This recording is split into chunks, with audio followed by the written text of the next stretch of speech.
Well, I got the one. I missed the one. Okay, we're live. Every time. Every single... You're so concerned about it, and then it always goes to shit. Hello, everyone. This is the Geeky Gamer Podcast, or GGP, as I want to call it, but I probably shouldn't. This is where we're talking about geeky and gamer shit. Today, it's the third episode. We got Xanatrix Zadare.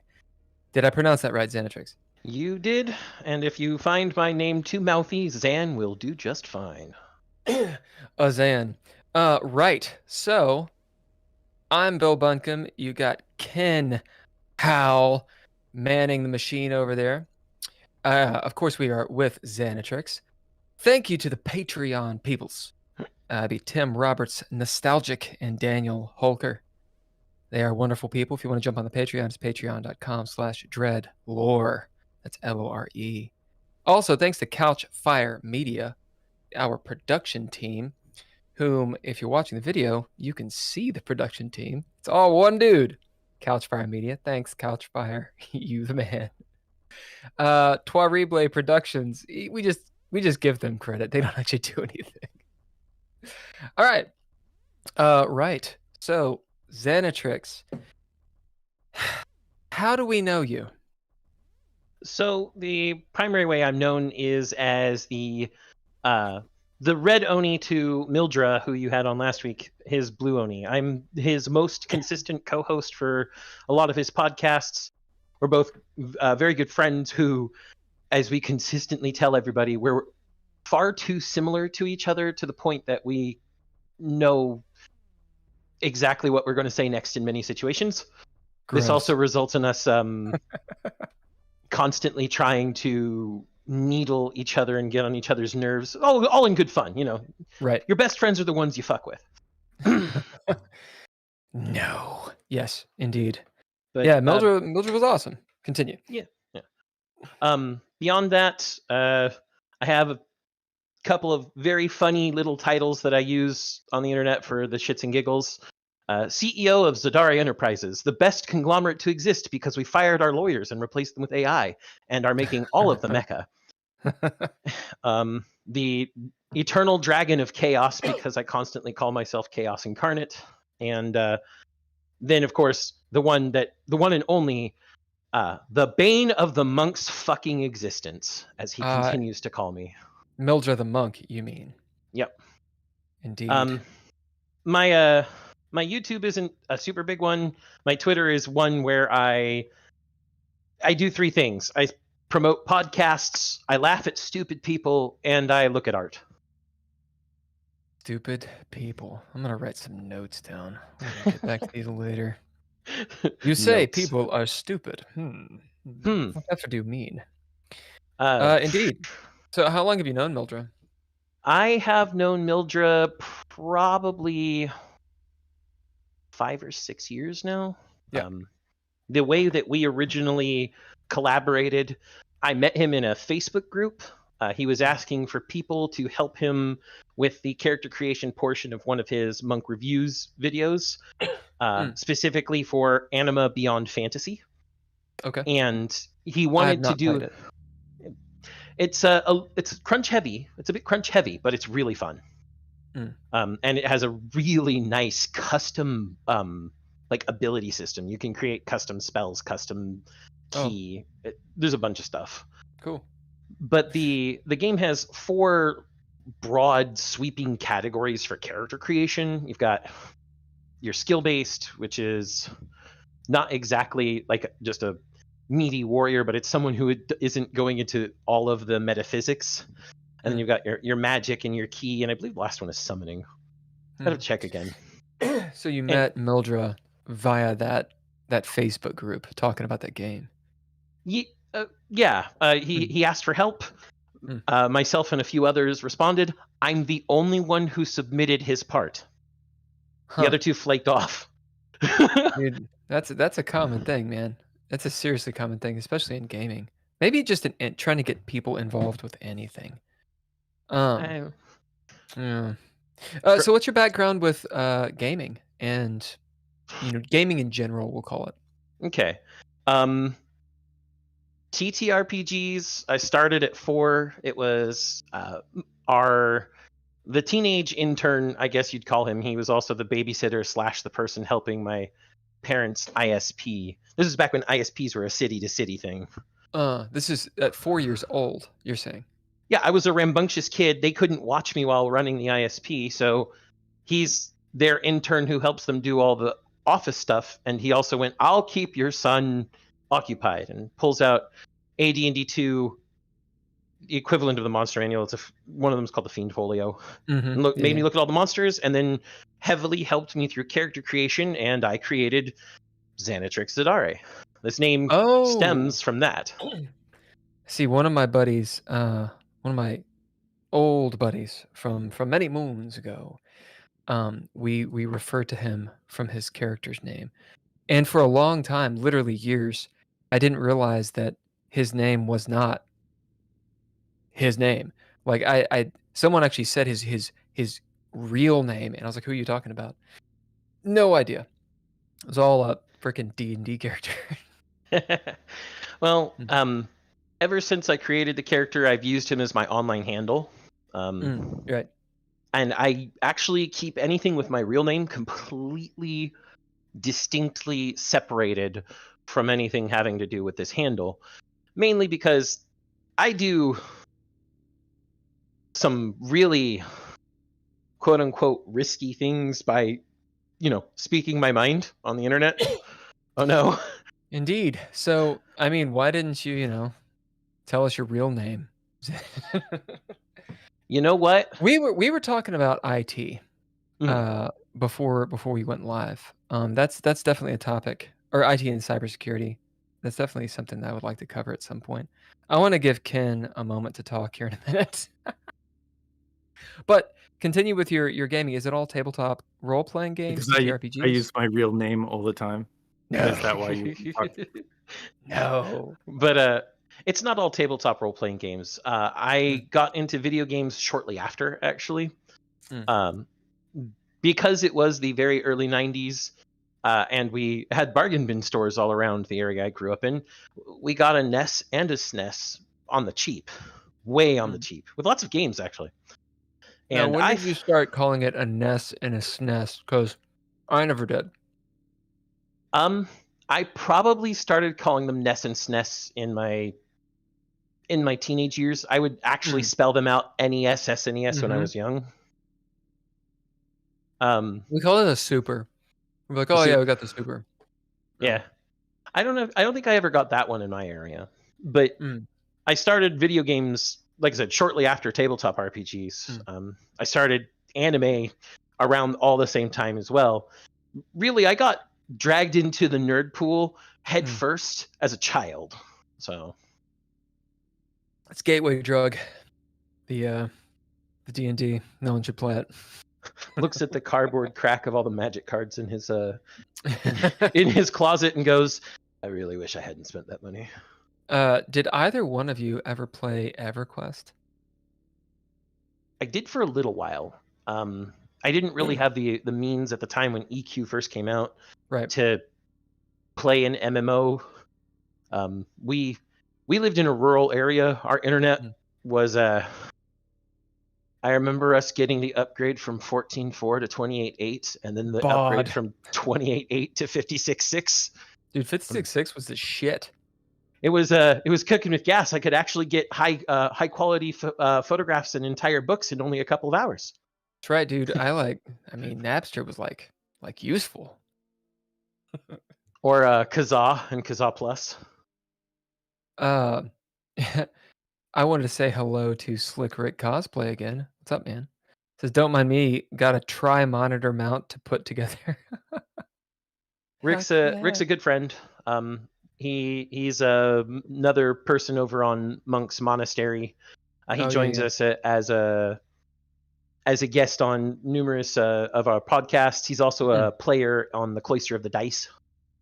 Right, you guys were talking about that. Yeah. Or I should say Mildred was talking about that. Yeah.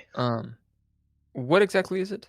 The Cloister of the Dice is Mildred's project to be the most transparent and accessible live play tabletop show.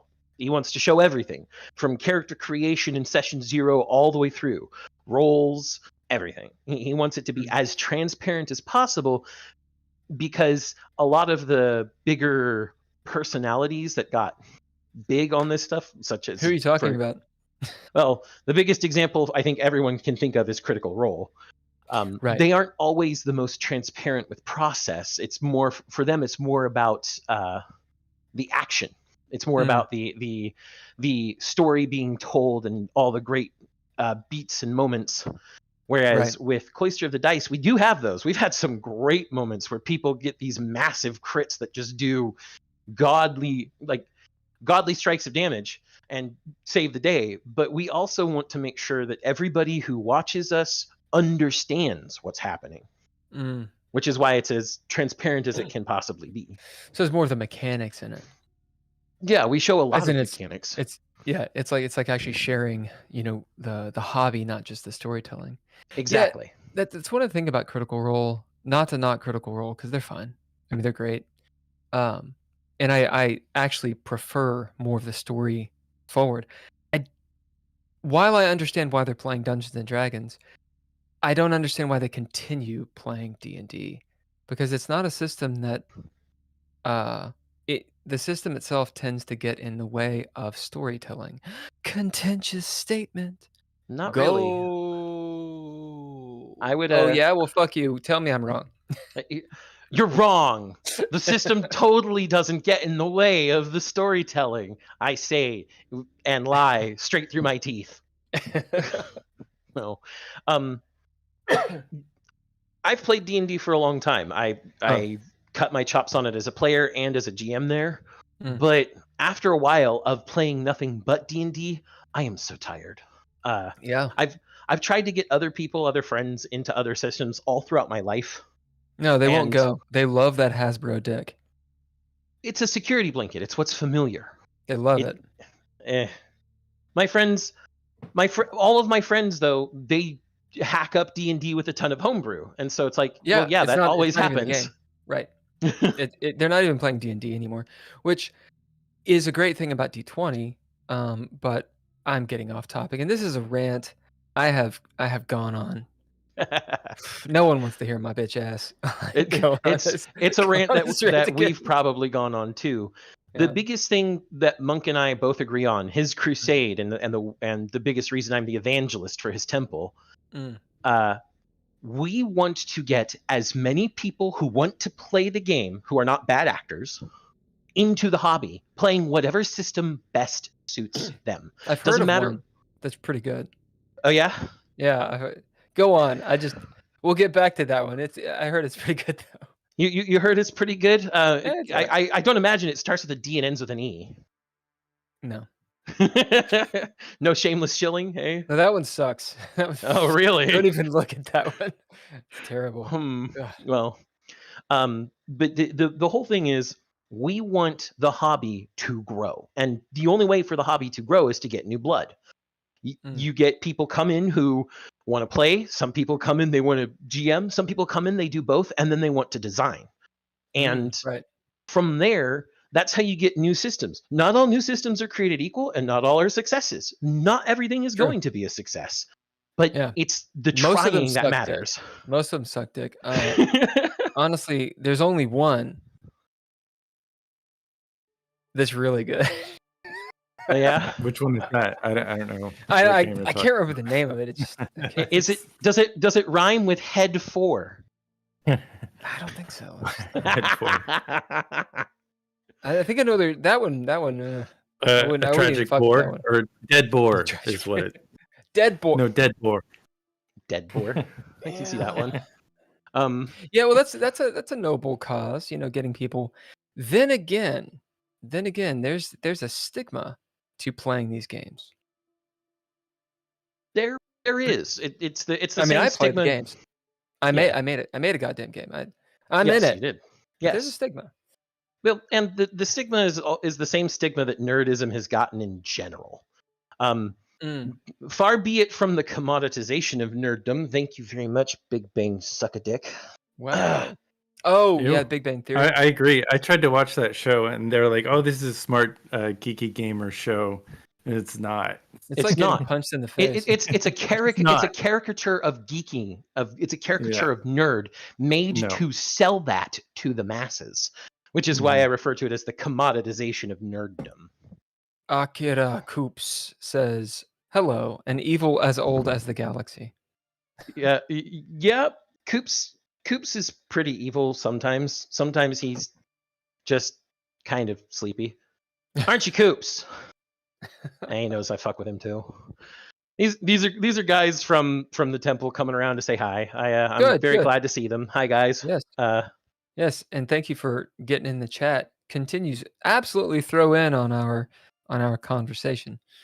Ken, Yep. I am so jealous of your ability to do that. Does anyone know how it's done?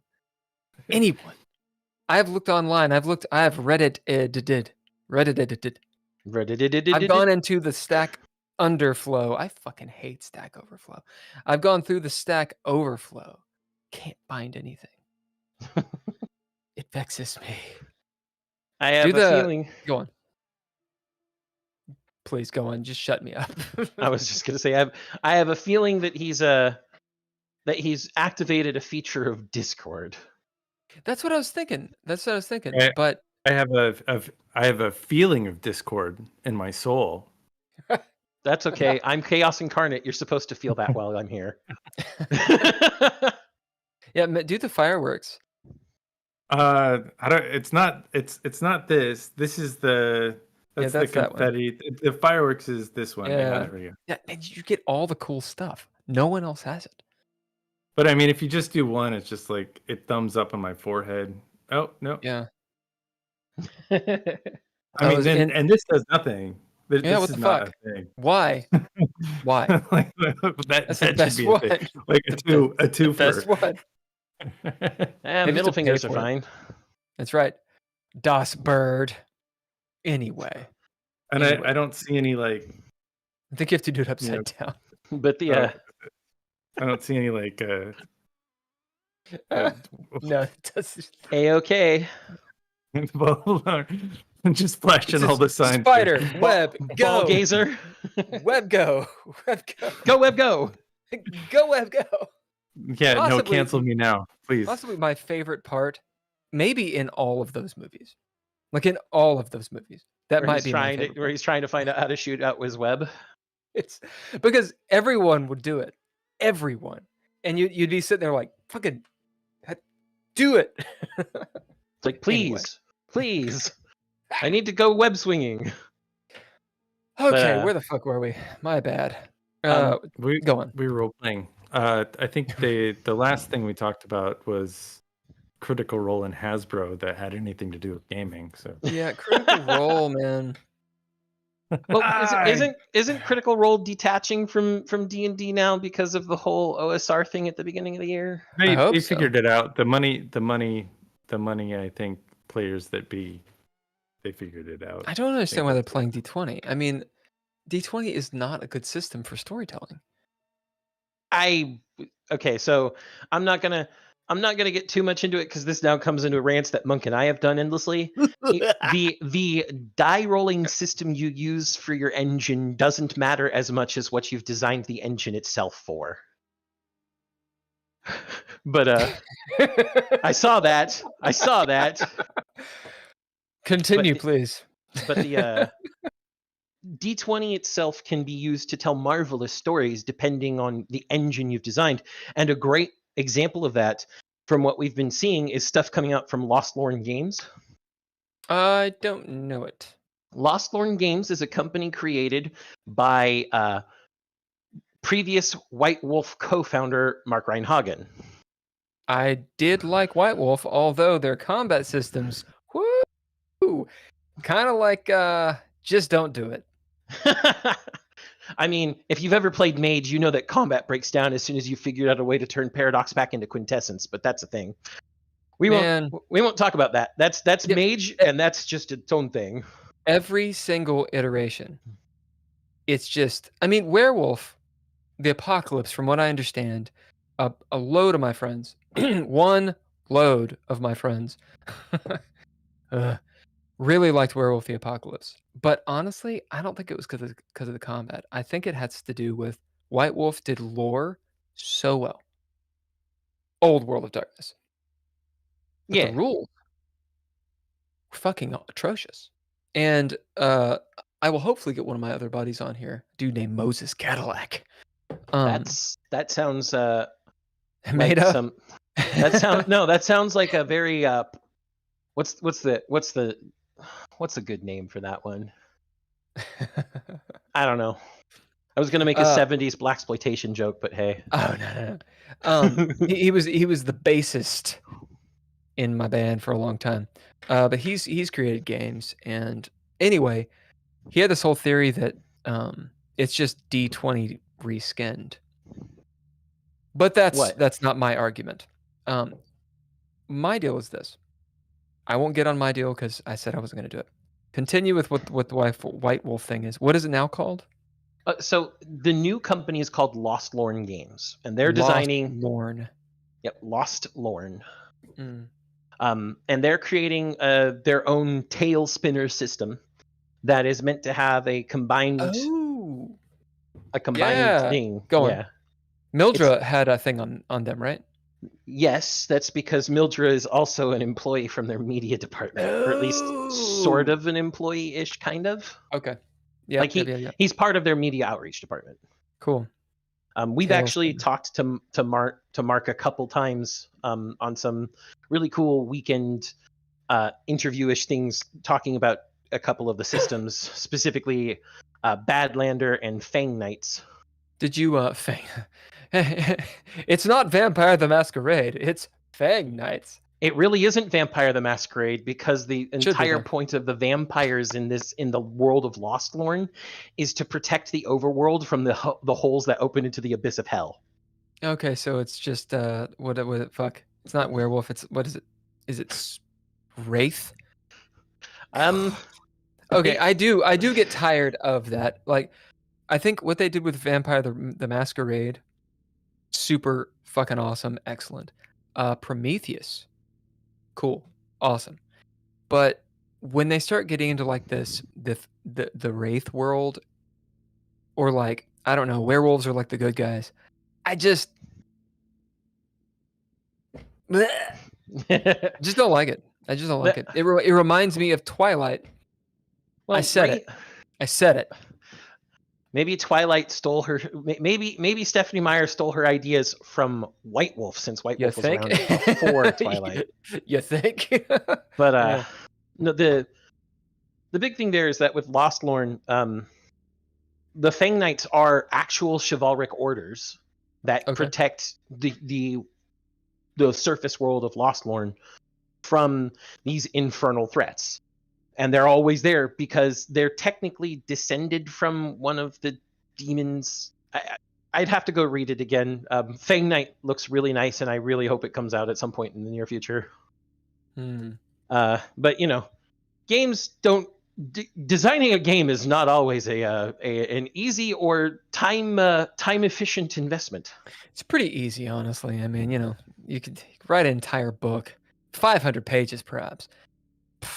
I mean, like a weekend. It took Monk and I 2.5 years to do that with Final Fantasy Legend Edition. So, according to the internet AI, it says that there are Celtic lore that werewolves have fought alongside men and Celtic. kids. Did you just say Celtic? He did just say Celtic. Like the basketball team? Like the basketball team. Celtics. Yeah, I don't know. No. I guess it's Celtic. Yeah, you're right. It's Celtic. I have to say this because I'm of Scottish descent. Damn it. Yeah, I'm. The sad thing is, I also am of Scottish descent. Oh, you're letting your ancestors down there, laddie. We've been in America for since the 1600s, so I mean, I do have an excuse. You have a slight excuse, but it's not enough of one. I mean, do you understand me there? I got a hat too, and the moment we went Scottish, Good. Yeah. All right. Well, I feel like the next 5 minutes should be terrible Scottish accents. Although Xanatrix, that's a pretty good accent. No, I'll tell you right now. I'm told it's a good Scottish accent by people in the US. I'm told it's a shite Scottish accent by Scotsmen, only slightly less shite than other US. Huh. It's still shit. It's just not as much shit. I guess the question is does it just sound like what we would consider a Scottish accent, which is why we register it as, oh, that's Scottish. Or are you able to go to a certain region? From what I've been told, my accent is closest to people from Inverness. Which is the Highlands, right? I believe Inverness is in the Highlands. Yeah, I think so. People from Edinburgh actually sound like they're British. They don't have a very pronounced Scottish brogue. Don't tell them that. I will look in Edinburgh in the face you. and say, and I'll be like, "You don't sound Scottish at all. Bring it. I'll give you 6 feet 6 inches of fuck the hell off."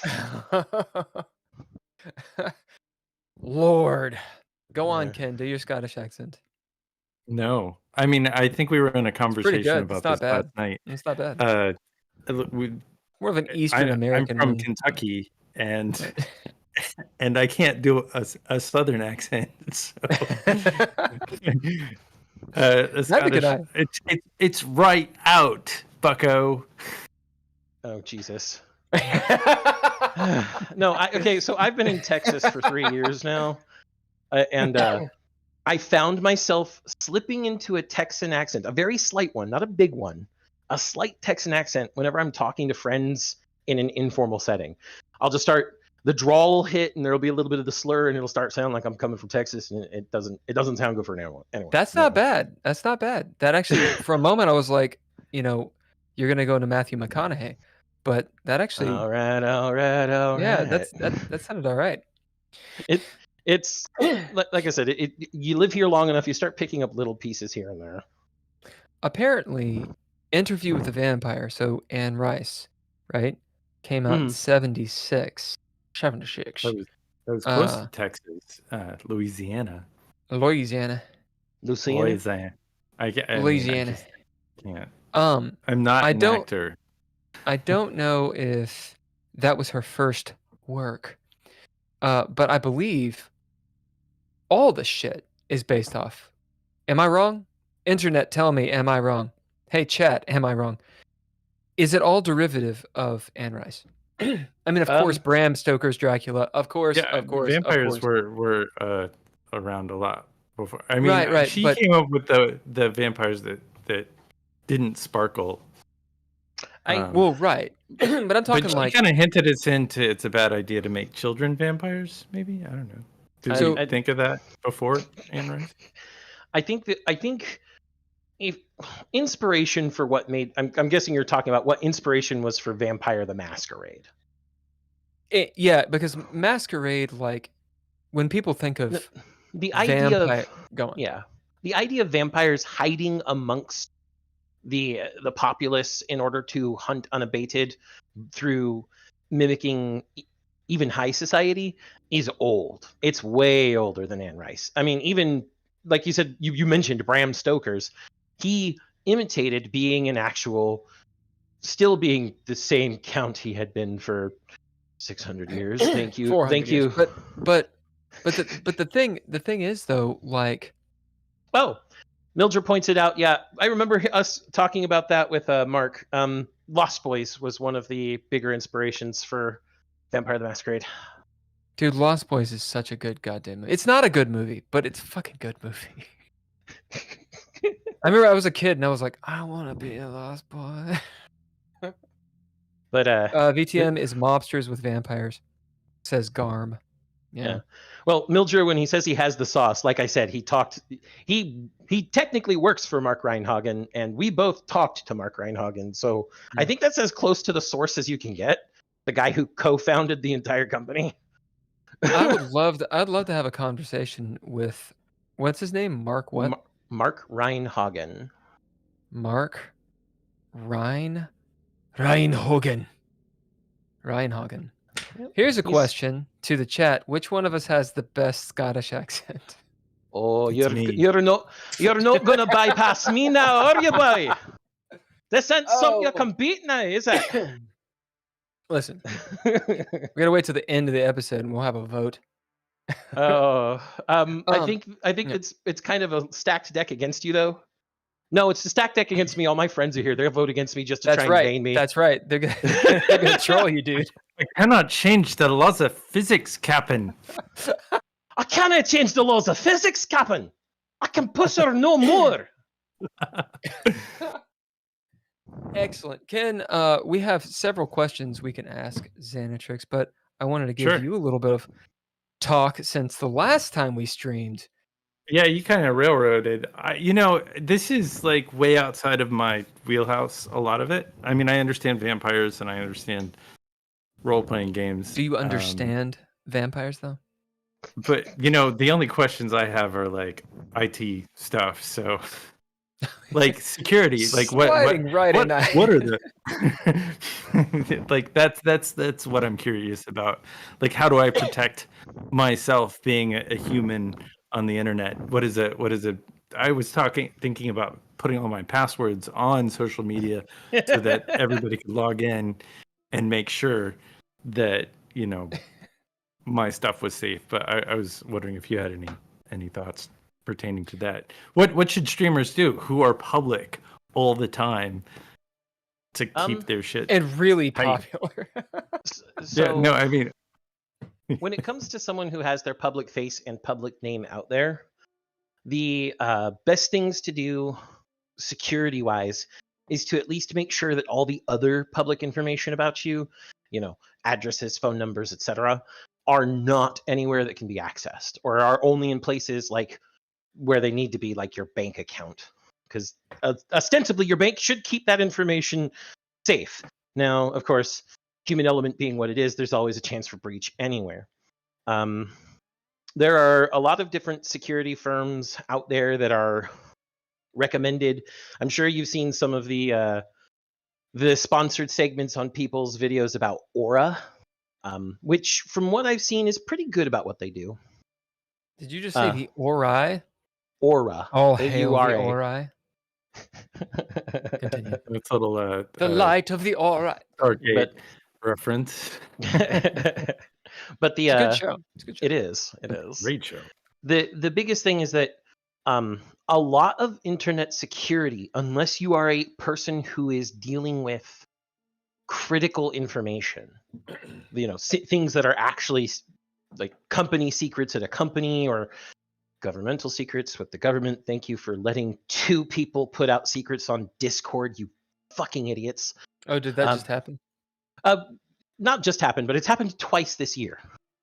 I have heard about that, actually. Oh yeah, definitely. Somebody was. These are top secrets, kind of. There were some big secrets. Yeah. You put this stuff out on Discord and it goes to all your followers, and it's easily traceable back to you because you're trying to build up your Discord, so it's not really secret. Well, and the thing is, it was one of them was a one of the server he was in was basically a giant meme channel for gamers, and he wasn't even technically active military. I believe he was military reserves, Air Force reserves, and he had access to this information and then spread it in that fucking, what was it, Thug Shaker General, I think it was called. Oh man, I don't know. I heard of this stuff being breached and leaked on Discord servers because they were public, right? I mean, obviously, they went. You just screenshot and, which is like a thing. That's a thing that trolls do. Mm-hmm. And this, I'm hijacking here. I'm sorry. I'm not sorry. There's a lot of YouTube haters that will like try to destroy, people, and it seems like a lot of their evidence is usually, I should say, includes screenshots from Discord. Yeah. A lot of stuff that gets pulled up to try and discredit and or destroy people in the public sphere is things like Discord chats and Discord DMs, Twitter DMs, things of that nature, even text messages or Facebook Messenger messages. Right. So if you're public figure online, but you're not dealing with the type of critical information I detailed earlier. The best thing to do is to make sure that your conduct is irreproachable and that any of your truly private information is not provided somewhere that can easily be found with a Google search. Beyond that, and avoid those security tech expos. Well, just don't bring your phone in community. with a fucking Wi-Fi on. don't turn. If you're going to bring your phone into a tech expo or a security expo, make sure it's on airplane mode. That blocks off your Bluetooth and your Wi-Fi. So the only way they can access it is your near field communication chip or physical contact. And NFC requires like less than an inch of space between the devices. So I think you might notice that. I don't know, man. Like a couple of my buddies, they roll out to DEF CON, which apparently DEF CON is just like it's the place to just get hacked. Yes. Like, well, I mean, my that's the buddy, entire he point of doesn't DEF bring CON. his stuff. He doesn't bring his stuff in at all. He'll bring like burner phones specifically to like, Yes. like, yeah, to like be like, oh yeah, see this person did this, so I got their RFI reader or whatever the fuck it is. And Yeah. If you're going to someplace like DEF CON, you do not want to bring any of your actual devices with you. Have a laptop that's been factory reset that's running a virtual machine on it. And as you said, have a burner phone that has none of your sensitive information on it. You factory reset it like numerous times till where it's just you've put what you need on there to do your hacks and go. But DEF CON is, let's be honest, DEF CON is an extenuating circumstance. It's definitely outside the norm for most people. Right. What about these endless My Life emails? Should we click on those links and send them money? Absolutely not. I was going to entertain you there for just a second, but I can't in good nature do that. Yeah. And that's going to surprise everybody from the temple. Oh my God, Zan has a good nature. What the fuck is this? Is hell freezing over? Monk would like that. Yes. Reputation.com. You've been convicted of some crimes. You better hide that stuff. I have a close friend that actually sent money to somebody in India, like a few $100s. I was like, oh no. Why? Because they locked him out of his computer. Well, and they actually unlocked the computer? So no. No. Here's how this type of scam works. And you can actually see this on Jim Browning's channel or Kit Boga's channel or Scammer Payback's channel. They throw up those fake alerts that you get redirected to that say, hey, you have a virus on your computer. Right. But it's not. It's just an alert that's on a web page that if you click it, you'll fuck yourself, but don't click it. Right. But then it says, hey, call this number. They call the number. The person says, hey, use AnyDesk. AnyDesk is a remote desktop control system. AnyDesk is here, use AnyDesk and I'll help you fix it. And as soon as they get in with AnyDesk, they start doing things like locking down their computer and making it look like a virus is typing in their command line. And it's meant to scare those who are not tech savvy. It's meant to victimize the people who don't understand technology, which is why it works best on the elderly. And it really sucks. And it actually pisses me off just a little bit. Who's the guy? I'm talking about. I don't even have to say much. He's the dude on YouTube who trolls specifically. It's almost always Indian hackers. Pierogi, he is part of Scammer Payback. Yeah. And he understands, he knows enough Indian to swear back at them in Indian. Right. It's pretty funny. I did notice that the first time that I saw like truly fake information about the 2016 election, it was through Facebook, and it was out of the Ukraine, and I was just blown away by the way they're hacking our brains as well. But before we jump into that, what is OWASP again? OWASP Top 10. I will let Xanatrix tell you all about it. OWASP is technically a bounty hunting board for bugs and for other exploits. OWASP is a great place if you want to start learning to, for lack of a better word, become a hacking bounty hunter. OWASP has a bounty board you can go on to, and they'll give you there'll be specific things people want: penetration testing, testing to see malware, social engineering. There are actually social engineering contracts on there, which is interesting because you know who else? Who else?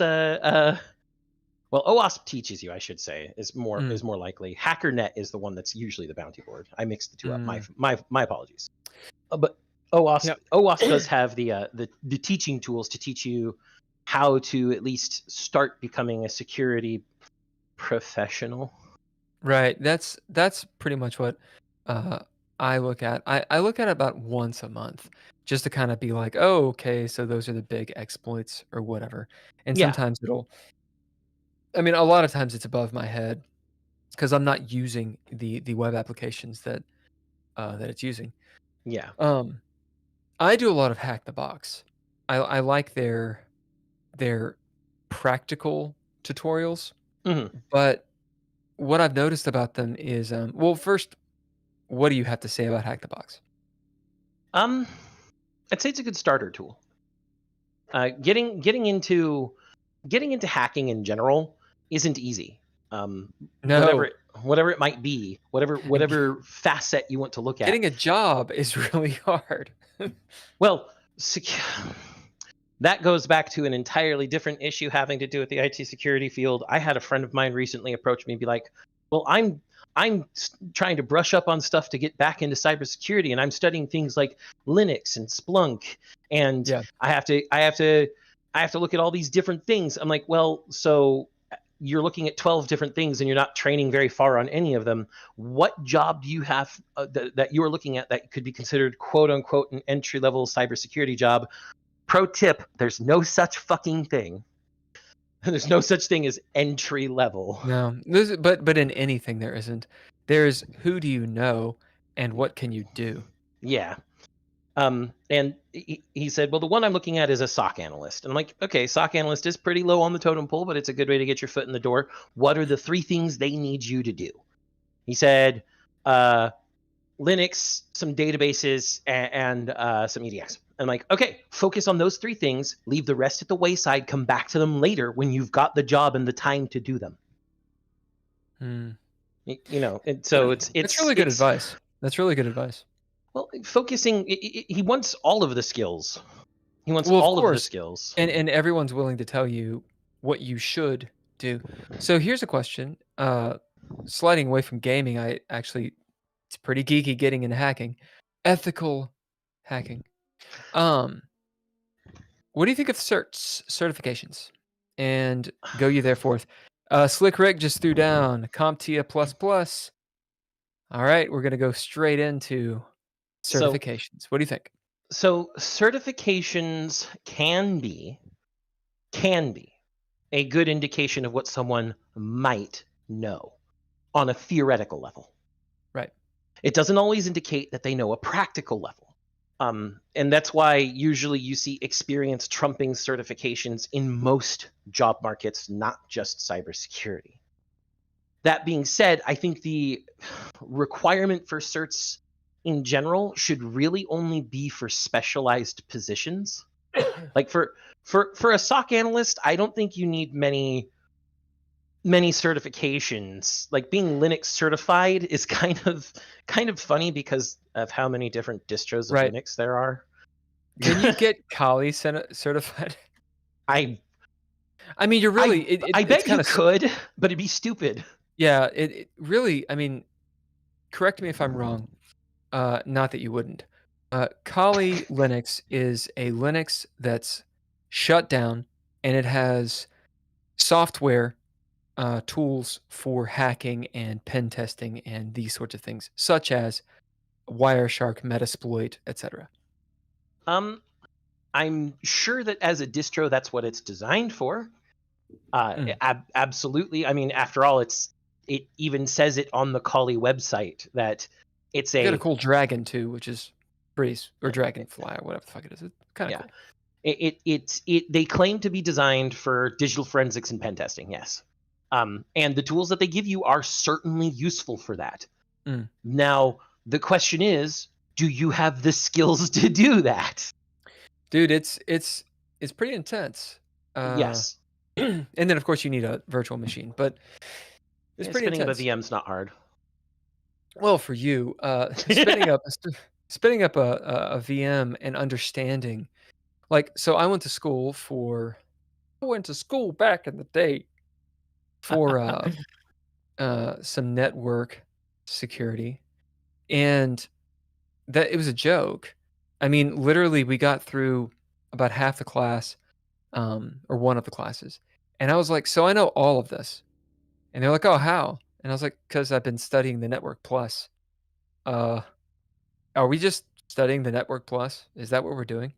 And when we got into the hacking part, like, it was follow these procedural, steps, boom, boom, boom, boom, boom, and you could do a thing, but it's like, okay, well, what did I just do, and You why don't did I do understand. it? You don't understand the what or why. Yeah, that's Like, always the like, bad like. part. So I'm gonna make it bridged. Okay, I'll make that bridged. So now I can get on the internet. Like, yeah, and so we have a DEF CON group. DC859 is the one that my buddy Tim Roberts, who is a Patreon member, and he does a bunch of. He and Brent White do a bunch of talks for pen testing, and they're red team people. Anyway, he kind of got me into this stuff, and as I ramble, my point. You can find and hear all of this information, and it is very difficult for it to stick. That's really what I'm getting to. And that's why I was saying that the advice you gave, literally, I've never heard it. What, the focus on the things that you need for the job and no more? Specifically, find a job that you're interested in, and then be Well- like, what are the 3 things that they need, and study that. Yeah, well, so that's a lesson I learned all by myself through extremely hard trial and error. Yeah, tell us, how did you get into it? But also Okay. sounds like good life advice.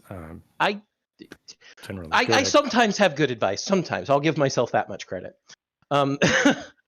So I got into IT for the same reason I got into everything else nerdy. I was introduced to it very young. I already told you that my parents ran a local level ISP back when ISPs were not this giant national level thing. That's also badass, by the way. That's pretty cool. Your parents ran an ISP. Yeah. Cool. I mean, there's a story there, and I won't get into that because it would actually be pretty personally identifiable. Yeah. But Yep. The local level ISP meant that we had not only a server rack that I could see and touch, Right. but there were more computers than just the one PC at home. Right. Back when one PC at home was the only thing anybody ever had. Mm. But I got into the physical part of building computers doing that. I got into the software part of the general way of how you run a computer, how you install things, just as a kid, Right. And then I started doing what every kid who has ever been a tinkerer does, trying to break things and fix them again. So you messed with the jumpers. Not just the jumpers, not just the physical part. I also tried to see how I could break Windows. Well, that's easy. You turn it on. Windows, we're talking Windows 3.5 here, so Yeah, it's I'm a little aware. more. It's a little more robust than today's Windows. I Let's be mean, I honest. played Wolfenstein on that bitch, and So did I. Did you ever use Goober to get yourself to God mode? no, Oh, I you use ILM. 'Cause I'm Oh, not a you bitch. You didn't use the command line Goober added to the No, exe that no, gives no, you all no. the God mode stuff. No, That's yeah, fine. definitely. no. I just did ILM. Yeah. Yeah. But the from there, it would just be me messing around with stuff on computer at home, computers at school. That got me in trouble a few times. Did you do the TI 81, 2, 3 thing? You mean Were you ever using in a program? Yeah. Was I ever in a programming course? Yeah. Is that what you're asking? Yeah. Technically, it wasn't a very good one. It was a Pascal? No, it was C. It was just base Close. C. Oh, C. Oh wow. Yeah, Lord. I stopped at basic. So No, okay. So the programming class I took in high school, which was technically called Computer Arts 3, Computer Arts 1 was learning to type because you had to be able to type at a certain words per minute with a certain accuracy. That's fair. Computer Arts 2, and so it was a required class. Computer Arts 2 wasn't the first elective, and that's learning how to be a power user in the Office suite. So I mean, it is useful. Like I've literally never used Access. Yeah, Continue. And then the Computer Arts 3 elective was programming, and you started in BASIC. We actually had to make things in BASIC. QBasic. Yes. Yeah. Okay. So it actually had line numbers. Yes. 10 go to 20, 20 go to 50. So things like that, and then you worked your way up to C, and that was. Oh God, I forgot that shit. What? Oh my God, that's right. But the big thing is, I will tell you exactly how well that elective went. I didn't get a credit for it. I was bored to tears with that class. It's awful. Instead, what you do is you play Oregon Express. I know. Oregon Express, is that what it's called? Oregon Trail. Oregon Trail. Whatever. Trail, yeah. Oregon the new Trail. version. I had the new version. It was a little faster. Jimmy didn't break his leg. The programming that I learned. He fell off his sports car. He fell off his Porsche. What? The programming that I learned was self-taught almost entirely. Yeah. I played around. Right? I mean, I don't know. Maybe back from that day, sure, probably. I learned C# primarily because C# is used in a lot of networking. A lot of networking. Right. It's more application based. Yeah. But even then, after learning all the programming I learned, I looked at what I was doing day by day, and I went, no, I went, I'm not autistic enough for this shit. Dude, it's a thing. Like I was in a web developer boot camp as like everybody. And some of the very, very skilled, they weren't in the boot camp. They were the people that were teaching it, or, in the business that was actually pilfering, the best students and such. Fine business model. And some of these very good, very proficient programmers. And I just rolled in and I was like, guys, I don't understand how you guys are so quiet. Like, I am screaming. I want to put my face through the table all the time. I feel like an idiot. And this one dude, he looked at me. He was like, everyone is like that. And this is like super skilled programmer. He was like, dude, literally every day, I want to put my skull in a blender. Yes. This is hard to do. And I'm really good at it. Yes. There's the thing is that there's a certain mindset at where you the cost benefit analysis you're making here is, sure, I'm really good at this. I make a lot of money. I fucking hate doing it. But the benefit of being really good and making a lot of money and thus being extremely essential to whatever this process is outweighs that. Everything you just said, I totally understand except the money part. Continue. Programmers get paid more than most other IT jobs out there. Let me rephrase. I understand intimately from experience other than the money you're talking about. Yeah, okay. Because you're at the boot camp, yeah. But then there's to have that type of mindset. And I know I made the joke about not being autistic enough for this. I actually have seen a few different reports that say that there's a strong correlation between people who are on the autistic spectrum and programming. Well, programming causes autism. Ken, you didn't say anything in a while. What do you have to say, sir? Well, I every single one of my friends that went into programming, which were most of the people I played Dungeons and Dragons with in high school, are very, very successful, and they work at Apple and they work in security firms, and their personalities were not expressive people, but it's like I think there is a tie between wanting to be a wizard and and blowing people's heads up with your mind and programming some C++ or Python. The idea of being able to create something is what I was interested in. When I was a kid, I wanted to be a video game developer.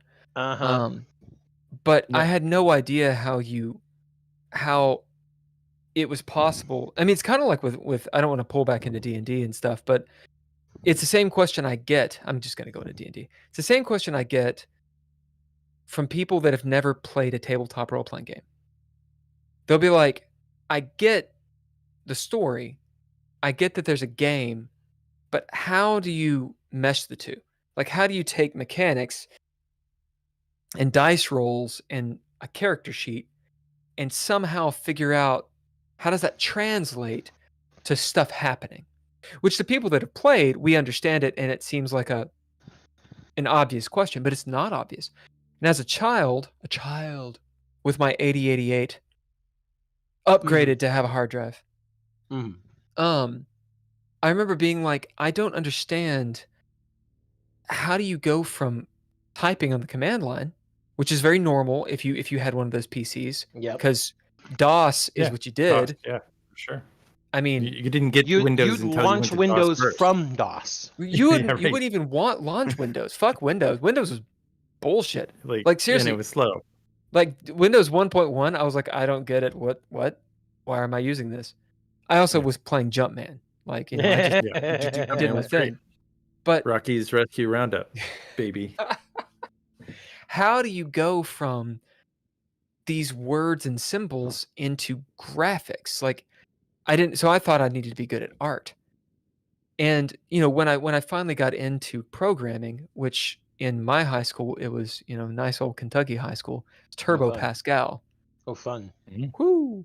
And we made lots of dice games. Who knew? Anyway, I was like, oh, so this is what it is. I don't want to be a video game developer anymore. So, getting the image from the programming is always I think the one step that a lot of people don't exactly understand, how you're calling for other things that are in the same directory, or in a directory that needs to be called from, and then it's represented. And you apply physics to everything, and oh my god, OpenGL. There are so many people that are extremely lucky today to have those different websites that allow you to make games using little bubbles to add the modules you need, or using Unity, because Unity is actually extremely easy to use. Not so much Unreal Engine 5. Unreal Engine is a little bit more of a beast, but it's also intended to be a little bit more of a beast because, well, Epic actually wants their engine to be successful. We won't talk about Unity and their screw up from this year. But please do, because I don't know what the fuck you're talking about. Oh, you didn't hear about the fact that Unity was going to start charging developers per runtime installed? Wait, what? They were going to start charging the developers who were licensing Unity per runtime installed. Every time someone installed a new copy of that game, they were going to charge them like 2 cents. Huh. Consider that there's 200,000 users for a small game, or 1 million for a larger game. That 2 cents adds up, and all of a sudden you've bankrupted an indie developer. Unity lost all of the goodwill they had for this, and it's because they had, what's his name, John Fricatello or whatever his name is, the same guy who, when he was working for Microsoft, said, we're going to start charging users $1 to get reloads in the middle of a FPS. It's just that I got an email today. From Amazon. Now, I have not liked Amazon Prime for a very long time. I canceled my membership and everything. Okay, it's telling you that Prime videos are going to have ads in them now. Yeah. Like I'm so you're spending $100 and or 100 and however, like $120 or $30.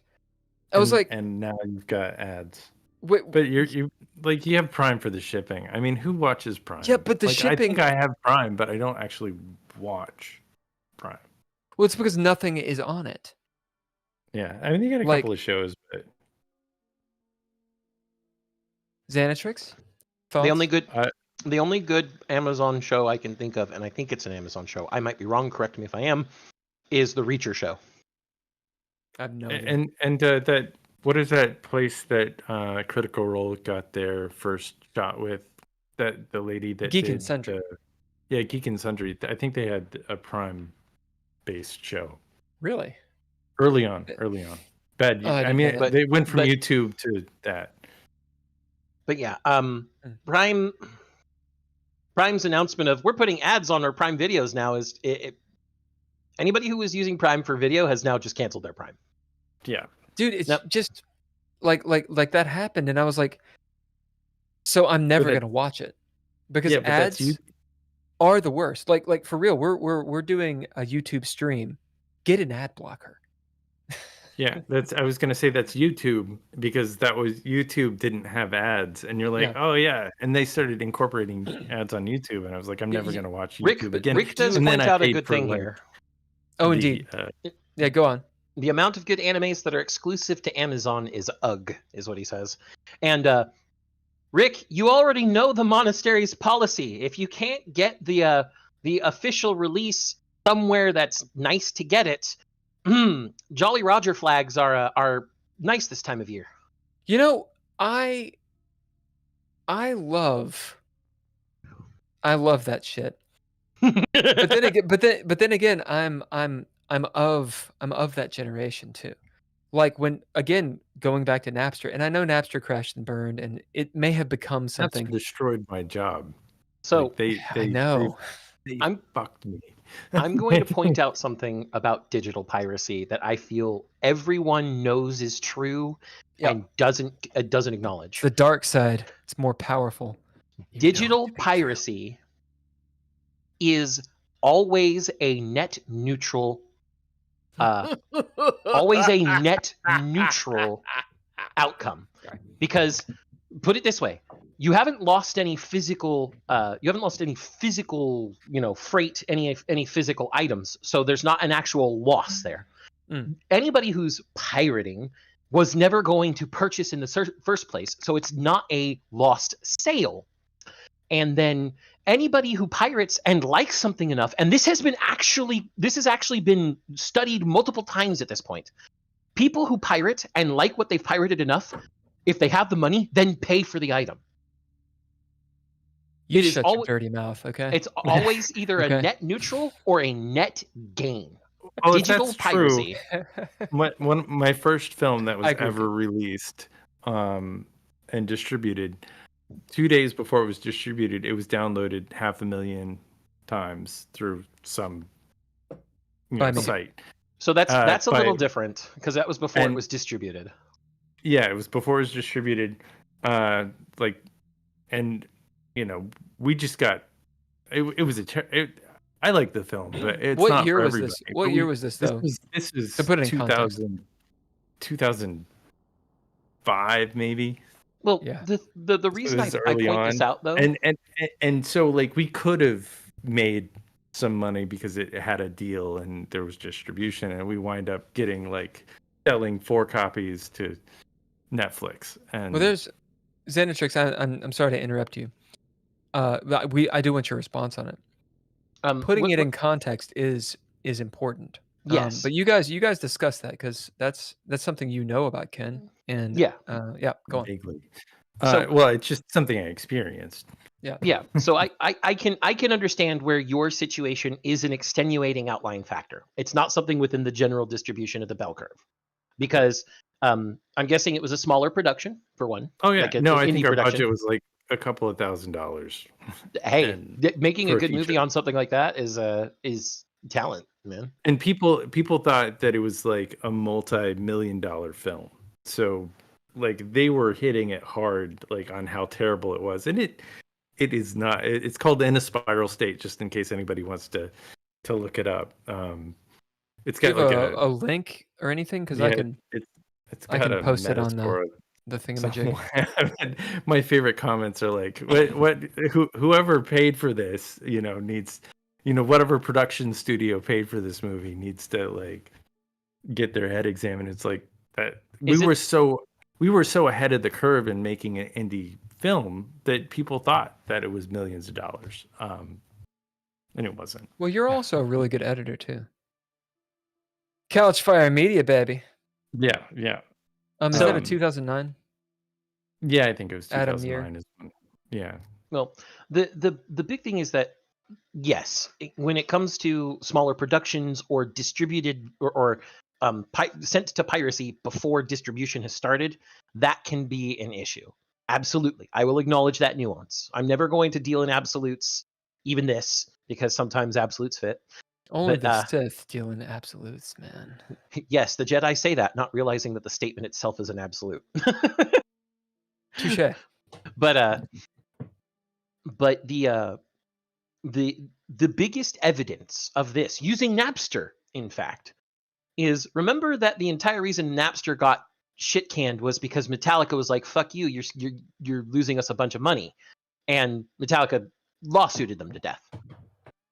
And then the Death Magnetic album gets a limited free digital distribution run by them, which increases both word of mouth advertising and word of mouth reviews by an exponential amount, and it sells like hotcakes. And Metallica, while they don't say it directly, says we were kind of wrong about piracy. What was it? Radiohead. None of their music was worth listening to at that point in time, anyway. So, Garm says, the thing with YouTube and ads is that YouTube is free. Paying a monthly subscription for, say, Netflix, and then also getting ads is double dipping on the side of the corporation.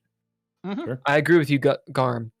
It was my issue for a while, just with Amazon Prime. I would go on Prime, and so I use someone else's account, and someone very close to me. And My that girlfriend. is essentially kind of piracy a little bit. And the idea is right. It's piracy. The idea is we sit down to watch a movie. It's never available in this region. Now I know that's a more complicated thing than just Amazon Prime. That's why you need Nord. I know, VPN. but beyond VPNs, because we can get into that's going to take us right back into cybersecurity, which is really good. Put a pin in it. Xanatrix, I want your opinion on VPNs here in a second. Okay. My point with Prime, which I think you guys already know what I'm going to say, it's so I have to pirate this anyway. Like, I want to watch Interview with a Vampire, and I don't want to pay $3 for it. I'm already paying for Prime. Okay, there's a business model, blah, blah, blah. Prime didn't get that one. Well, yeah, they did. They did. They have it sometimes. They've got it in the UK. Yep. Like, when I as a subscriber, as a consumer, is there a list? Maybe there is, of all the shit that Prime is gonna give me when I sign up. If there is, I've never seen it, and it changes, and then now there's ads. So I'm like, so what the fuck is the point? Yes. Like, why would I use Prime ever Exactly. for video? Because it's shit. That said, the startup web series, by the way, episode 3 is about to release. I've heard that there's a few actors in there that are pretty good. Yeah, and you can get that only essentially on Prime. But it'll likely be on YouTube on my Chess with Bill channel. There's a sorry, go ahead. There is a list of the things you get from Prime, but it's not presented to you at the moment of signing up. You actually have to click some links and go through some hoops to find it, find your benefits. Like a kick in the face. What else? What else did they give you? A kick in the face, a stab in the kidneys. Oh, and a dick in the butt. Right, continue. And you can't forget the most important one of all, a low blow. Yeah. Well, I mean, and it's going to work out the way it works out with all these massive companies. It's a diminishing returns. I mean, Wendy's may have been edible 20 years ago, or McDonald's may have been editable 40 years ago. But as they bulk up and build, the user experience gets worse.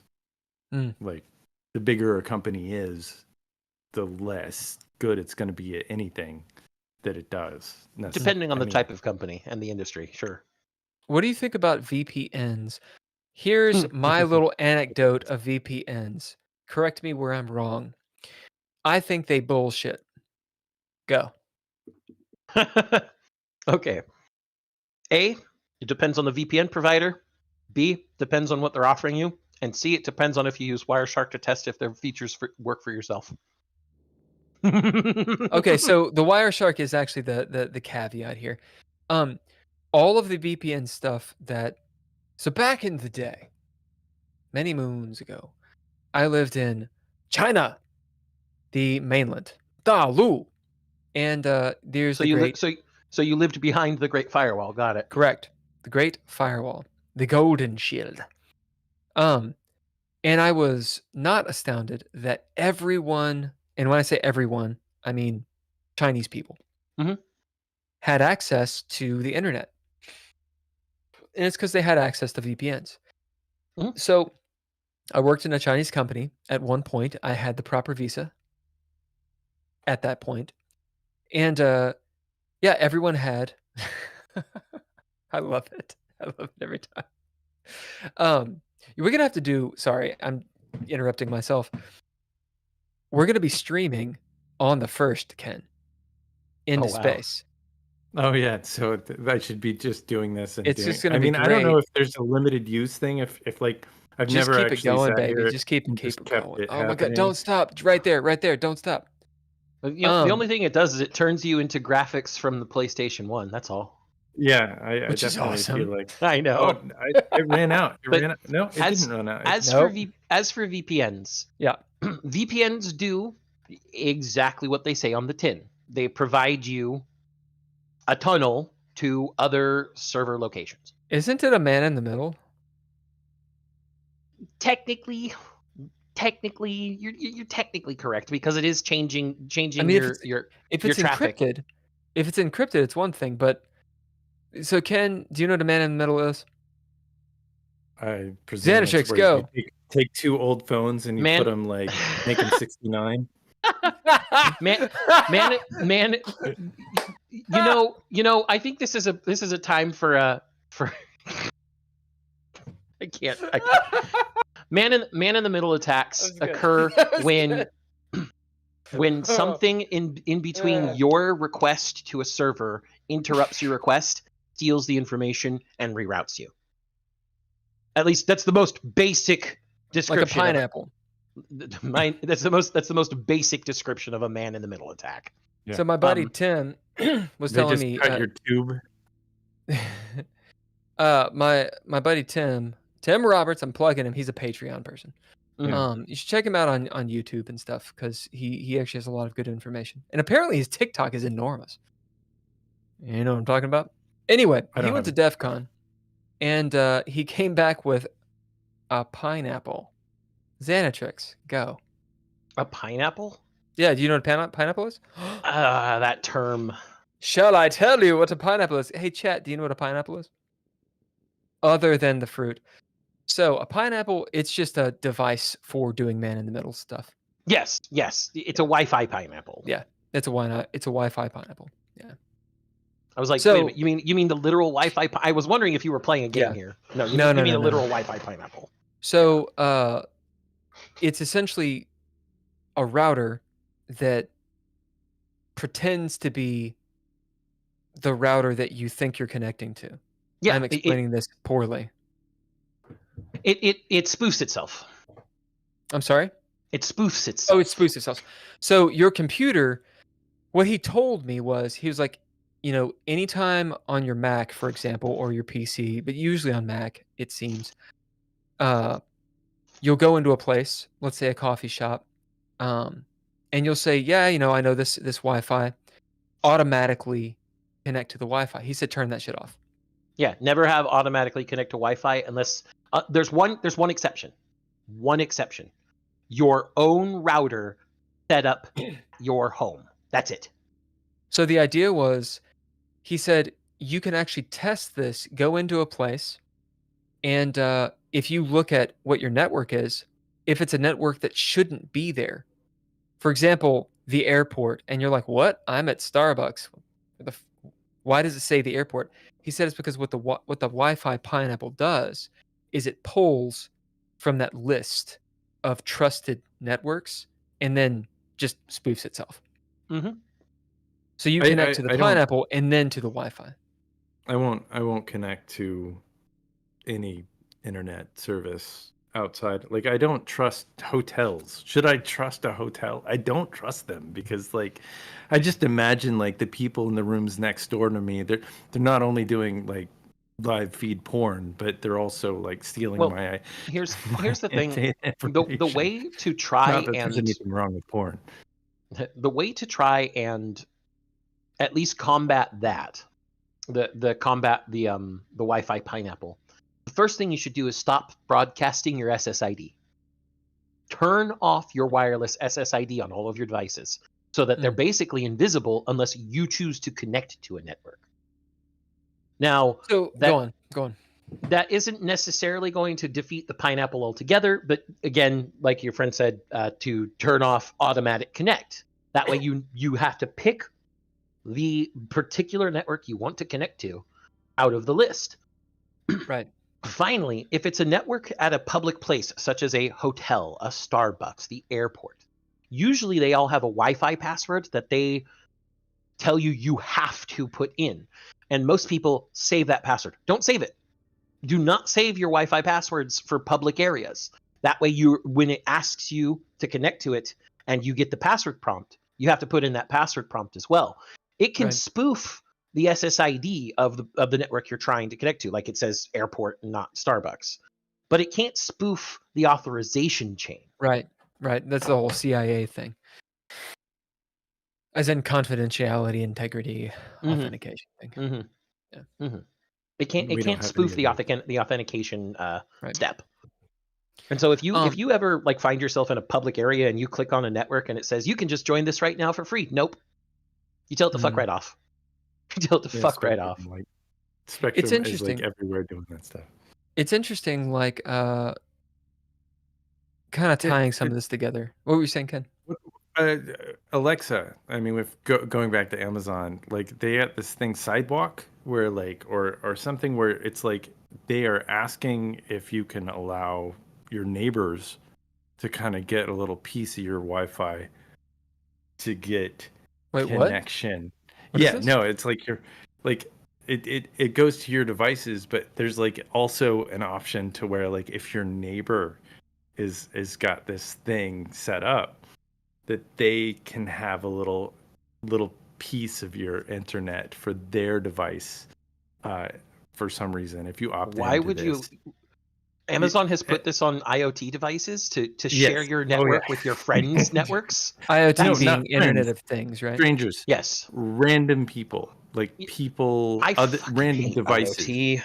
If you're trying, go on, Ken. Sorry.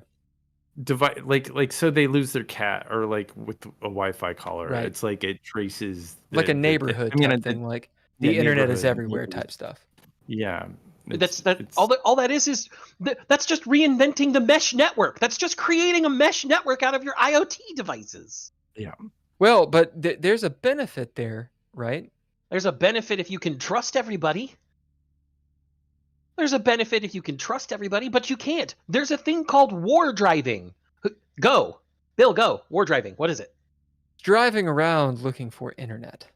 Well, more. For sure. Well, that's like old school. That's the way we used to find internet. I mean, war driving I know 20 years ago, like I didn't have money, so like I would just go and find people who had weak passwords or no password. Yes. And that was common. That's still done today. War driving is still done today, and it's more sophisticated than ever. Also, Zero's Journey says that sounds just like a mesh network with extra steps. Lol. Boom. Xanatrix. Nice. Well, Zero is actually a personal friend of mine. He knows me in real life, so he knows my real name, and he won't tell anybody. Good. Hey, Zero. Don't tell them. You can't tell them. No, we. Oh God. We've streamed on his channel playing Monster Hunter and stuff before. Does he have a channel? Yes. Let me actually. The Zero's Journey. Put your channel. I don't know if it'll allow you to put a URL, but you're welcome to post your @ or whatever on.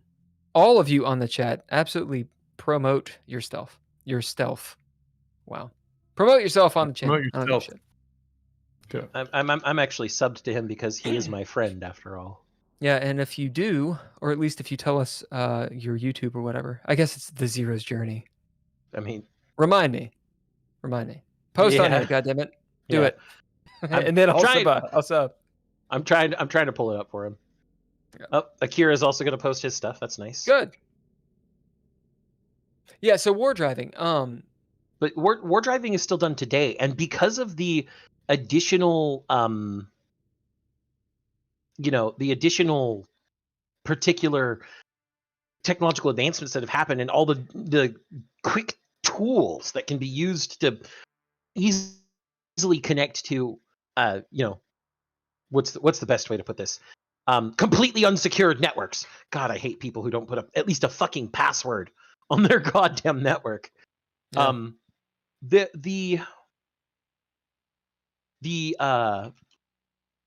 war driving is worse than ever, actually. Now, the way that I know of it is from the Security Plus CompTIA book. So it's or actually no, from the Network Plus CompTIA book. The idea that you're literally driving around, hence the war driving. Right? Yes. So this would be a little bit different, or are you saying it still is trying to find Wi-Fi signal and then, like So I the big thing go here, on. this mesh network made of your IoT devices. Mm. IoT devices do not have very good security. I'm going to put it that right now, because they're supposed to be most But IoT I have devices. Apple. I have Apple. Okay. Oh no! My Apple stuff is secure. Right. Okay. Okay. I won't. But the thing is, most people don't realize that IoT devices are less secure because of the fact that they're meant to be easily accessible. Yeah. Things like the Philips. AirDrop. Or things like the Philips light bulbs, the light bulbs that change color that you have to connect to on an app. Yep. That right there, that is such an unsecure app. It's laughable. And man-in-the-middle attacks for that alone will then let people into your Wi-Fi, because now they've got onto your phone and now they're inside your actual network. IoT devices are a huge security vulnerability.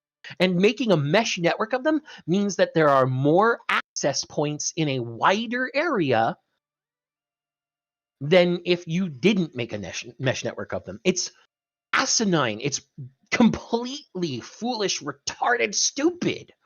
And So, I just wish, why would Go on. people do this? well, you know why they would do it. Because they're But- not tech savvy. Well, the benefits of it, and it's difficult to see what isn't there, right? So, like, why is iCloud a good thing? I mean, it shares all between all of your devices. Or Mhm. why is OAuth a good thing? You log in once and you never have to log in again until you fucking accidentally hit sign out. OAuth is at least more secure than iCloud.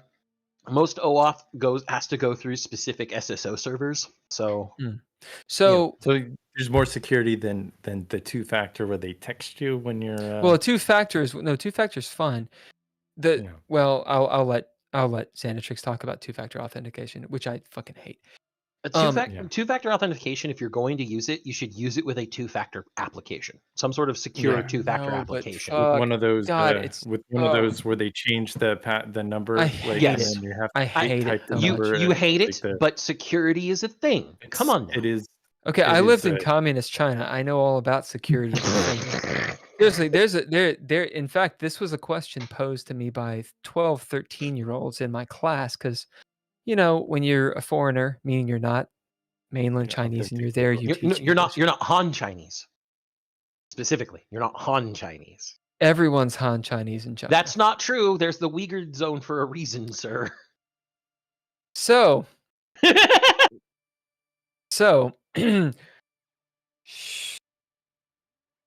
so But yes, what I when- was posed was the shush is not actually a shush. It's you're not supposed to talk about it. You know what? We're These not are in not China. the droids you're looking for. There's so much to unpack here. But barring all of that, I was posed this question. They were like, first they were like, "What's your national anthem? Can you sing it?" Which was hilarious.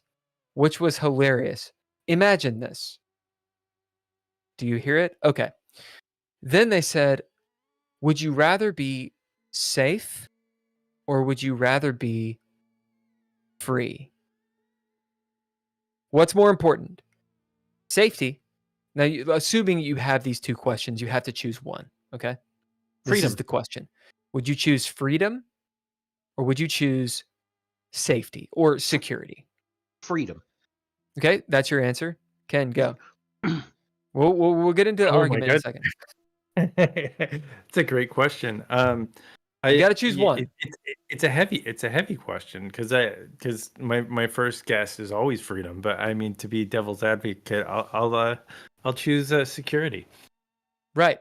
Okay. There's not a right answer here. Hey, chat. What's better? What's his best in life? Because with freedom, you get some people that are in a room and they're yelling louder than other people, even if there's less of them, and it can disrupt a whole thing. Yeah, and you're free to go ahead. No. I want you guys to fight because you chose two different things, right? Yeah. Freedom and then safety. So go.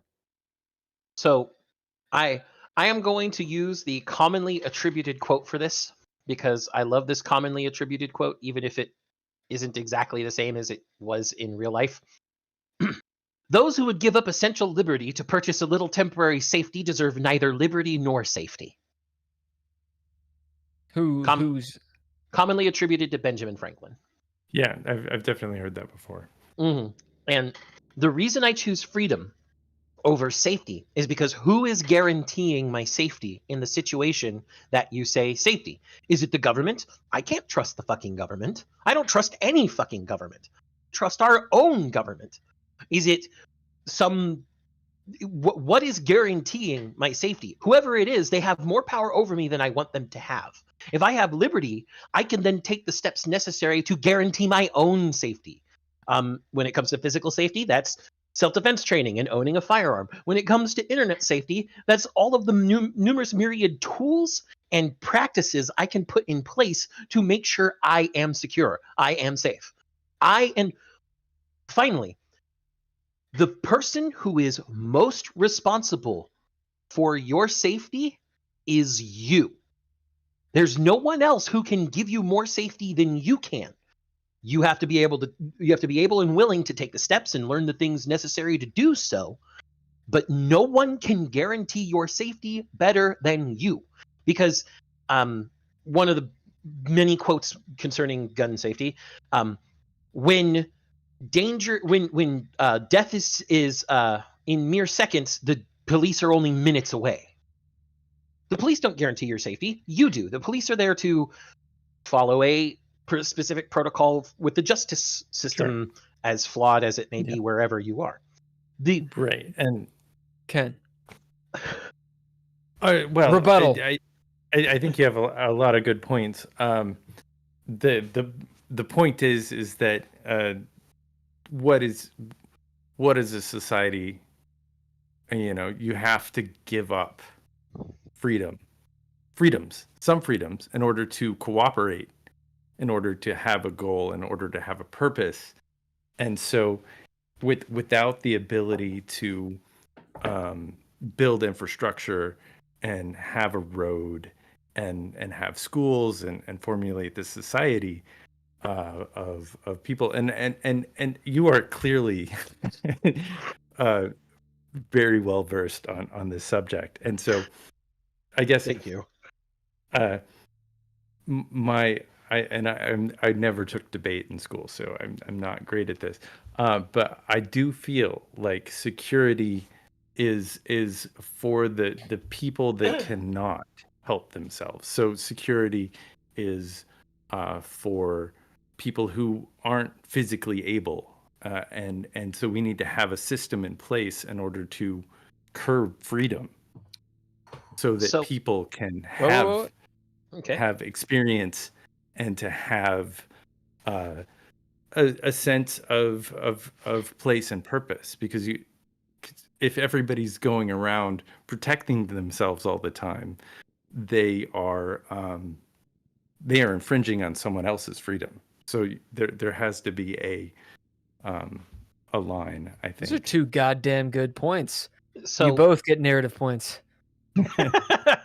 So exercising liberty, it does not mean infringing on another's liberty.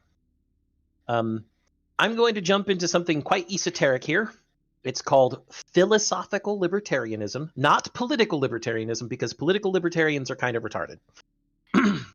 My best friend's a libertarian. Is he politically libertarian or philosophically? Well, he's he votes Libertarian Party, goes like straight down the. Does he believe feudalism is libertarian? He thinks we should go build our own damn road. So okay, so he's closer to anarcho-capitalist than anything. Yeah. So the idea of philosophical libertarianism, or as some people call it, classical liberalism, there's numerous different labels, is enshrined in two pillars. There are two pillars. The first pillar is the understanding, acceptance, and protection of individual liberty. And the second pillar, the one that everybody scoffs at whenever I talk about it until I go into detail, is the non-aggression principle. And the reason most people scoff at the non-aggression principle is because, well, that means you couldn't ever defend yourself until you'd already be hit. And I go, no, because the non-aggression principle does not say you're allowed to return aggression. The non-aggression principle says people are not allowed to infringe on your rights, and any attempt to do so is a sign of aggression. The non-aggression principle. Can you say that again in a different way? Wait, I thought it was brilliant, but go ahead. No, it is. It is. Just it was very concise and nicely done. But we're going to move on past it. So say it again. Okay. Maybe in the same way, just so that my brain can understand what you're saying. Okay. I'll bring it down to a level that you can understand. Boom. People who normally listen to the non-aggression principle think that that you aren't allowed to punch somebody unless they've punched you first, if we're using physical violence as the violation. But the non-aggression principle actually says that any attempt, you see they're bringing their arm up like they're about to hit you, is at that moment an infringement on your liberty, specifically your liberty to bodily autonomy. Again, talking physical violence.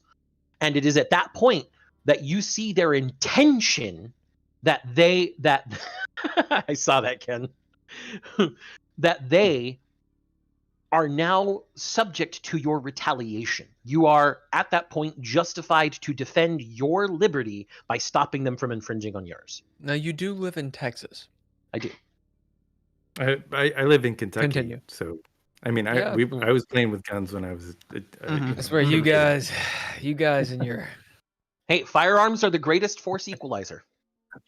But it's we won't true. Get It does get. And my libertarian friend is a big proponent of guns as well. But it makes it so that even if you don't bench press things, even if they have a car and you're on a bicycle, it really does.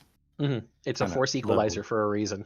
Yeah. Okay, so but you guys are starting to agree. Well, to continue about philosophical libertarianism. Okay. The individual liberties are recognized as universal to all humans. Things like by the people who are accepting into this contract of philosophical libertarianism. Okay, cool. Right. But those are things like bodily autonomy, the right to private property, the right to self-defense, the right to association, things of that nature. And this is philosophical what? Philosophical libertarianism. Okay. And then the non-aggression principle is the mechanism by which you protect those liberties. So for the example I like to use that is a non-physical violence example is two people protesting in a public area. And I'm not going to get into the whole legality buying permits thing because that's a governmental issue and not a philosophical one. Let's say you have a message you want to get out there to people. So you go out into the public forum, you get up on your pulpit or your soapbox, whatever it might be, and you start talking about it. to the people. Now, there are people who disagree with you. If they go off to their own corner of the public forum, get up and start spouting counterpoints and counter to your issue, they are also following their liberty of expression. You both are. Unless you're right, then no one will disagree with you. I'm not going to get into that. But say there's a person who disagrees with you and is standing in the crowd, and instead of going off to do their own expression to counter you, they decide to be disruptive. They get a megaphone and scream over you, or they cut off your PA system, or they try to physically remove you from the premises. That is an infringement on your freedom of expression. That is an infringement on your liberty. The non-aggression principle then gives you the mechanisms by which to go, well, this person's being disruptive, have them removed. Right. This person's trying to remove me, defend myself. I absolutely had that experience and felt like it's really interesting how you said that. If you bring a megaphone, you're being disruptive to a debate where two people are debating and they're going over, or to an event like I went to, I guess an LGBTQ event. They do a big show, and this is really interesting to me because there is always a Christian group or a super alt-right group with a megaphone shouting at the top of their lungs, and it's disruptive to the event for the people. Are you requesting space for something like that, or is the person with the megaphone and usually there's an assortment of police officers because we know that drag queens can kick your fucking ass, or because that's real. And I would never want to fight a drag queen. Not going to do it. So in the event that these people have not set up their own space and haven't gotten their own space to talk about their own things, that they're in the space that is being used for the other event and being deliberately disruptive, that is an infringement on the event's rights. Yeah. So it's a physical space thing. Because they're outside on the public sidewalk, and yeah. they showed up to the event. I don't think there was a permittable thing. I think it's because if you talk to anyone, and me, I'm a big right to free speech kind of person. Public sidewalks and a downtown area are pretty sacred. Public forums. Going through that, you gotta. It's like if we're gonna go political, it's like I'm a pregnant woman and I'm going through that line at the abortion clinic, and people are shouting at me, giving me a lot of, telling me terrible things about myself, going through and passing this line. Is that another? So safety and freedom. So we've gotten more political on this podcast than we've ever gone before. That's because I let you talk.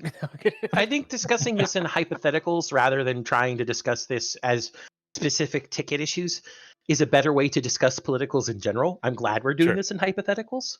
Yeah. So going with your example of the pregnant. I am about 6 months pregnant. Yeah. And I'm okay. You don't look a day over 3 weeks, Ken. But this post-birth abortion is what I'm going for. So you are going to an abortion clinic. I'm going to say it doesn't matter what your reasoning is, because that's not important here. What's important is you are going to an abortion clinic to execute your right to bodily autonomy. And I'm not going to get into the religious or philosophical implications of that either, because that's an entirely different discussion and debate. I've been through it so many times. Nobody ever wins, and everybody ends up screaming. We're talking about right to say to speak your mind. Yes. So this woman is going to a Planned Parenthood clinic to try and get her abortion, and there are people outside of the Planned Parenthood clinic screaming baby murderer, et cetera, et cetera. I'm assuming that's the type of event you're talking about here, correct?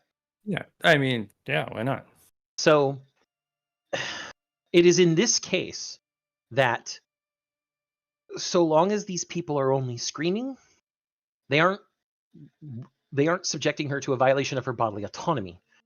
And she isn't being prevented from expressing herself either, because she could scream back at them. She can choose not to. She can choose to ignore them entirely. That's all part of her liberty to association. Aren't words violence? No. Anyone who says words are violence, Slick Rick cosplay. Oh yeah, I see him. Says, I hate to bring it up, but Zan, can you apply the law to situations like the protesters that block major roads? For example, we're running over people with a truck now. The protesters that blocked major road to airport that was reported recently. So do you guys, Ken, do you know what he's talking about? There's a ton of those. I know it happens all the time. I mean, okay. So I am a pedestrian and I'm not protesting at all. Most of the time I'm walking the streets, and I realize that it doesn't matter if I'm protesting or not protesting. Somebody's going to try and hit me with their car. That's normal. Yes. Yes. I will say this. Roads are designed as a throughway for vehicles. They are indicated specifically for vehicles. We leave a shoulder or a sidewalk for pedestrian traffic. We have certain signals and certain, the painting on the road, the actual lines that show where a crosswalk is. We have safety measures in place to keep both pedestrian traffic and vehicle traffic in their associated zones so that everybody is safer. That is an example of safety that doesn't infringe on liberty. Sure. And we also have permits that we can get if we want to be on the street. We can shut a street down and permit. Yes. And take the road as well. And that now goes into governmental process rather than philosophical libertarianism. Spontaneous. But it, if you talk to any police officer, you can get a ticket for crossing the street. Yes, we do have and interfering with traffic. That is yes. But again, that jaywalking ticket is for. And again, it goes to my security over freedom. So argument. The thing there is, when you're walking on roads, you are walking on something you yourself did not purchase or create. If you believe it, your taxes paid for it, but that's a different issue. Again, we won't get into governmental process. And I have to say, the intent of the road. Yeah, I also have to state this is purely contractually based with my soul. Taxation is theft, but we'll go on.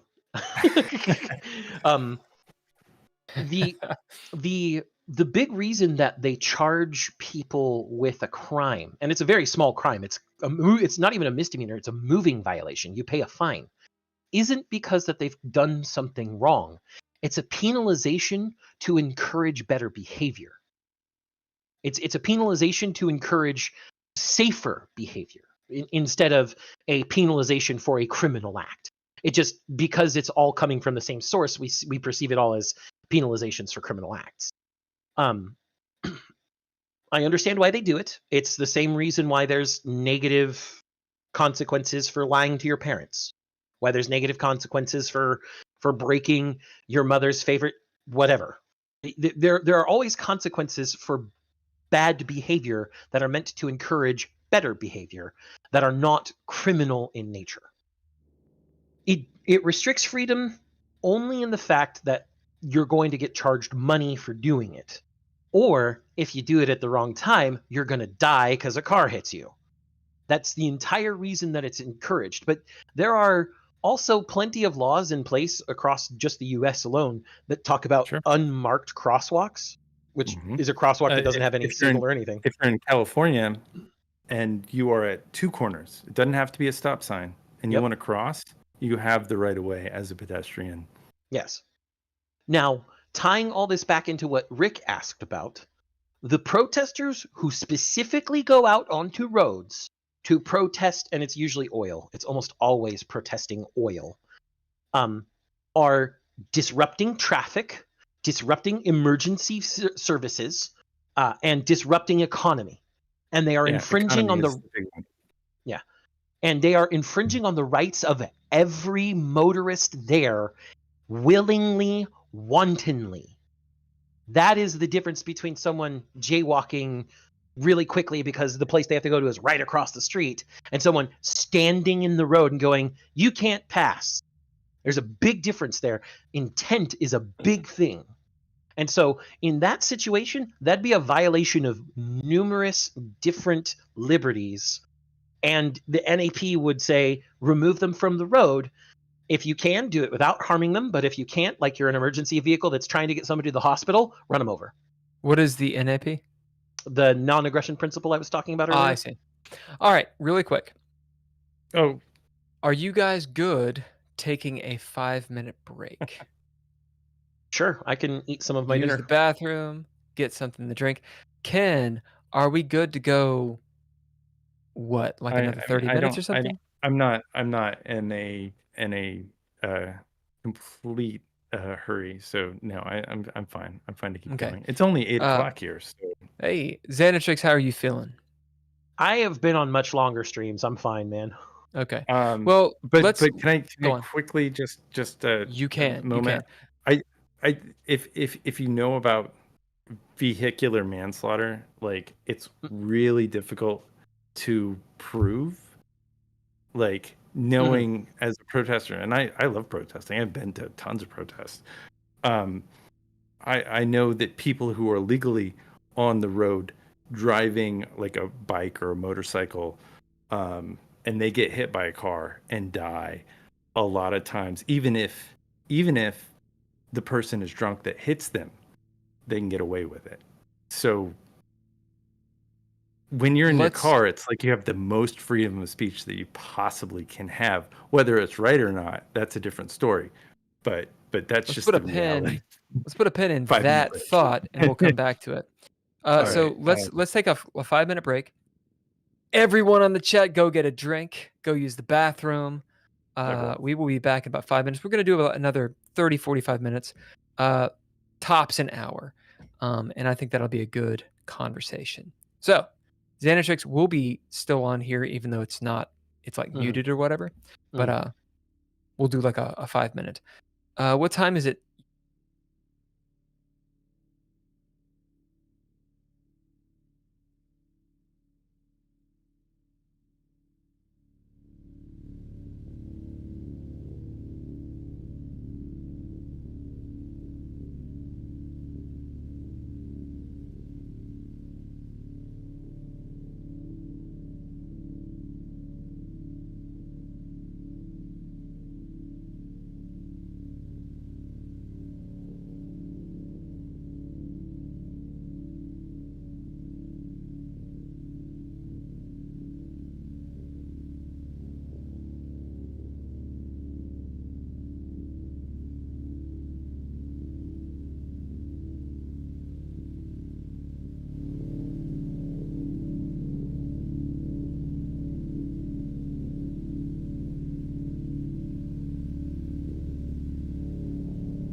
Liked All it. right, we're This has back. been great. I think So I think you all the- and Archangel. Cancelable offenses. We should stop. I think you and Archangel would have a really good conversation because Archangel is also a cybersec dude who I just think it would be a really really interesting conversation. It'll be fun. Unfortunately, we don't have Hulker here tonight to have a sponsor. I think that we can be sponsored though. Ken, would you like to show your shame? Oh yeah, I think tonight's sponsor is not Evan Williams. No, even no, no, though it's not. It's Kentucky. Oh. Thank you, Kentucky. Yeah. Kentucky bourbon, more specific. It's Kentucky, not Kentucky. well, real bourbon. Because if you're drinking bourbon that's not from Kentucky, it It's ain't not bourbon, bourbon. y'all. It ain't bourbon. Fun factoid. I just discovered. I don't know if I can pull this up or not. I kind of don't want to because it's actually a personal thing. But I just discovered a family heirloom, which is my grandfather. Oh. He was a proponent of the legalization of alcohol and the city, and so he lobbied to get the city that I'm in to be wet, and we have a body. Well, he did this like a capitalist, so he like bought some land and then set up some liquor stores and got the stores in place, and then became legal. And he was very much cornered the market on liquor in the area, so he was a capitalist. Hey, capitalism but makes we the world have go this round. wonderful bottle of Weller from the 60s. That they there's probably 2 bottles left in existence of this 60-year-old bourbon that Jesus. was quite amazing. How smooth is That it? my aunt was pretty pretty emphatic about us not ever being able to drink. So Gee, that's just it's cruel is what that is. WB 'Cause I means wanna welcome drink that back. so Just so you know. Oh, God damn it. Yeah, I just guessed it.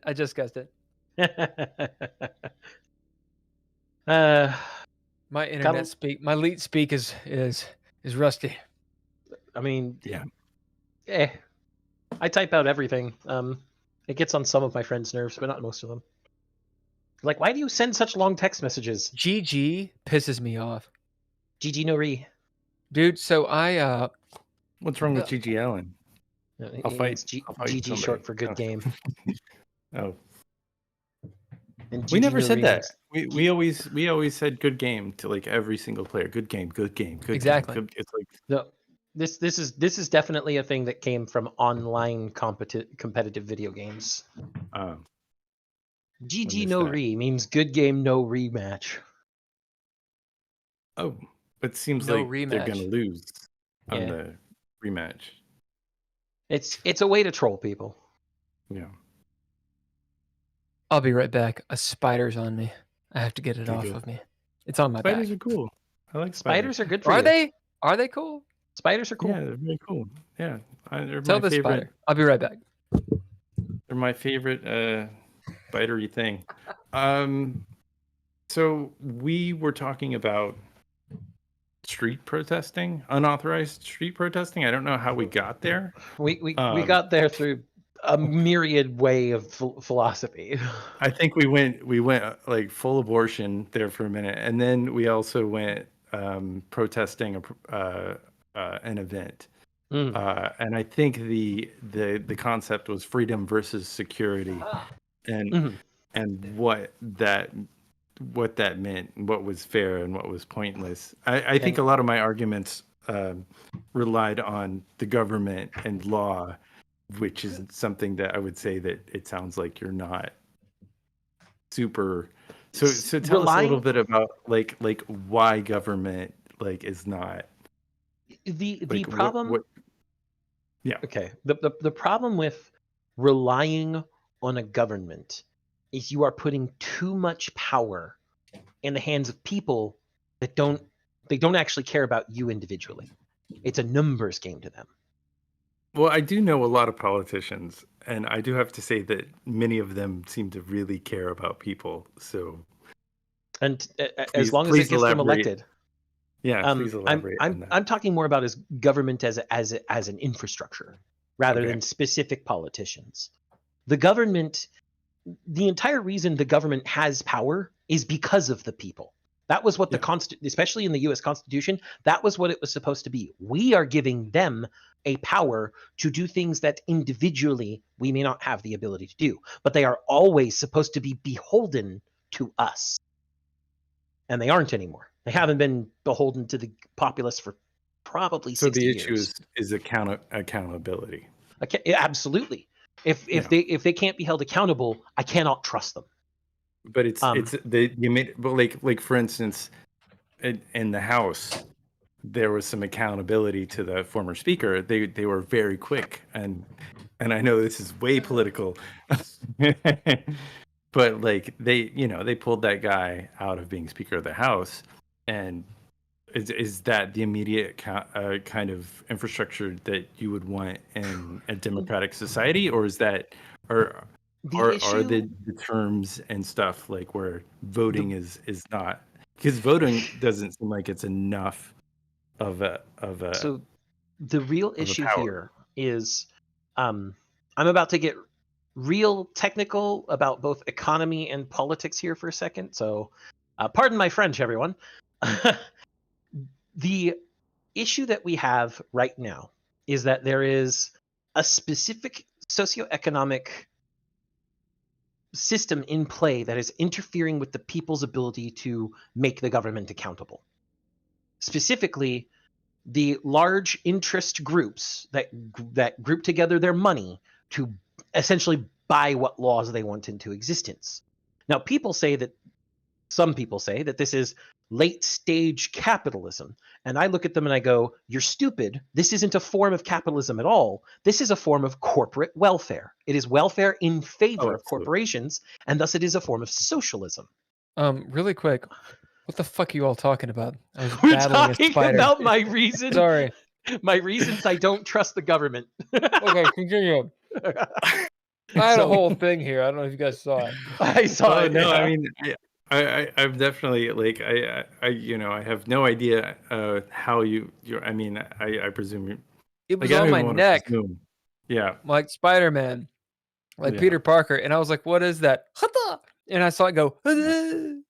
And this is one of the reasons why like one of my best friends is libertarian, like hardcore, and then also why like I don't see how it works, but so everything you've said so far is like spot on to like whatever ideal infrastructure that is going on in my head. So to go beyond that, I love libertarianism as a philosophy because it's ultimately a philosophy of optimism. It wants to believe in the better nature of man. And a lot of libertarians show this in the way they try to advocate for philosophical libertarianism, because a lot of them try to advocate for what's known as rational anarchy as a form of governance, which is essentially a world where there is no governance, there's only self-governance, and everybody acts in a rational way. And it's a very optimistic outlook. Yeah, no, but it's also extremely naive. For your fellow neighbor, yes, absolutely. And I figured this out pretty early on when I was studying libertarianism, because I'm a jaded and cynical asshole. So I mean, human nature is pretty well known to me. There is anarchy, no matter whether it's anarcho-capitalism, anarcho-communism, any form of anarchy in between, cannot work in the human condition. Humans are social animals. It's fun to say when you're a teenager, but like that's hormones. Yeah. Humans are social animals, like I was saying. Yeah. And because they are social animals, there's always going to be competition and conflict. And both competition and conflict drive hierarchy. And so there's always going to be hierarchy as well. You can't have anarchy when there's hierarchy. They conflict. They're mutually exclusive. So as a philosophical libertarian, I want to be optimistic, but as a realist, I realize that there is no perfect form of government, my personal ideal form of government would be small government, so a minarchism, as it's sometimes referred to, where the government does only the things the government should, and the rest of the power is in the people, in the private sectors and everybody else. But on top of that, the economic system cannot be 100% laissez-faire capitalism. Because hands-off capitalism, where there's no regulation, gets you the robber barons and the stock market crashes of the late 1800s and early 1900s. So there has to be a minimum amount of regulation on the economy as well to make sure that both potential employees and potential employers cannot fuck each other over. Now, I am not an economist. I'm not some sort of governmental specialist. I cannot claim that I know how to design these systems. I feel like they would be the best systems to work together, though. And then anytime you say economy, I mean, I'm always like, that triggers that thought of, like, what economy, like, what are the guide bars? You know, you're in a bowling alley, they're saying economy, and they have the guardrails up when they're talking about American economy, because there's a lot of stuff that isn't really attributed in economy. Yes. Like, so it is. And then I want to go back to gaming. So why in this world, when we're in our games and we're playing, do you play as idealist in that political spectrum, or do you play characters that relate to that I when I play games and create worlds? Yes, in that and because things develop into, you know, genocide, not genocide, but, you know, you start murdering people. When I play games, whether it's tabletop, video games, whatever, I try multiple things. I don't like staying in a single set way of playing, because first of all, a system, no matter what system you look at, is vast. Especially in TTRPGs, even the simplest systems have a ton of options, and you can play the game in multiple different ways. So I want to experience that. Using current examples, in the Emberwind game we're playing on Cloister of the Dice over with Monk, I'm playing a custom homebrew class he and I designed for Emberwind called the Pugilist. It's what you think it is, a guy who does punchy martial arts stuff. Pugilist. Yeah. Well, because all of the classes of Emberwind are a single word, and we didn't want to use, like, martial artist, so we called it Pugilist. How about boxer? I mean, boxer could have worked, but it doesn't exactly encompass the class fantasy we're going for, because the class fantasy has both, you know, the rough and tumble punching, but also the mysticism of like the monk from most games. Okay, sure. And things of that nature. But in the next game we're playing, when we go and start our Sword World campaign, I am playing a war mage, which is sword and sorcery, swashbuckling and blaster caster, all in one, there to be on the front line and kill people good. And it's an entirely different class fantasy. And if we were to play multiple Sword World campaigns, I'd play a different race, a different class combination every time. I'd just be like, oh, I want to be something completely different this time. Let's do this. So when I play games, I'm not necessarily seeking to emulate my own ideals. I mean, sometimes I'll play characters like that. Absolutely. Sometimes I do just want to put me in there and be the swashbuckling hero. But other times, I'll want to try something different. I want to do something different. I want to be someone different. I will argue, and then let you continue, that you're always playing yourself. Go on. Okay, I can see where your argument stems from. That's a very Carl Jung thing to say. That's a very psychoanalyst thing to say. Listen, if you're gonna, but I'm, we're not going extreme here, right? I mean, because like Descartes style, of course you have to play yourself because you are yourself. Cogito. What I mean is, Cogito ergo sum. You said Descartes, so I brought up his famous maxim. Do you know what I mean? Yes, that what I'm playing is a facet of something inside myself. Yeah. Yeah, that's why I said it's a very Jungian thing to say. Right. Continue. Yeah. But You're talking above me, so it has to do with a very famous psychoanalyst, Carl Jung, and his ideas Yeah. on the collective unconscious and the shadow of the self. I am. So on Ken, two characters that Ken has played, as in I'm telling you this. I'm Mhm. telling Xanatrix you this. Okay. Mhm. Ken has played two characters in this game that shall not be named. Red One, Door? huh? Red Door? Right, Red Yeah. Door. Red Door would be a good fucking name for a game, by the way. Bad drawer. That'd be Bad actually Drawer. kind of cool. Red Door. That makes me Yeah, want to one find is out if there's Dolby. What is it? Lieutenant Dolby. What's his last name? Yeah. Prologic. Dolby Newman. Yeah, Dolby Newman. ProLogic. Not bad. Dolby Dolby Newman. Logic and Gary Newman. That's the one in the Into Space game. The sort of Starship Troopers, The Expanse, Aliens universe. Okay. Which, if you ever want to jump in, that would be a game you could jump into. And it's Absolutely.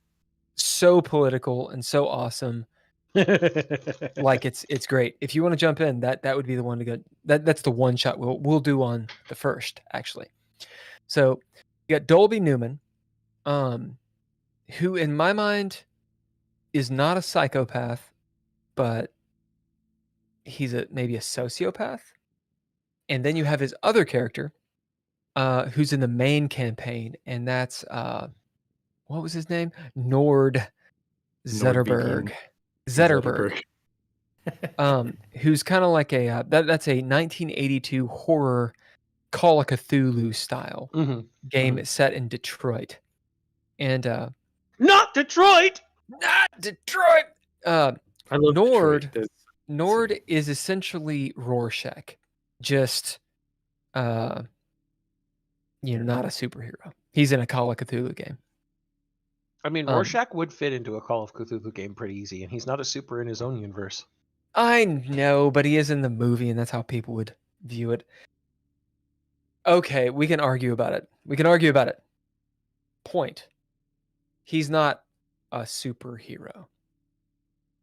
Quotes.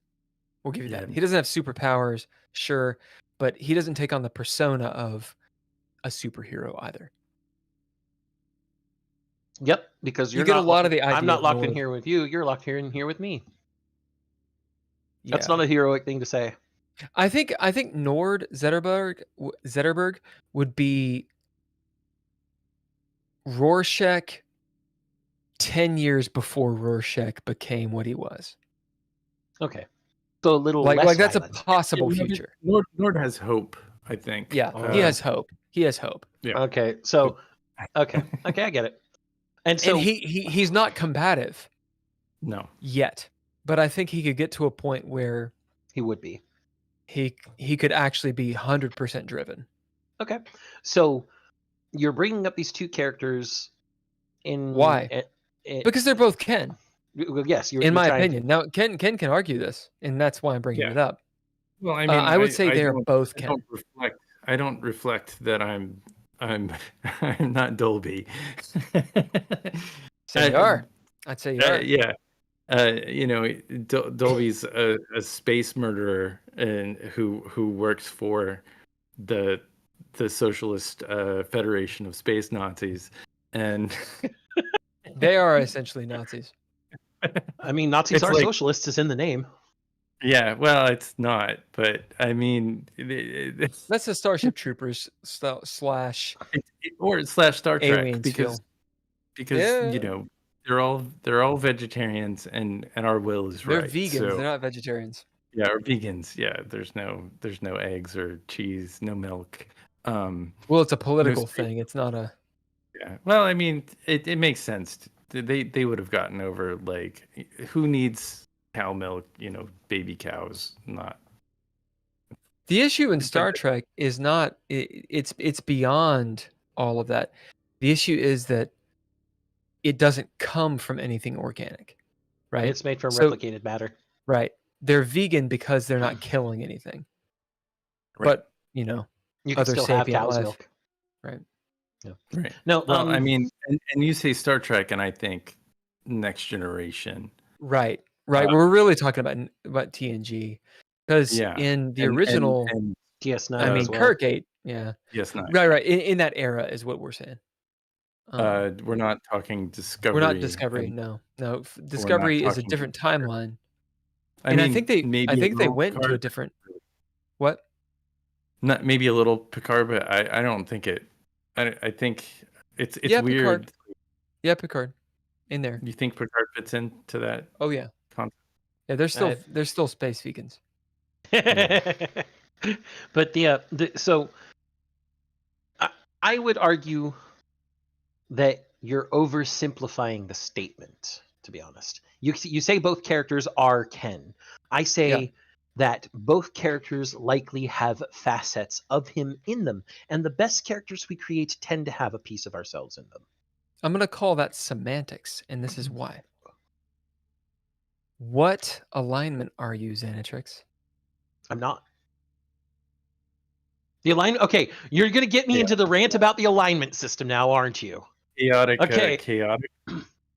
Okay, so no, Monk and I No. both have the same view on this. The alignment system was originally about your interactions with the gods. It was originally Yes. about which gods favored you most and which gods disfavored you most. It was not meant to become a roleplay element that you then have mechanics that are from your classes introduced to, such as the classic, oh, you're a lawful paladin and now you have to do something chaotic. Fall or die, asshole.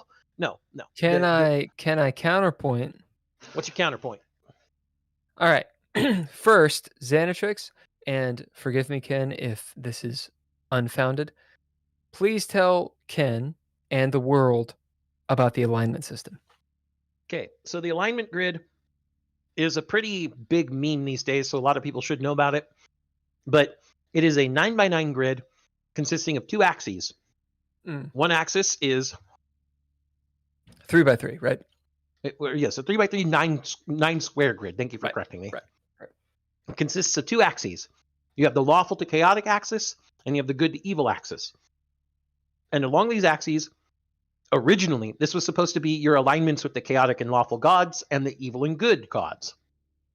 So you could have 9 potential alignments: lawful evil, chaotic evil, neutral evil, lawful good, chaotic good, neutral good. That would be lawful good is libertarians, by the way, isn't it? We'll get there. Sorry. And then there's the neutral. There's the very interesting neutral axis of lawful neutral, true neutral, and chaotic neutral. Chaotic neutral is one of the banes of most GMs because most chaotic neutral people take that as a license to just act like an asshole. But originally these 9 potential spaces were your alignment to gods, which gods favored you and which gods didn't. This was not a facet of your personality. This was the lawful gods and the good gods like you, so you are lawful good. Oh, the neutral gods and the chaotic gods like you, so you are chaotic neutral. But as D&D evolved further and further, it got turned into a personality trait almost. Especially with the way, like I brought up earlier, paladins with the whole fall or die bullshit. Well, when correct me if I'm wrong, OSR style, so it obviously wasn't called OSR in AD&D in the first, Sword and Sorcery, but it was about gods because the storytelling had to do with a different thing than when you're in 3.0 and beyond. I can agree with that statement. I would love to leave it that vague because getting into the nitty gritty is way too long. Sure. Yep. That's also something that I think Mildred would be much more equipped for. I'm a broad strokes kind of guy. He gets into a lot of detail. Sure. At least when it comes to TTRPGs. Get me on video games, I'll get you into nitty gritty all day long. But even then, even with 3.0 and beyond, having taken the alignment grid and turned it into a personality grid, it was ill-advised and ill-executed. These but particular, cool. I mean, it could be cool. The big thing though is that a lot of people took these alignments as literally as possible in some cases. I mean, you had lawful evil people. It was a justification. Yeah, it was a justification to act out whatever bullshit they wanted to do with the character, rather than, actually role playing the character. They would do whatever actions they wanted. They wouldn't actually play the character like the character might actually play. I like what you said there about it becoming a personality trait. Yeah. Because beforehand it wasn't, right? Beforehand it was like, you're the barbarian, you have the god that is chaotic neutral, and so you're in alignment, and there's a thing there mechanically and thematically.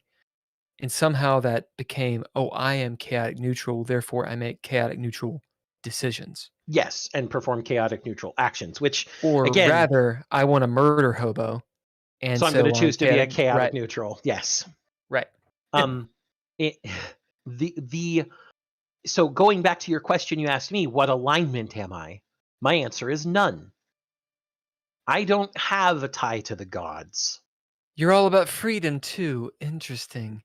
Well, interesting. If we want to go with D&D elements, I shall not be defined. That would technically fall under chaotic at that point by the D&D alignment. Chaotic grade. What? Probably chaotic good. Oh, probably. And I gotcha. Ha! You didn't, though. Ken, which one are you? What am I? I mean, I feel like I'm lawful evil. I don't know. No, you're not lawful evil at all. I'm just kidding. I could see Ken being lawful no, evil. no. I mean, I really don't see it. It's been a long time since I've played, so I always have, like, it depends on who you're talking to. So you talk to like somebody who is oppositely aligned of me, and I would be lawful evil or lawful good depending on the alignment that they are, I would presume. He's so a lawful mirror. It's a subjective. Mirror. It's subjective. Well, playing the devil's advocate subjective. is in and of itself is something you can do. I am going to give you guys the floor again, but I wanted to say what Garm had to say. Xanatrix, would you like to say what Garm has to say? Sure. Garm pointed out that D&D alignments are terrible. Agreed. But to answer the question, Garm says they are always the chronic hero syndrome, the goody two-shoes, the by-the-book Boy Scout. So Silver Age Superman, Spider-Man, or Captain America. Well, Garm says, I am always. Yes, but I'm speaking their and Captain words. America. I see. Kind of like he sort of betrayed like his country. So is he really lawful good? So now you're going to make me pull out a Captain America quote. Hold on. I have an entire folder full of my favorite quotes from comics. You guys are going comics. So my comic knowledge is shit. So that's your guys. My comic knowledge is mediocre at best. All right, well, Xanatrix, you're gonna throw us down. I did the holograms. You know what I'm talking about? Mm-hmm. I had those in the Marvel. I just worked on a animation on one of the cartoons. What was it called? What was it called again? It was a Wolverine and the X-Men. It was not well received. It was moderately well received, but so this is a discussion between Captain America and Spider-Man. And I'm just going to quote the whole thing. It's 2 pages. Spider-Man. Do it. Yeah, go ahead.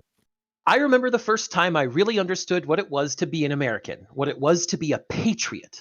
Whoa. I was just a kid a million years ago, it seems sometimes, maybe 12. I was reading Mark Twain, and he wrote something that struck me right down to my core, something so powerful, so true, that it changed my life. I memorized it so I could repeat it to myself over and over across the years.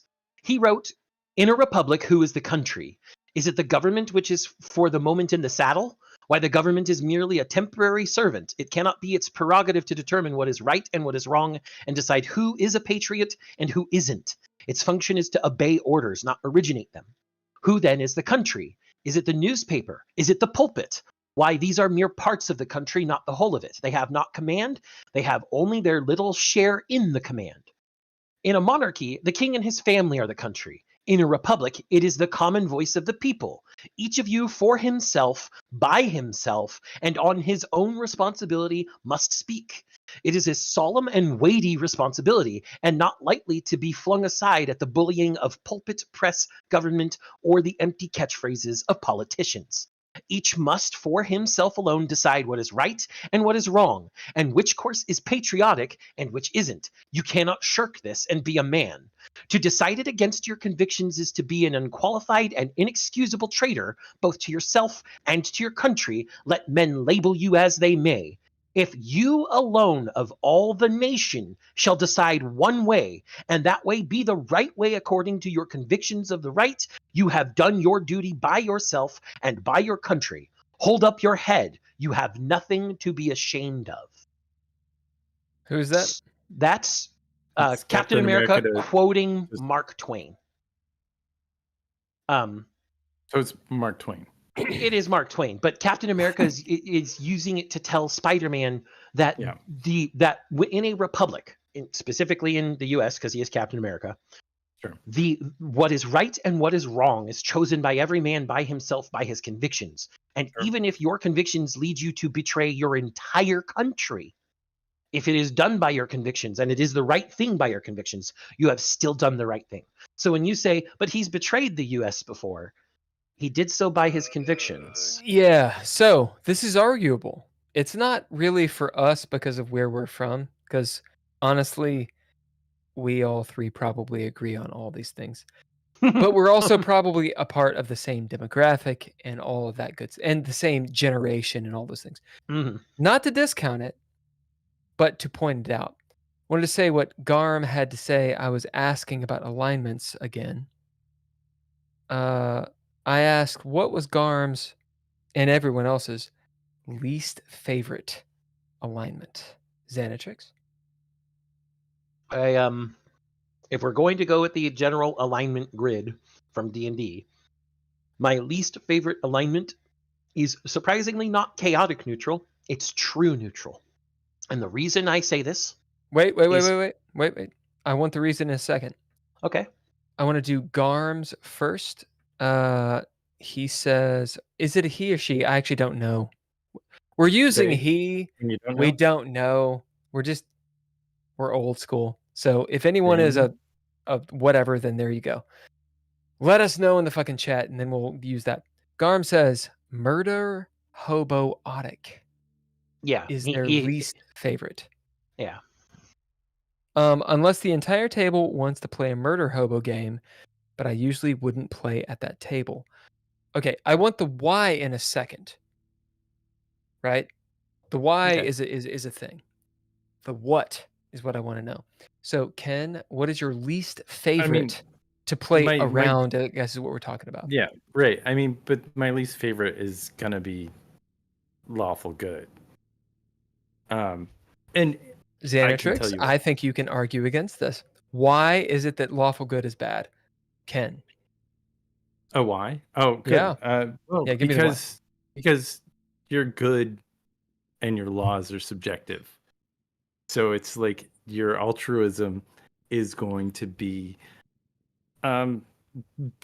completely based in your own mind. So contingent on henceforth, like what Captain America and Mark Twain were saying, like it is you that benefits from this and your perceived reality. But it, like, you know, if anybody can say that that's what Thanos thought, you know, Thanos was like, that's his perceived reality. It's bad for a lot of people. It's good for some, you know. Yeah, you could argue that Thanos is lawful good from his perspective, which is the problem with one of the problems with alignment. Xanatrix, go. So you want me to argue against why Ken? too if you want. Okay. So the reason I dislike true neutral is that too many of the people that I have played or GM'd for who play true neutral characters don't actually play true neutral. They play all sides against each other, which is not true neutral. That is, no, it's not. You're right. That's absolutely evil, for one, because it's all for your own benefit. And I would say it's neutral evil because it's playing all sides. But sure. Okay. The You other mean side for of entropy? Do you mean Yeah. for entropy or chaos or something? So when they play all sides against the other, they take advantage of every side in a conflict. That's the evil neutral side, the evil. good side, the lawful side, the chaotic side. Yeah, When that's they're neutral evil. That's 100%. Nord, That's neutral by evil. the way. Huh? Yeah. That's Nord. Then Yeah, it's Nord. I don't think it's Nord. I think that You don't Nord think so? is no. I think Nord is I'm sorry to interrupt you, Xanatrix. Yep. I And think that interrupted. Nord is chaotic good. I don't think he's And chaotic. I think he's got intent. yeah, but he's willing to do what he wants. And Yeah. this is the thing. He has a code, yes, but he's willing to do whatever it takes to get the thing done, which means what is good in his mind. And that's chaotic. The good just happens so to the be good, fascism. yeah, the good, like Because that's if my issue. society says that only these people who look this way are good and should live, if Right. it's so far into the future to where no one even questions this, which is where He you doesn't are. care. He doesn't care really who lives and who dies, other than himself. I mean, he wants everybody to then live. he's evil. Okay, And Xanatrix, no, I'm sorry. but I didn't no, have to detail. it's not true. No, it's not true. That's not true. But he wants everybody to live. But like his goal is to tell the truth. It's not. Okay, It's not the I have a point here. situation. It's not the Xanatrix, situation. You Go ahead. continue, and then we're going to take what you say and apply it to Nord, to Dolby's character. Okay. Xanatrix, go.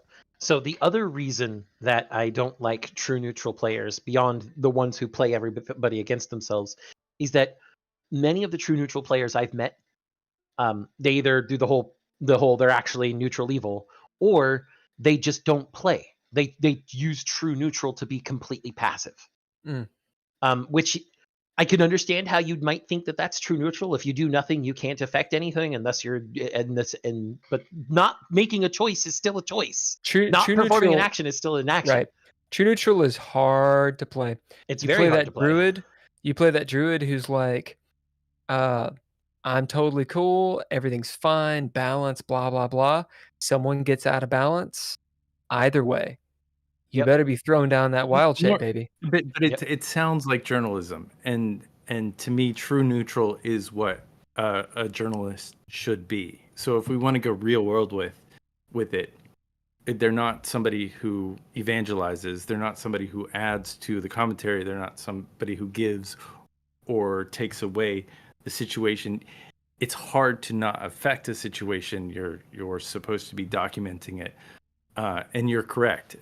There are choices that Nord has made to kill people or to hurt people. We're gonna get to we're gonna get to Dolby and Nord in a second. So, but I'm just saying, true neutral, like to me, like as knowing nothing about the real way that it is the fourth aspect of what makes America work.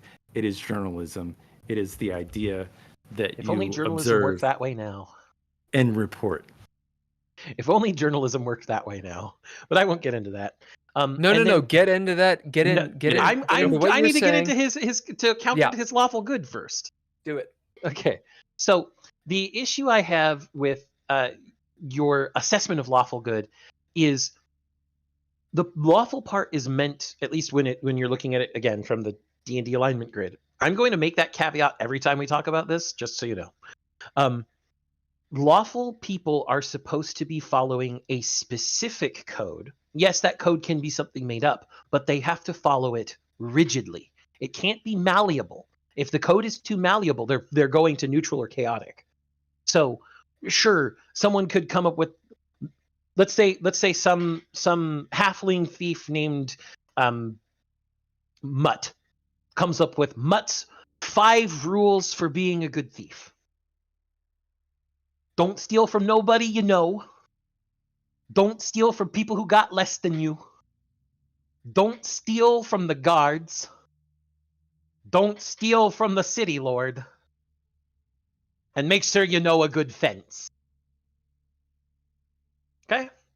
Those are 5 rules he made up on the fly. But if he follows those rules rigidly, only steals from people who have more than him, doesn't steal from basically any of the authorities, of which 3 of those rules cover, and then knows a good fence that can get him the sales, he's lawful. And he's probably lawful neutral or lawful evil, considering he's a thief.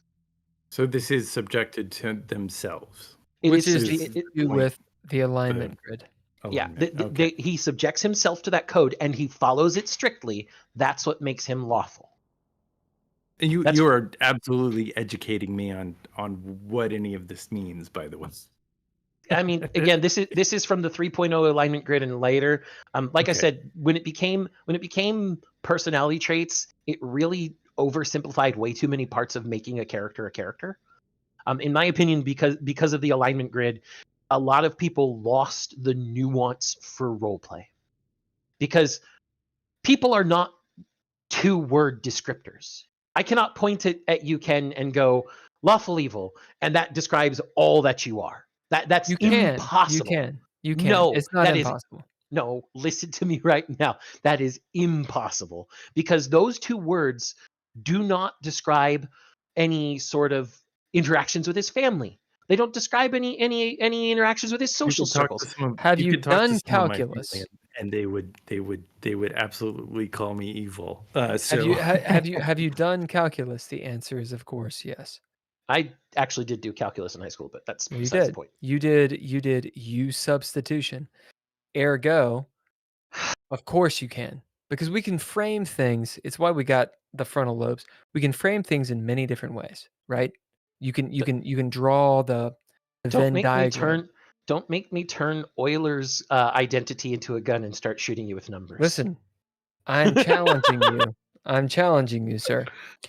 You can absolutely say this statement. Impossible. Bullshit. No, the reason I say it's impossible is because you cannot capture the whole of a person in one descriptor. All right. You can. Sorry. Based on context, and we will devolve into all the things we would devolve into. So whose perspective, like, can I ask a general question? Because sure. Whose perspective is it? So it's our own personal perspective that these this is what we're literally talking about. Are gained. It is literally our own perspective that I am. Okay, have to define what you're talking about. Really quick. Garm has said things. Xanatrix, would you like to say what Garm has said? Very few systems are actually fun to just kick doors and take names. And even to those that are, I need a little something more. The same for movies. Without a good story, it's just lights and sound. So when I play TTRPGs, I really want to participate in creating a story with the rest of the players. And that's a perfectly valid one. Everybody comes to TTRPGs for different reasons, and that's a perfectly valid one. You understand that there are some people who do just want to kick doors, take names, and fight. They just want that action movie experience. And Garm then added, and because I don't really I don't really enjoy the idea of a story of characters that only kill and loot, then a murder hobo game would not be something I would enjoy. So that's why Garm's clarifying why they don't like murder hobos. Understandable. There are some, like I said, there are some gamers out there who just want to play that meat grinder. They want to be that murder hobo. And more power to them. Yeah, he's not saying bad run fun, just not his idea of fun. Exactly. Okay, so you are a human. I know that's a contentious statement today. I think I am. Last time I checked. Can we agree that you're a human? Yes, but that does not encompass all that I am. Yes, it does. No, it does not. And everything that matters. No. Absolutely. I disagree with you. I will provide proof as per Hitchens' razor. Okay. That which can be claimed without evidence can be dismissed without evidence. Go ahead. Well done. I have a feeling you might be smarter than I am, Xanatrix. I have a feeling of that too. You might be a little bit smarter. certainly know more about things and stuff. I just do a lot of studying, guys. That's all it is. Maybe. But I will do my best. Garm says exactly. I'm not saying it's bad, wrong, fun. It's just not my idea of fun. Yeah, which is exactly right. You know, certain types of games are for certain types of people. There's a game for anyone out there, but not every game is for everyone. That's the important marker. There is a game for anyone out there, but not a game for everyone out there. Yeah, there's okay. I want to continue our. Go ahead. I just Our- wanted to make that statement. But no, what you just said is actually more interesting. There's an idea of making gaming. I'm being contentious again. Of course. Making gaming available to everyone. Why is that important? Huh! Hold. So, We'll get back to that. yep. Okay. Reducing people down to a common denominator. It's what humans do. I don't think it's a bad thing. It's think part it's a of good pattern thing. recognition, yes. But And there are a lot of really good reasons for us to be able to do that. And I can take the libertarian view for this one. If you think somebody's going to hit you, it's okay to hit them first. yes. Yes, that's part of the non-aggression principle. If you think they're about to infringe upon your rights, you're allowed to defend yourself before they infringe. So Absolutely. safety. I interrupted you. Go ahead. No. You came. That's on point. But Because what I'm doing the is putting it all together. reducing groups of people to common denominators is not the same as pointing at an individual and trying to describe them with a single term. Okay. Yeah, it is. Sure it is. No. So, I will can, give you you proof. can you can reduce people to groups only so far. You don't before have the to. You don't have to reduce them. You have to elevate them. Okay. You can elevate people. You can group people. Let me be very, very specific in my terminology. As you should be. You As you should semantic whore. But you can group people under like terms and denominators to a certain extent. Nope, At some all the way. extent, no. At some extent, there will be a defining factor or more than one defining factor that separates an individual out from all of the groups you've defined. I disagree wholeheartedly based on the fact that I'm a semantic whore. Okay. But I know how to play word games. You want to play word games? Let's do this. well, but let's actually make a point. Okay. Or I could win. Really? Bring your You proof. know, I play. I run a chess podcast called Chess with Bill. Where you don't win. You don't win. I don't win ever. I don't win ever. I was wondering if you were running in the same circles as Grandmaster Hikaru or anything like that. But apparently not. No. Oh my god. Don't even put me in. Our name should not be. Why not? I mean, Grandmaster I'm really Hikaru bad. likes talking about up and comers all the time. He likes to elevate. I'm not an newbies. up and comer. I'm You're a casual. Got it. I'm bad. I don't play chess anymore. I haven't played chess since 4th grade. It's been a while. I mean, after I was D&D, in college. you never went back. Yeah. Well, no, in 4th grade. I got just to slaughtered by people who are ranked, and every single time. I got to 2nd place at state, and then I decided that I was bored of chess. I literally forfeited in the finals. I just tilted my king at the beginning of the match, and that's why I got 2nd place. Yeah, I was just like, I'm bored of this now. Xanatrix, play me in chess and we'll rock and roll. I mean, you'll beat the hell out of me, but okay. No, I probably won't. Yeah, I think you probably will.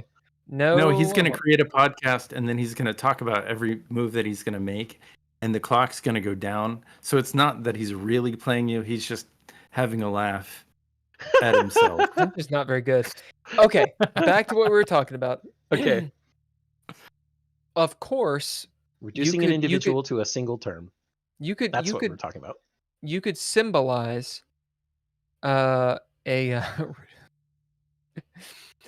you could reduce all of existence to a number if you wanted. Right? So there's the semantic argument, which is boring and all of that good stuff. What I'm trying to say is this. What matters, you could say, is subjective. But if we could say what is objective?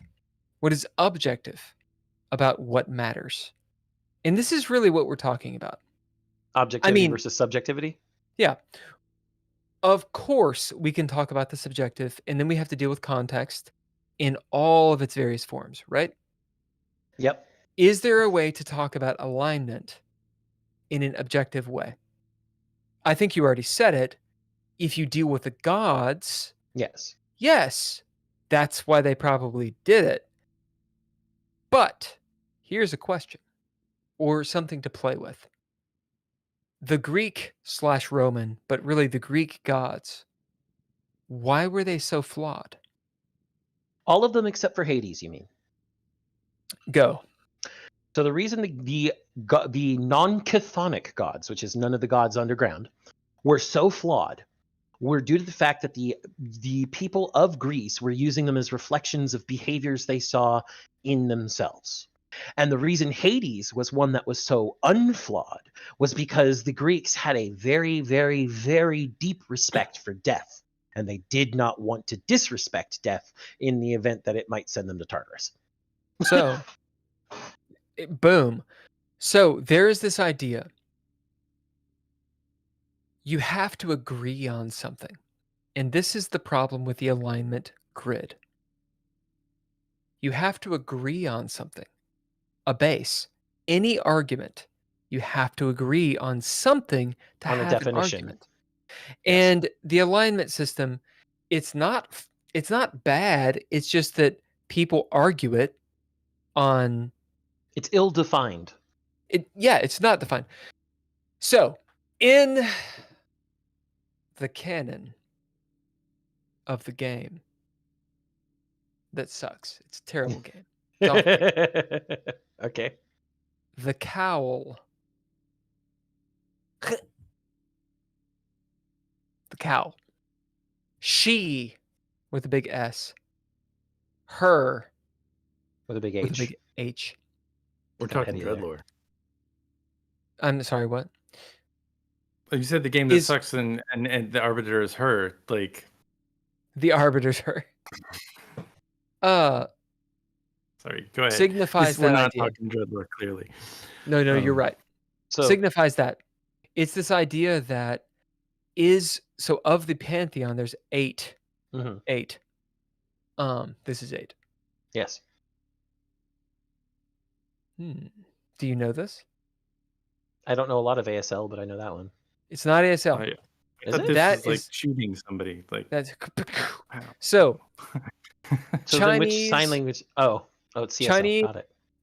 Dalu, which means mainland, the big country is what it means. You've got 1, 2, 3, 4, 5, whatever. 6 is this, like hang 10. 7 is like a right. 8 like a gun. Boom. 9 is an X in ASL, and then 10 you can do that, just this, or you can do it that way. The point is you can do it all in one hand. 5,000 years, baby. Okay, boom. 8 gods of the pantheon, the brilliant octet. However, did you choose 8 because of Chinese influences as well? No, auspicious number. Like a special. Maybe 8 is an auspicious number. It's the most auspicious number, in fact. Define auspicious. It is the number under which most luck occurs. That is according to the Bagua. So Ba means 8. I know. And the Bagua are the 8 trigrams. So I don't know. It's derived from the I Ching. So I don't know if it was from that or not. The fella who created the original octet incarnation of Dreadlore with me, and I don't get along anymore in a pretty serious way. I am very sorry to hear that. I am too, goddammit. Actually, Ken and I just made a fucking short film that's going to come out next year called Nocturne. Yeah, I would like to see that. Yeah. And a lot of it, it's not 100% about it, but a lot of it has to do with that. Anyway, to give this person credence, because they did a lot of work. Credit where credit is due. he was very influenced by that kind of shit too. Okay. Very philosophical person. And perhaps we had a lot of conversations about it. Anyway, the idea is this. You have these beings of power. So this is straight out of like Planescape style, like the powers. Mm-hmm. And there's a big source flame. Whoa, the perspective on that is amazing. Source flame, and they somehow steal a piece of that source flame. What does that mean? And they take it and they create creation. Now, the eighth god, no one knows who that is. It is made up by a person named Song, who is a mortal who becomes immortal. So apotheosis. We now have apotheosis. Right. So there's one. And that's the drive for player characters to sow your great deeds. Think of Harry Potter. You have great deeds. They're not necessarily good or bad. Right. They're great. They're great feats of whatever. One of the deities is the Howl. Mm-hmm. And people refer to her as her. They never call her death. She is the embodiment of death. Okay. This is very influenced by Neil Gaiman. Okay. Or Neil Gaiman, however you pronounce it. It's Gaiman. Gaiman. Okay. His embodiment of death. Mm-hmm. That's essentially what the Howl is. Anyway, I was hoping you'd go with Terry Pratchett's thought of death. Well, he's a little. Yeah, no, Mort is great. I mean, I strive to be. Well, Mort Mort's the henchman. So. I know, but like, how cool is that? I'm clearly not deaf now. Now, like that's the best I could get. Who did? What if she hurts herself? Then that would be a valuable lesson. Who did On a Pale Horse? That was Pierce Anthony. So much of that. I love that shit. So Thanatos from On a Pale Horse as well? Okay. Oh yeah. I mean, so the technically cow go on. I have to say, Pierce Anthony did something weird with the Incarnations of Immortality series.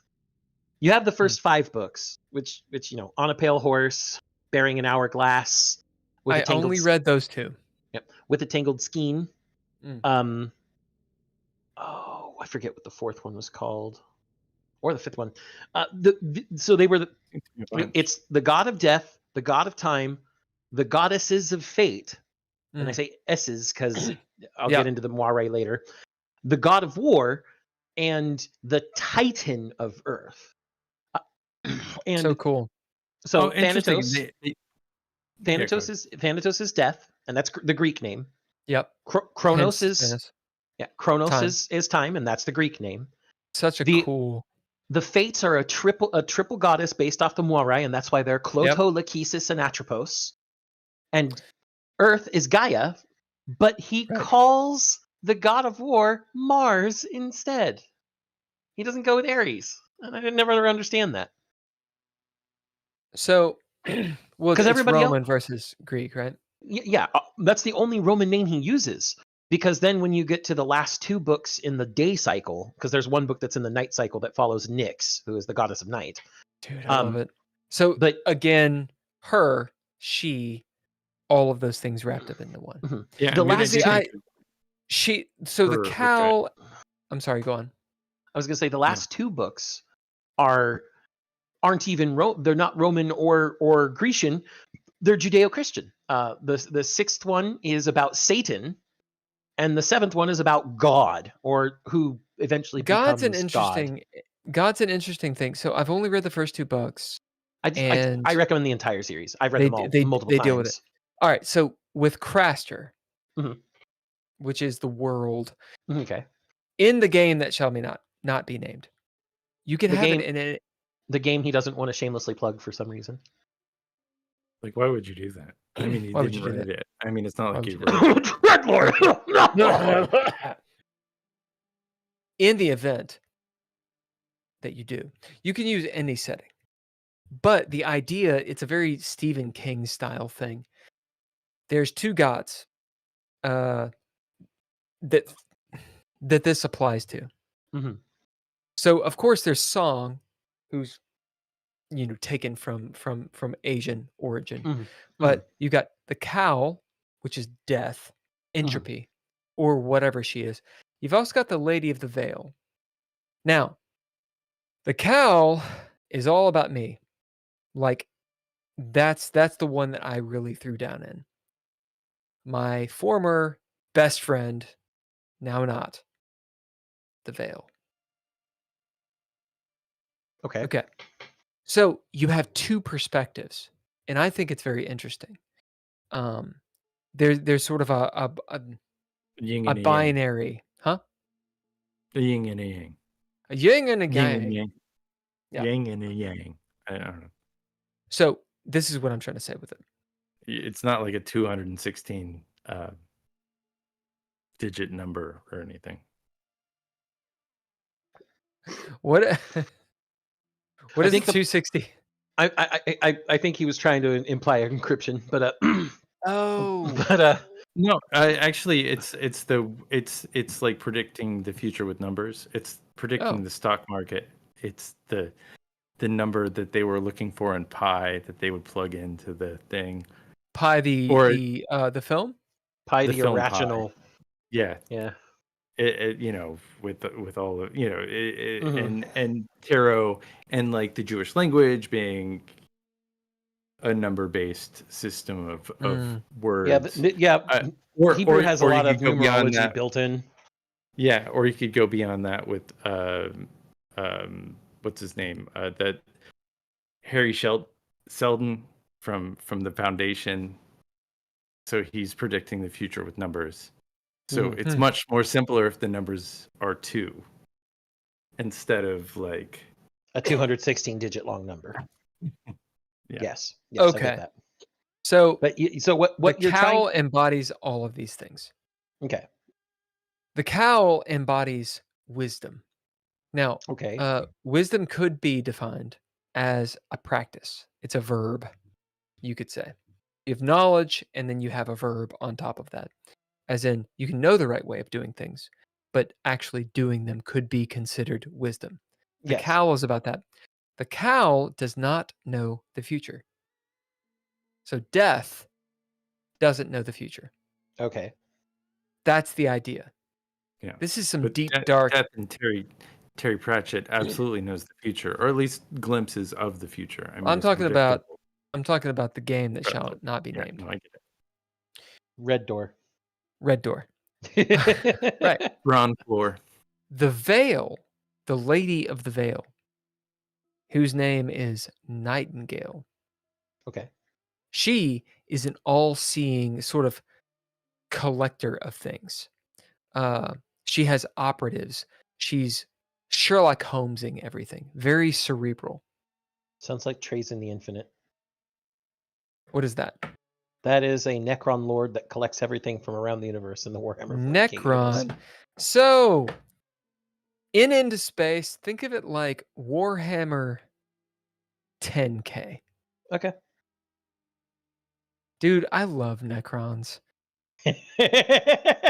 My buddy Derek Thomas, who co-wrote the Startup web series on Amazon Prime, which will be the episode 3, shall be coming out soon, taught me everything I know about Warhammer 40K. Oh wow. Yeah. And there's some really good, like, from Necron perspective of the 40K stuff. I love the lore. I feel like that's what draws me in. A lot of people are drawn in by the lore, especially since the game itself is so expensive and the rules have gotten only more terrible after 6th edition. Yeah, man. That's why you should play the lore in the game system. Dreadlore. Haha. Haha. He finally said it. He finally said it. We need some thumbs up there, Ken. Come on. I mean, I got the web page up, so I'm okay. So you can reduce a person down to one thing, a type of person. That's my argument. A type of person. Yeah. You're a human, Okay. a sapient, Okay. and that embodies all of these things. I think that's possible. Like, I mean, that's the whole, But or it's one of the ideas of Star Trek in general, so dealing with the alien races, right? so the problem then comes, as I was stating, calling me human includes me in a group of nearly 8 billion right now. Calling me sapient includes me in the same group. But Right. it doesn't describe me. It doesn't describe the individual. How egocentric. We are all of us our egos, good sir. And we are all the universe and God. Oh, now you're starting to sound like my mother. Eh. I'm not kidding. My mother nearly got kicked out of Catholic school for failing catechism class by asking too many questions. Well, yeah, of course. My point being, someone asked, okay, so back in the days of evangelism, Yeah. of real evangelism, Yeah. the old Southern Baptist style, Yeah. someone said, okay, prove this. Now, mind you, I am not a Christian. Mhm. However, at the time, I was. Okay. They said, okay, is God all powerful? Yes. Can God do anything then? Yes. Okay. So God must So- be a piece of shit. Sorry. So could God create a big old rock he can't move? And you know why that throws most evangelists on their head? Well, answer yes or no or something else. I will answer something else. God can indeed create a rock so heavy he cannot lift it, but only by putting himself in the framework of humanity. Since he is an acausal being outside of cause and effect, if he stays within the acausal framework, no matter what he creates, he can undo it. Hence God, right? Mm-hmm. So why can't evangelists figure that out? Because they don't want to. No, it's more the fact that they've been trained in dogmatism.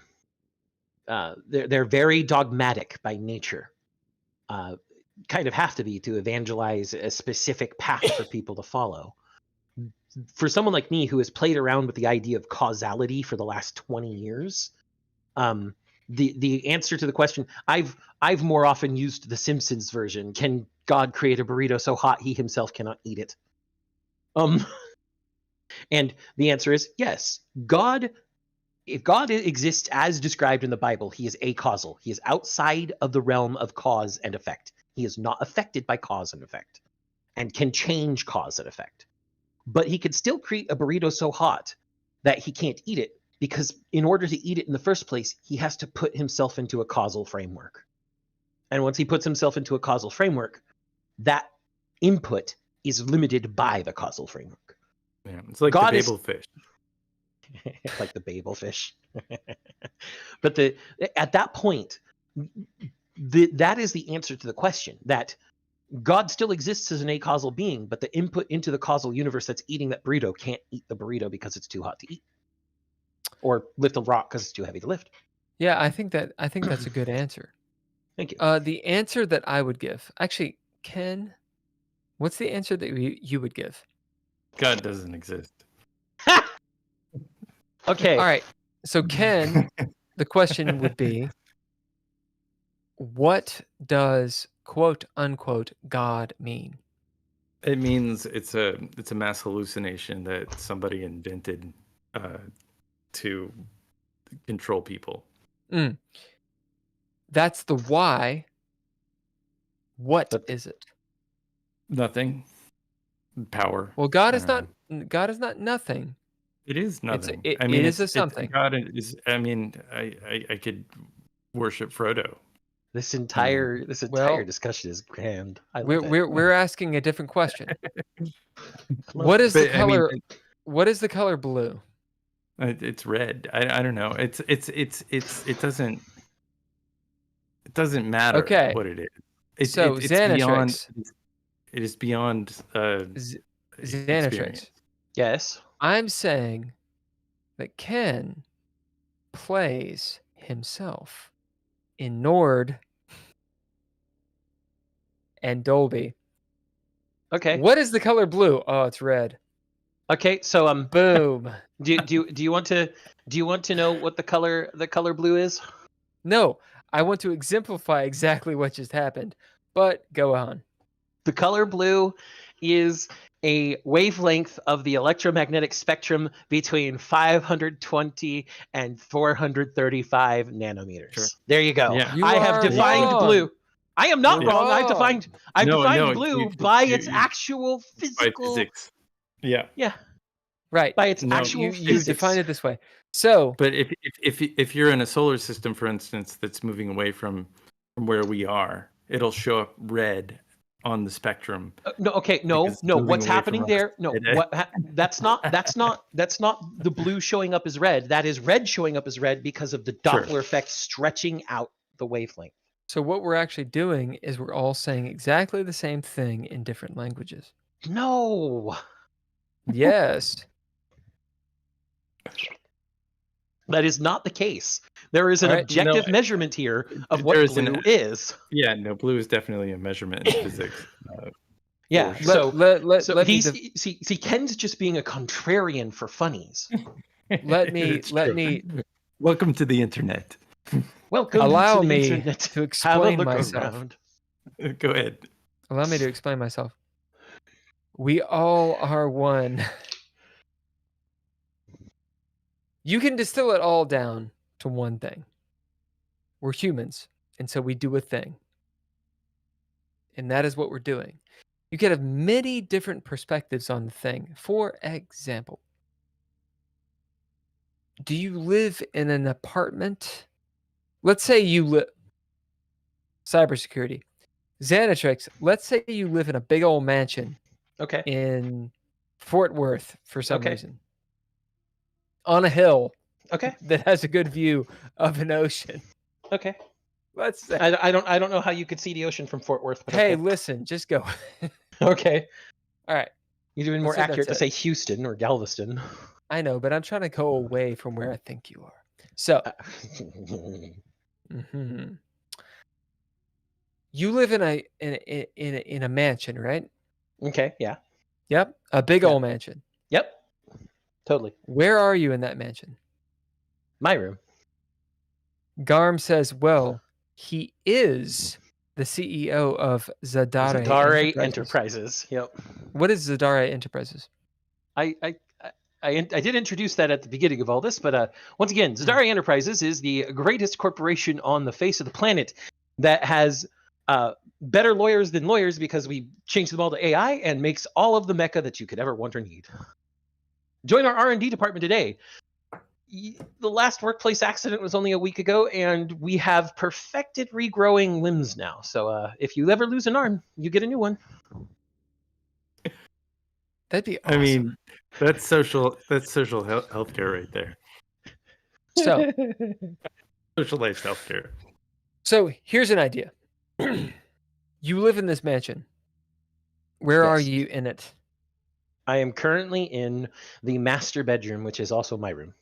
Are you a GM? Are you an arbiter? I am. All right, tell me about it. About my room? Tell My me room about is- where we are. Where are we? Okay. So we are in the master bedroom of my mansion. It is on the eastern side of my mansion. It is a very Spartan room. There is very little frill or fluff to it. A simple futon on the floor, one pillow, a small blanket. What's a My futon? desk. It's a. How does he not know what a futon mattress is, Ken? Do you know what a futon is? Continue. I lived on a futon. I got a futon. Okay, okay. Ken at least knows. Ken's fine.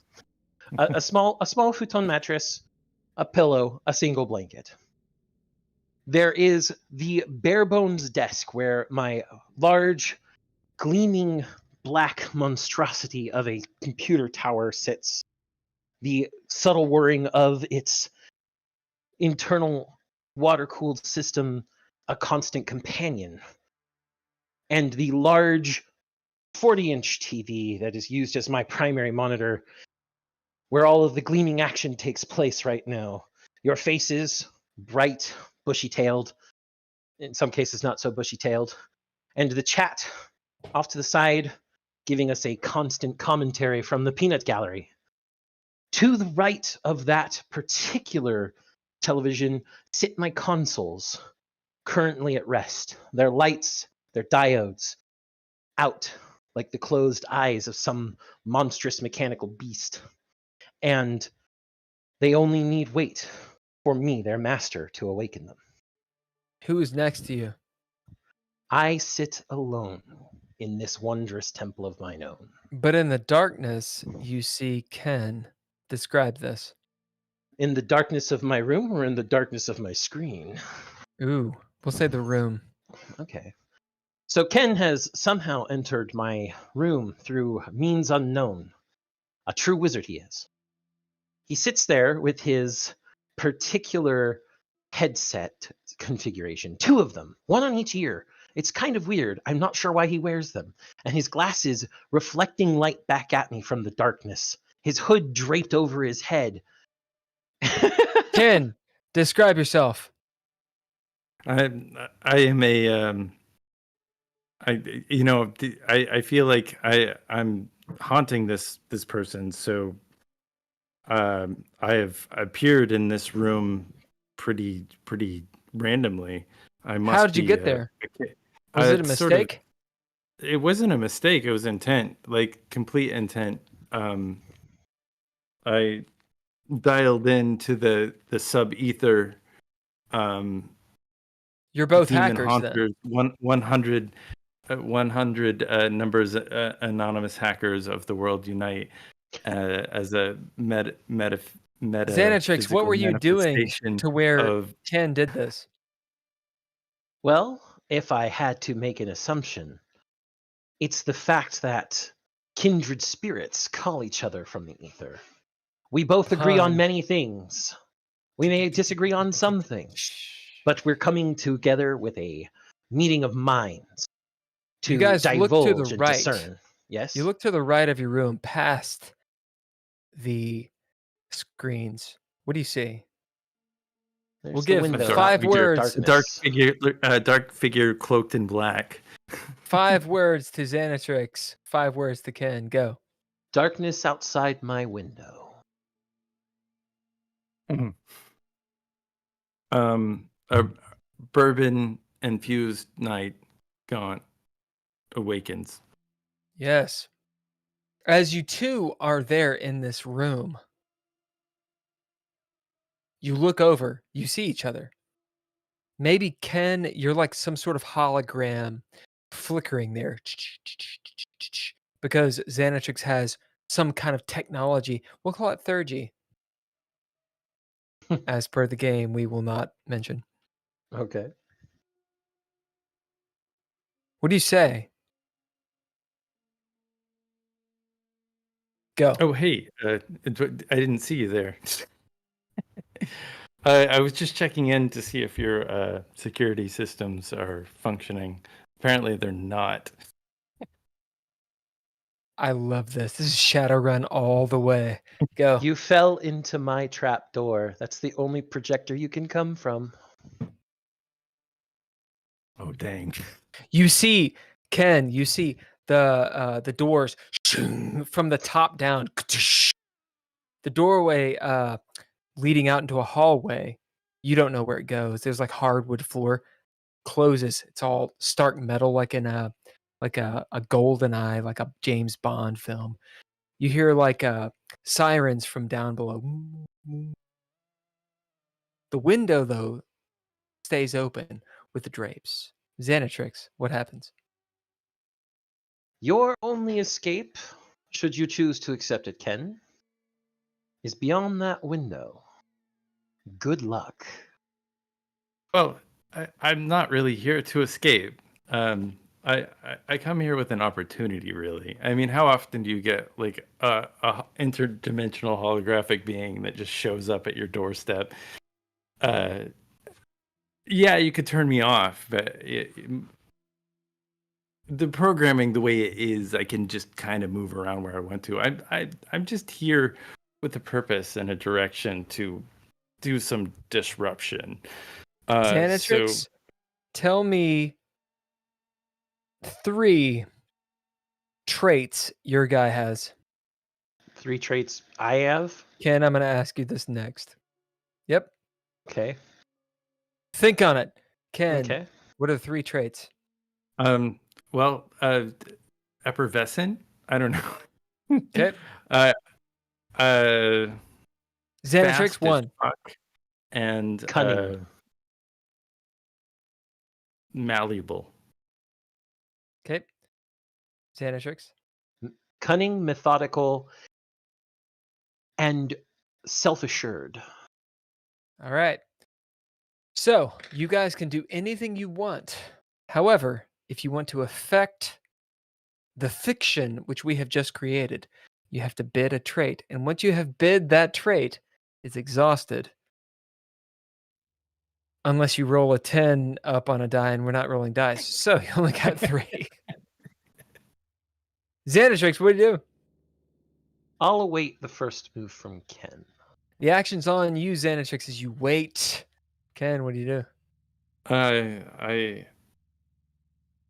speak. Xanatrix. Yes. This is important. I'm coming from a faraway place and I'm trapped in this room. So like you trapping me here is not really gonna do anything. Really, I require assistance and my physicality, which is very much stuck in a room far away from here. Oh my God, that's awesome. So, Ken, it turns out you're in your room. Describe the room. It's a white room. You see a guy who is like just lying on the floor, and his eyes are rolled up in Done. the back. As you're sitting there, somehow something's gone wrong as you find yourself in Xanatrix's mansion. Xanatrix, go respond to Ken. How and why should I help you? What sort of assistance could I provide that you yourself cannot provide, considering you did at least get in my trapdoor? Well, you are clearly a master, and I am in a predicament. But for me to be here, I clearly have some ability to do a thing. So I can't do it alone. I'm kind of stuck here. All right. Then what help do you need from me? Well, you're the closest person that I could find, and we are a lot of miles in distance apart.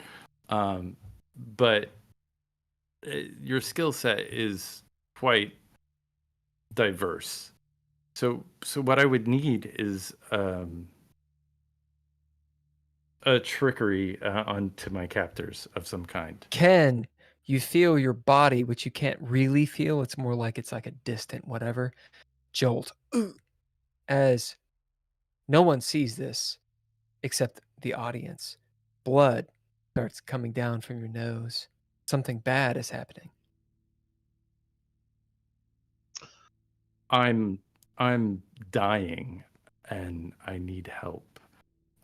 There is a room somewhere within the distance, relatively short, and the sense that you could get there fairly quickly, but I don't know what to do.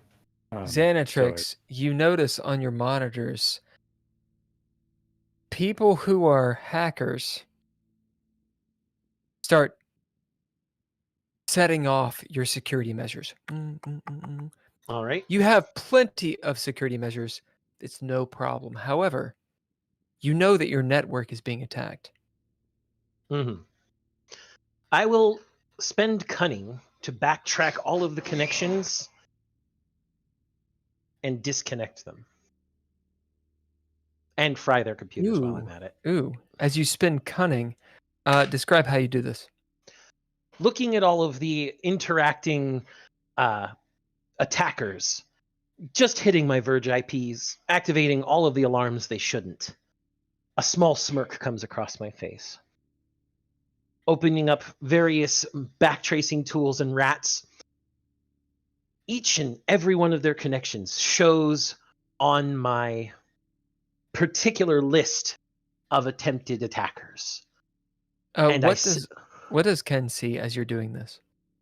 What Ken starts to see is a large list of IP addresses appear on one side of my screen, whereas there are different folders from each of the computers opening up as I send them packages through the RATs, random remote access tools, for anyone who doesn't know what that means. As you're throwing down all of these countermeasures, you notice Ken's image, his holographic image, flickers. Do I notice which address it flickers from? Can I Do drop you? a trait? Do you? Yeah, I would like to drop a trait malleable and download my consciousness onto his Alexa. How does that happen? And you guys work. I noticed that there's a boxed up Alexa. Like, it's not even plugged in.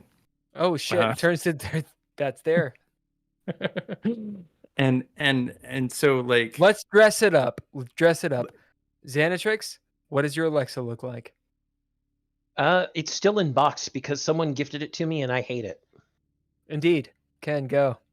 Oh, it's got the bow on top, has the little postcard. As I feel my connection flicker away, I'll jump across into this, and I realize that I only have a short amount of time, but because I'm malleable, any electronic device is a potential safe harbor. I can manipulate it. Yeah, safe harbor. There are batteries in the Alexa that I can use. Because your body jolts, the leg kicks. Oh, and you hear, help me. Help. Looking down at the box, noticing that the hologram's gone, I assume at this point. Yep. I finished the attacks on all of the invaders trying to get into my system. Their computers are going to be fried. You also notice, because you have, the window has like some weird sci-fi screen, weird lines that start going. It's obviously like people with like sniper rifles and shit, and they're little like lines for some reason, like in the movies, on the perimeter of your mansion. Go. In that case, the final countermeasure window opens, and the emplacements on my property are now searching down these snipers. What do you bid? This is going to be methodical. Bidding methodical because I account for everything. There are many different machine gun emplacements that open up because I am someone who owns his own machine gun tax stamps. Thank you very much. And you hear the soundproof all around. Dust falls down from the ceiling as the room is shielded, but still the vibrations all around. Actions on you two. What do you guys do? I look at the Alexa and I go, if you need me to help you, you better give me your location fast. I'm also being attacked.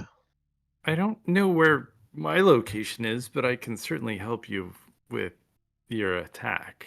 Ken, I'm fast as fuck. You're unaware of it mostly, but the I need door power. I need a connection.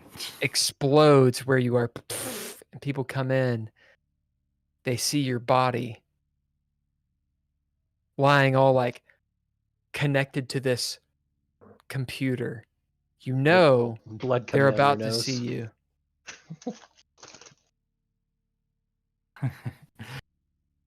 Have you seen Lawnmower Man? You have so much information to give. I have so much information to give. Actions on you two. What do you do? All I need's a little connect. So connect. There's an open port. I would like to bid fast as fuck to control all of his countermeasures and Xanatrix, suddenly your computer glitches. You see Ken Couchfire Media, couch on fire, go across the scroll of your screens. You see the hologram completely go away. The Alexa vibrate like a poof of smoke. Yeah, no, you can't use that Alexa anymore. It's done. It's done. Well, that's fine. I didn't want it anyway. Action's on you guys. What are you all doing? So I'm gonna bid the fastest fuck to to protect him from all of the, if I see it, because I'm what does he basically see? playing a video game. So he sees his machine guns kind of track and shoot each and every individual intruder on his property and Xanatrix, what are you doing as you see this? neutralize them. In a humane way, where they're not dead. Terminator 2, I understand. A Browning machine gun shoots 50 BMG. I'm not sure you can do that in a humane way. It's just like feet and hands, mostly feet. Sorry about your feet. Sorry about your entire leg, you mean? Yeah. Xanatrix, you see all this happening. He's taking control of your system or part of it. What are you doing? I'm letting him do that because I'm what do now you bid? using to let him do that. You can allow him to do it. Do you have any play on the fiction? That's the question. Well, I was about to describe that. Go for it. So while he is taking my countermeasures in store to make sure that nobody can get here, I am going to use the nearly ruined connection from the holographic pad and the Alexa to backtrace him using self-assured, because now I've got nothing to fear. I can be self-assured right now. As you find, you find out where he is. Ken, who actually are you? Because Xanatrix now knows. I'm a developer of neural technology. Basically, I've hooked myself up to this technology that allows me to upload myself to the internet, which is not really a new concept, but I actually did it versus all the fictional movies where they said they did it, like Cylons and Lawnmower Man, Ultron. Lawnmower Man, I love that. And so it was like those that concept of fiction drove my life's work, and I decided to step in to the system, much like the guy from Quantum Leap, and test it out on my own. Samuel Beckett. Yeah, Beckett from the old the old one, not the 2023 22 version, which I haven't seen. Ken, you have one trait left. I'm gonna bid lightweight. What is this story? Because you guys win, you do what you need to do. I'm gonna bid lightweight because when all the people rush in through the door, I'm attached to these cables and I have some countermeasures myself, and it pulls all the little suction cups off me, and it pulls me up in the air while it's doing it, and I'll wake up instantly and grab onto the ceiling. As you realize, as this happens, and they're shot back into the hallway, destroyed, static, electricity going everywhere. They're completely either killed or stunned. Xanatrix, what has all of this been? This has all been a development cycle for my newest video game. Indeed. So we just played Dreadlore, mm-hmm. and that is how it works. And my lady friend has just arrived. I could hear her in the background. Indeed. All right, I have to use the bathroom. There's me and my lady friend in Portland, actually at Seaside. I call it Portland. I mean, Seaside's like an hour out, but it was rainy and wet on the beach. But it was a good day. Nice. I think we should call this an episode.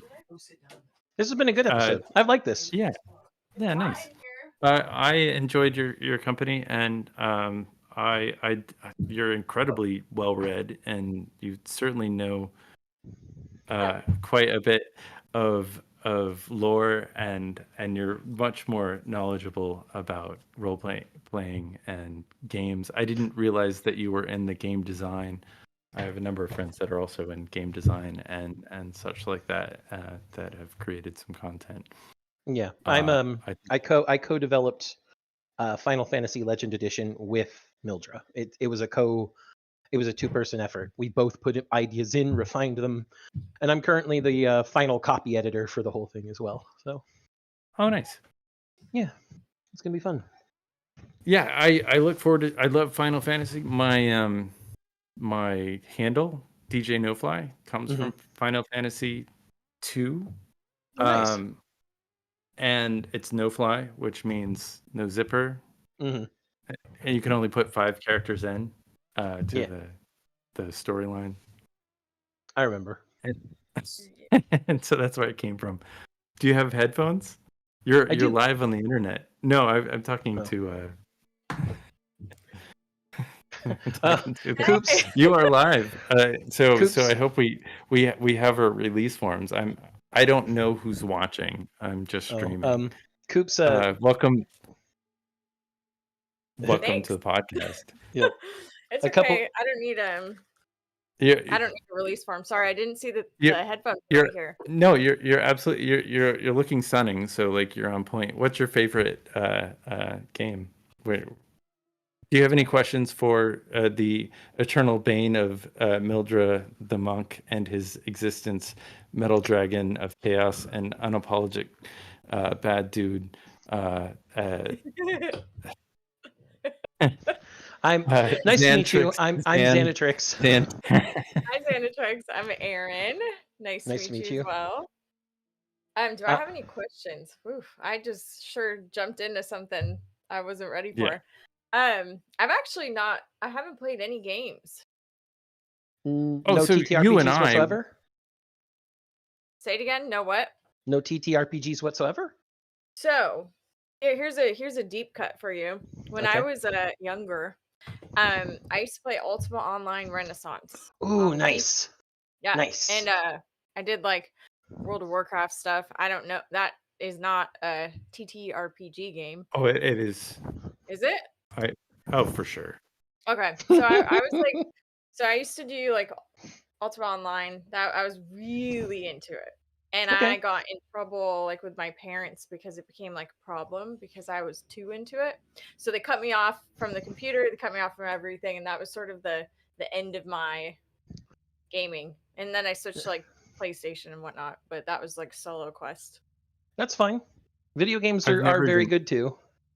I've never heard of an MMORPG, so I guess that's all. That's all of them, isn't it? Like that, like MOR. What is that? it's the Ultimate Online Renaissance. The UOR. It's massively. So that's all World of Warcraft. I'm World of clearly just Warcraft, reading- EverQuest, Final Fantasy 14. Those are all MMORPGs. MMORPG. That do you know what that so, game is? So that and World of Warcraft, like you embody this character, so you are absolutely 100%. It's a role-playing game for sure. You're a role-playing game. You're in it. I stole internet. We were talking about stealing other people's internet. I played Warcraft with a hacked connection from my neighbor. And so I was never very good because I was pretty far away. And like I was a pretty high level because I just picked flowers all day long. And like people who were like way under my class would just destroy me because I had a thing called lag. And I was just there to see the sights. Wait, how do you steal someone's internet connection? By stealing their Wi-Fi. Yes, they don't put a password on their Wi-Fi for some reason. This is circa the 2000 aughts. I mean, I think they do that less today. Maybe they don't do it. I mean, I don't know. No, it still happens. There's still people who steal net from other people. Yeah. Gee. But It it, is what it is. yeah, I definitely watched YouTube off of their account at the time At the time. as well. I guess I But- said I played World of Warcraft. I played Warcraft, not World of Warcraft. Oh, They're very like different. Warcraft. But when you're looking down Yes. and like all little it's a- and they're A going real-time strategy. Yeah. yes. I love that. Not Real-time I- strategies are good. Oh, it was definitely one of my favorite games, Warcraft. Red Alert. There's Um, actually a there's a couple real-time strategy games coming out soon that are they're looking very good. Let me see if I have the names. What was it? anywhere. Space something Space one. space. I was just gonna say that. The space one they did. I don't Let me- remember the space one. StarCraft. Stars, It's called Starcraft. StarCraft. StarCraft. I played StarCraft also. That was Um, actually I didn't play StarCraft because by the time StarCraft came out, like I didn't play video games anymore because Oh, I I had still a play real video games. job. I could never Right. stop playing video games. If I ever Wait. stopped playing video games, I'd probably die. Yeah, I had to stop because of rendering because I'm a video guy, and like rendering just took up all of it took up all of the computer capabilities, and I had 5 computers going at the same time, and they were all rendering, and it was What- too many. One of the video games so there's a real-time strategy game that's going to be coming out soon from a studio called Frost Giant Studios. The name of the game is Stormgate, and Frost Giant Studios comprises developers that left Blizzard. So these are Oh, nice. ex-Blizzard developers.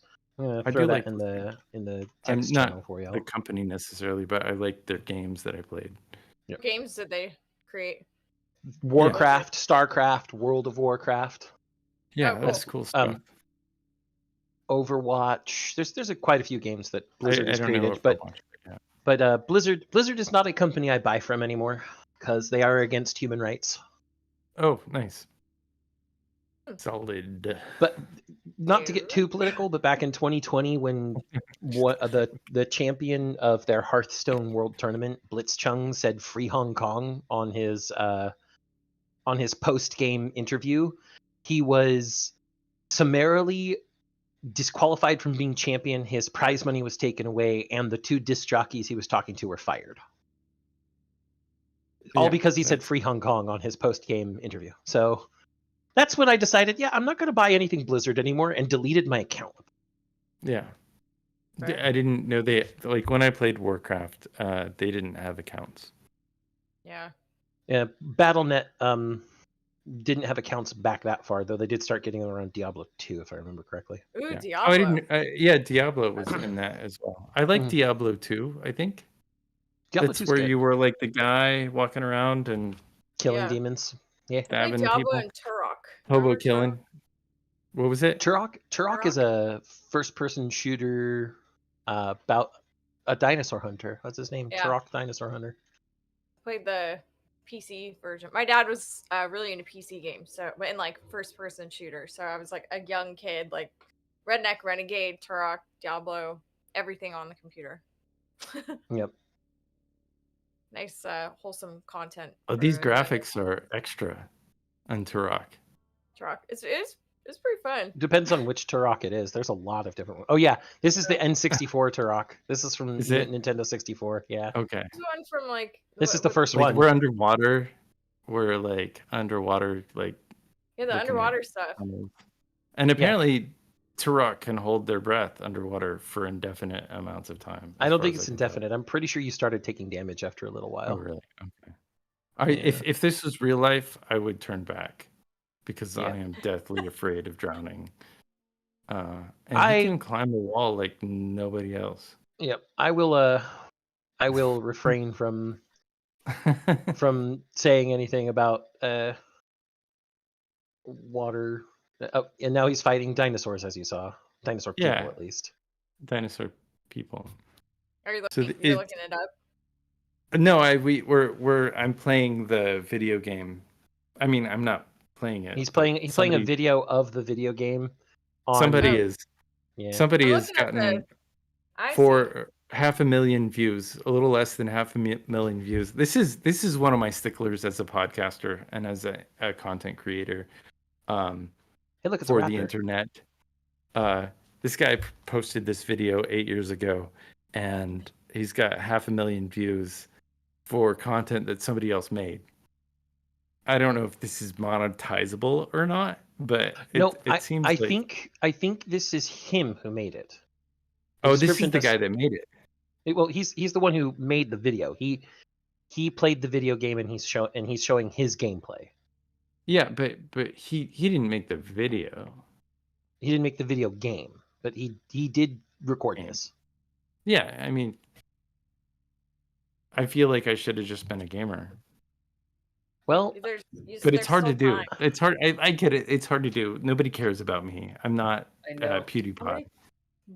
well, Cutie. Here, you want to sit down? I got you some coffee. Thank you. Let's Well, not talk about PewDiePie. He Yeah. is happily semi-retired at this point.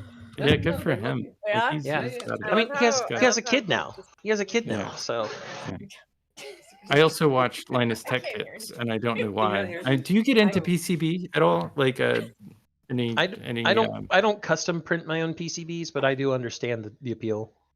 Yeah, coffee. Thank you. I didn't realize it was the second. something I know nothing. I've always been interested in, mostly for old gear. I've got a lot of. I'm a musician, and I've got all this old Yeah, gear. and you want to make sure And that the your batteries- setup is just right. Yeah, well, no, the batteries explode after like being around for 40 or 50 years. Eventually, they like if you don't Yeah. update your stuff, you have to like either figure out somebody who can do it, and the amount of people who doing it kind of work like that is so limited that it's very difficult to get that kind of stuff happening. Mhm. I think we should. I was gonna say. I think we should. I think this truck, the dinosaur hunter, is the reason why I can no longer play. I can't play this kind of game. It makes me like seasick. Okay. Seasick. I thought you were gonna say anxious. Seasick. No, seasick makes sense. The type of Yeah. motion blur that old Turok has can be overwhelming for some people. Yeah. I mean, it's same with Halo. Like at Call of Duty, I can't watch that. Grand Theft Auto, I like get just woozy in my stomach. I like Civilization. I like Warcraft because it's like you can control your space. Yeah. Well, and like I said, Agree. there are everyone should get into gaming, but not every game is for anyone. How you doing? Absolutely. It's hot in here. Yeah, it's hot in here. I do have questions though, Xanatrix. Okay. What's Hit your go-to game My go-to video game? or anything TTRPG or game Oh wow, Presently. that is actively? presently my go-to video game is Armored Core 6. Armored Giant- Core 6. Yep, giant robots.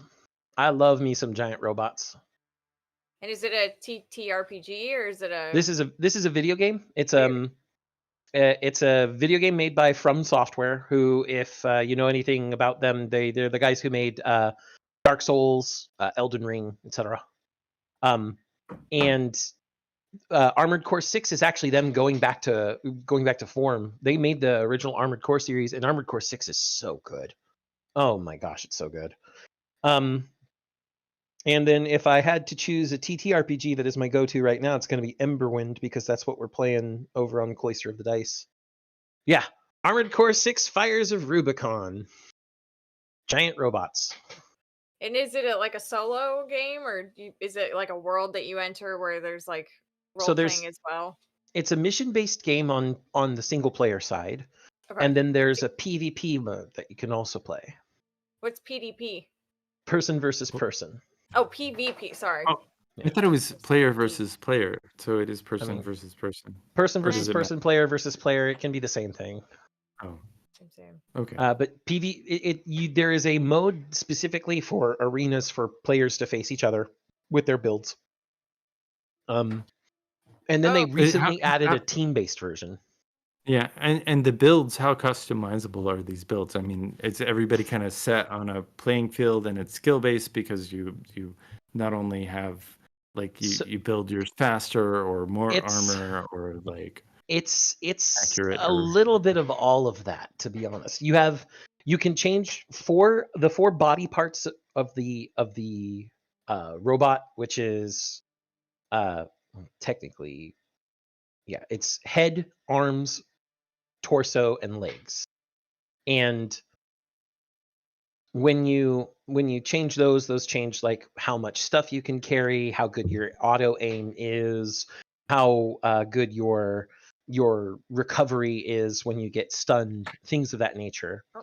You can't hear. And then you can equip 2 different shoulder weapons and 2 different hand weapons. And then there's a final set of internal components: your CPU, which helps with your auto aim, your boosters, which help with your different types of boost, your generator, which determines your energy cap, and if you're using energy weapons, how fast they shoot and how much capacity they have. And then there's a 4th slot that you unlock called a core expansion, which is essentially a single-use super weapon of sorts. okay, like your It's a it's like an explosion of energy in different ways. Yeah. The normal one called assault armor is this giant sphere of energy that helps knock out your enemies. Then you can get one called pulse protection, which puts up a big shield in front of you. You can get pulse armor, which puts the shield around you instead. And then there's terminal armor, which is an automatic one. And what it does is when you get down to 1 armor point, it activates in order to save you from dying, essentially. So if we were going to talk about Dreadlore, it'd be like having the ability hardened or the trait hardened. I think so. Like I said, I only got to look at the quick start materials, so sure. It's a pretty game. I'm less sick than I was at. And that's probably because this is a third-person perspective instead of a first-person perspective. Maybe that's it. Generally, people who have trouble with first-person perspective games tend to do better with third-person perspective because of the fact that you're not looking from someone's eyes and you don't have that waving around feeling from being inside the eyes of whatever you're playing as. It's wild. I still feel affected. I still feel like that in my chest a little bit. Yeah, and like I said, that's in some people just it's not for them. That's all it is. Yeah. But yeah, that's my go-to video game. Sometimes I'll also play some Super Robot Wars 30, but that's because, again, giant robots. I have a big thing for mecha. Yeah. Did you like the Japanimation, the Robotech and the? I have about all of the Robotech DVDs that I could find in my town. But I also love the shows that they're based off of: Macross. The Macross, yeah. Southern Cross and Maspiata. Do you have a favorite storyline that you connected with? I mean, is it the first stuff? Is it the TV series? Is it? When it comes to Macross, my favorite has to be probably Macross 7 because of the ridiculous concept of rock and roll giant robots defeating everybody. Rock and roll giant robots. You're muted if you're trying to talk. Nope. No, he's muted. Oh, I'm aware. Okay. Thank you. I said, are you fucking talking about Macross? Yes. Okay. Well, now Yeah. I can hear. You can't hear? No. You can't hear? Did you cut me off? No, I didn't. cut Well, you off. you've got earbuds. You can't Yeah, share we're earbuds. we're doing a Y splitter thing. Oh, I don't know yeah? if it's gonna work or not. Oh boy. I'm Why don't you just sucking do all the the goodness. Y splitter that you did in the 80s where you have an earbud and they have one of your earbuds? Oh, yeah, I mean, that's indeed. love right there. All right, Yeah. check this shit out. Put this shit out. Yeah. But Let's share. Macross 7 specifically is what I'm talking about, Okay. because Hold Macross on, 7. give me 1 second. 1 second. Okay. Was this the Okay, go on. Macross. I don't know if I'm playing the right thing. Yes, you are. That is Macross 7, but then Okay. they've got other things mixed First in. of all, Macross Plus is the shit. Macross is a different being than Robotech. Oh yeah, Yes, That they're looks like yes. Robotech. That's why I said I like the anime that they're based off of, that Robotech is based off of, Macross, Southern Cross, and Maspiata. Mm. Yes, that's Basada Neki inside his. That's what I'm talking about right there. Macross 7. It's a rock and roll band in Mecha that defeat everybody with the power of music. It's fucking metal. It's like Jim and the Holograms. Actually, Or it's fucking metal, and I love it. it's So cool. No, it's Xanatrix, have all of you met? I said but hi Macross earlier. is always there's always been music in Macross. That's kind of their theme. It's like the music that conquers, isn't it? Take Am I that. wrong here? I think that really started with Macross 7. Yeah. Macross. The original always had Macross was a little more. The song where like they had The original Macross was the bomb. It is. They It's had the very song. good. That's how they defeated him initially. It was the culture. It's like defeating through culture. To me, Listen, I thought. The Zentradi were the bomb. Okay. Zentradi. Zentradi. And the girl Zentradi, who became human-sized, she was the bomb. Dude with the glasses, whatever the fuck his name was. Basada Neki. Rick Hunter can go suck my dick. Basada and Min Neki. May sucks. She's a terrible, terrible character. Yeah, but Basada Min Neki. May? But no, if you want my favorite mecha show ever, it's called Gao Gaigar. Gundam Wing. What do you think of it? Gundam Wing's pretty good, but give me G Gundam any day. Best Gunbuster. What do you mean best Gunbuster? Gunbuster. Gunbuster or Diebuster? Which one? Just Gunbuster. Okay. Gunbuster's pretty good. Hyper Inazuma Kick is always kicking. But when it comes to the mecha show that I still rewatch once a year every year, it is Gao Gaigar. Gao Gaigar. I have not seen it. GaoGaigar. If you wanted that spelled, Ken. Yeah, no, it's helpful. I was kind of like all over the place when I was like. Oh, it's all good. Gao Gaigar. So the whole thing about Gao Gaigar is it's the final anime in the what's known as the Brave series anime. In fact, the full name is Yusha O Gao Gaigar, or King of Braves Gao Gaigar. And with Gao Gaigar, the whole thing is courage conquers all, or at least that's part of the large overarching message. Which is why part of that is part of the reason I love it. But there's just some really cool stuff about it. You've got a combiner mecha, you've got AI robots that are made out of a crane truck and a fire truck, you've got a ninja police car. You've got a lot of stuff that's just really awesome about Gao Gaigar from a mecha perspective, but the story's actually really good too. Like the story is fantastic. What is SBR? Akira Coops says, I'll stick with SBR. What is SBR? Oh, Garm's talking about the Brave series as well. I'm not sure what Akira was. Akira what are we talking about? Was the old school animation, wasn't it? It was like one of the. Oh, Sonic Battle R. Okay, yeah. Okay, I see what we were talking about our go-to video games of the time. Oh, I see. And I said that mine right now is Armored Core 6, and it seems his is Sonic Battle R. Especially that since he still has a clip of him bouncing off the head of one of the developers of the game in order to win the battle. It looks like Sonic the Hedgehog to me. It a is. little bit. Sonic Battle R is basically competitive racing through Sonic courses. Oh, At least part of it is. So this goes into a question that I have. Okay. This idea. So I dig Sonic the Hedgehog, right? Mhm. Or Mario, or whatever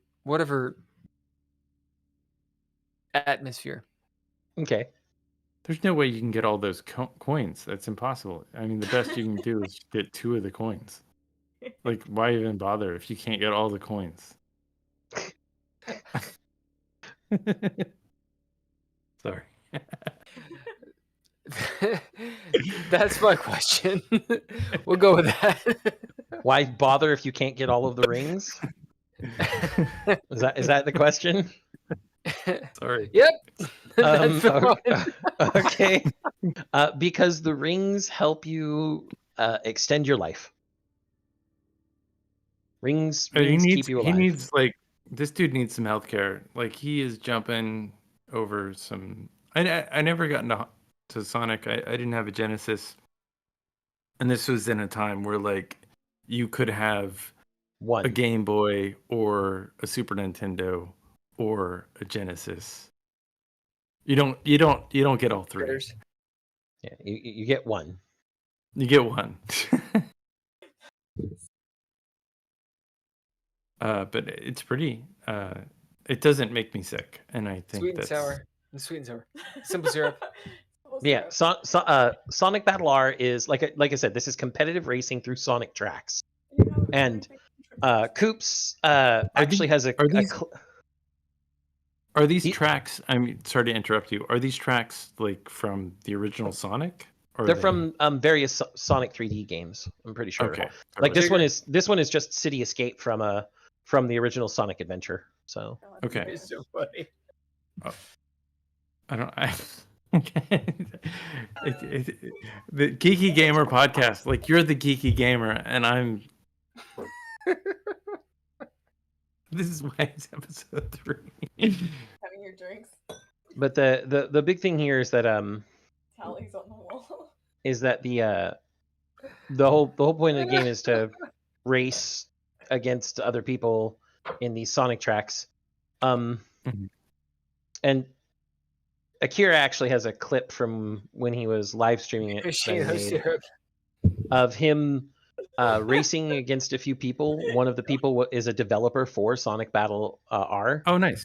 And he bounced off of the head of the Sonic Battle R developer's character to win, basically. And it was completely unintentional that he bounced off his head, but he bounced off his head, it put him in the lead, and then he won. Stick. I am spelling this name wrong on so many different levels. I feel like Bill is drinking. I mean, I feel like we're losing cohesion at this point. Yeah. I mean, No, that might be less due to his drinking and more due to interference. Interference. You might have a point. Do you have any other questions before we go completely off the rails into alcoholism? Alcoholism. I'm in for that one word. Alcoholism. Listen, my question is this: why are you guys not drinking? I'm an expensive drunk, and I don't have any alcohol on me currently. I'm drinking. That was yesterday. I was sober. I take a day or two on, a day or two off. I try not. See, I drink Scotch, and Scotch is expensive. Nice. So, Scotch what is is your expensive. Scotch? What is your Scotch? Yeah, you- what's your Scotch? my Scotch is Glenfiddich Glenfiddich Distillery 15-year Solera blend. Glenfiddich is not spelled the way it sounds because Is that how you pronounce it? I thought it was Glenfiddich. you got it right. Hell yes. But it's Glenfiddich. It's Yeah, I was gonna say Glenfiddich as well. So that's yeah. a good So call. yeah, the What's 15 the years. The origin's Scotland. It's a Highland Scotch. Yeah, Yes. I would imagine much Or like it's an bourbon, Islay. it has to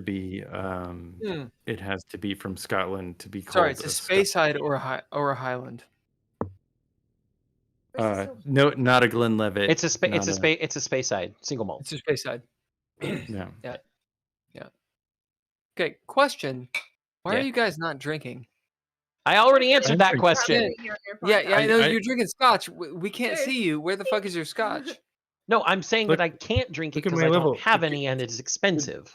Should we? It's very What you're expensive. saying is, What is Okay. Cheap Ken when I'm Evan Williams. sure that- Cheers. Sure. I haven't seen you pour any of that shit. What's in the mug? Xanatrix, Yes. type in the chat your Glenfiddich 15 years, please. In the main chat. Yeah. What is the scotch you drink? Ah, Okay. it's right there in the picture. No, Yeah, I know. no, that's not the blend I I drink. see. Here's 15 year. What color is the bottle? Green? It's Or it's not the it's bottle. gonna be a brownish red, a caramel color on the sticker. Okay, what we want. Then- Hey, chat, we need scotch. I'm gonna Yeah. pull the name off of my bourbon Send and I'll show it. Xanatrix, the Glenfiddich, 15 It's years. Glenfiddich. Glenfiddich? That's Yeah, what no, it- it's not Glenfiddich. I learned something Really? today as That's what well. you 'cause said. I Yeah, was it's looking- pronounced Glenfiddich. yeah, it's All right. Well, if you're Glenfiddich. gonna be that way, okay, you got to do it in your Scottish accent. Go on. Yeah. All right, Very- all right. It's Glenfiddich 15-year Solera blend. All right. All right, lad. That's good. Would you like the chat to send you a Glenfiddich 15 year? That would be much appreciated. But the problem is, sir, that they don't know where to send it to, right? Oh, right, and I'm not about to tell him. You're not about to tell them that, but you can't tell them that. But what could you tell them? These people know who you are, right? These people, right? You're right. Akira Coops. And Akira Gary. and Rick and Mildred all know They who I know am. who you are, don't you? Yeah. All right. Have them send you one, huh? Right. All right. Or else, are they really friends, are they? They are my friends, but Are they they? all have their own. They all have their own circumstances as well. I think that the idea here is we need a Glenfiddich 15 year Solera blend Right. delivered. I And we're will gonna send it to Xanatrix. So if you want to do that, Yeah, you're gonna What is go. That's how much is something like that? 15-year. That's got to be. at all of the local liquor stores, it's about $109. Nice. really? Yeah. It's like 50. So it's right? not terrible. How much would you say this bottle of 60-year-old bourbon? Uh-oh. That's a bottle of 60-year-old bourbon. 60. No, it's a small batch. It's a limited batch. If it's a limited Um, batch and it's 60-year-old, I could see it going for at least $300 or $400. Yeah. No, but it's not been sitting in the container. It's just been sitting in the basement for 60 years. Oh, okay. So it didn't actually age for 60 years. It didn't was age. just- No, once it's out, it's just 60-year-old. And group- It's just aged in the sense that it looks like the Angels have had a few sips. The Angels are now drunk because of this. This is 7 years in the wood, so it's not that old. Yeah, 7 years. 7 years in the wood would be something like an $80 bottle. Yeah. So 7 years plus 60 outside of the So bottle. it looks like the Glenfiddich 15 year is around $80, which is that's like as much as a good bourbon. Yeah. It's, Yeah, it's way I cheaper used than to be able to get it that cheap, No. but most of the liquor stores do not have it here this cheap. Yeah, I would imagine you probably can't find it is the issue.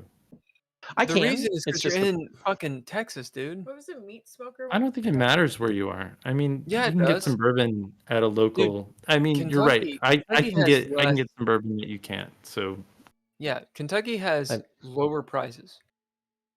I'm but pretty we, sure we that make less money Glenlivet. too. Got a trees there, right? I'm pretty Yeah. sure that Glenlivet and Out of Glenfiddich the are ground. two different places. What? Yeah, I'm pretty yeah, sure they that are. Glenfiddich and Glenlivet are two different owners. I don't think they're yeah, the same I think so. distillery. They are completely different. That is correct. All right, so you need a Glenfiddich 15-year Solera blend. Hey, chat. We need a Glenfiddich 15-year Solera blend sent to Xanatrix. I mean, you could just send me $100 instead, and I'll buy it myself. Or $80. Yeah, but tax, in the bag fees, 80 bones, baby. gas. We need it. I will probably get a bottle for New Year's, though. To be honest. Wow, Yeah? nice. Mm-hmm. Good. So you can get it there. Yeah. Yeah, like I said, it's at the liquor stores around here. It's just more expensive. It's $109. Really? Mhm. Online, it's like 80. If I ordered it online, what distributor are you using? Command tab, copy paste, Glenfiddich 15-year. It's probably Total Wine. And you can have that stuff delivered. Bevmo, which is a Los Angeles thing. Yeah, I would. Well, hey, here it is on a site called liquor.com too. Yeah. All right. I So wish my every question, time you go my ahead. question is, why? All right, I've had Glenfiddich. Why are you not drinking bourbon? Celtic. Why am I not drinking bourbon? Yeah. It's because he's Scottish. See, If you're Scottish, then you should drink bourbon. Yeah, it's true. You got a point because I'm Scottish too. I mean, I like Scotch though. I mean, I like bourbon as well, but I like Scotch. Yeah, but you're It drinking has a a- Speyside / Highland Scotch, which essentially tastes like bourbon. It's like bourbon light. I Well, don't I mean, if agree. you were drinking an Islay, like something lowland Scotch that had like that campfire taste, it'd be one thing. It'd be like, oh, you like the campfire, like the smoky flavor. But this ain't that. This is like whiskey with like some flavor. What's the difference between the bourbon and the Scotch, in your opinion? Also, I'm fucking drunk, so just Yeah, no go. shit. Yeah, I was gonna say. I see you eating a steak over there. Why didn't you get the fish? Yeah. Yeah, I think I'll take the steak.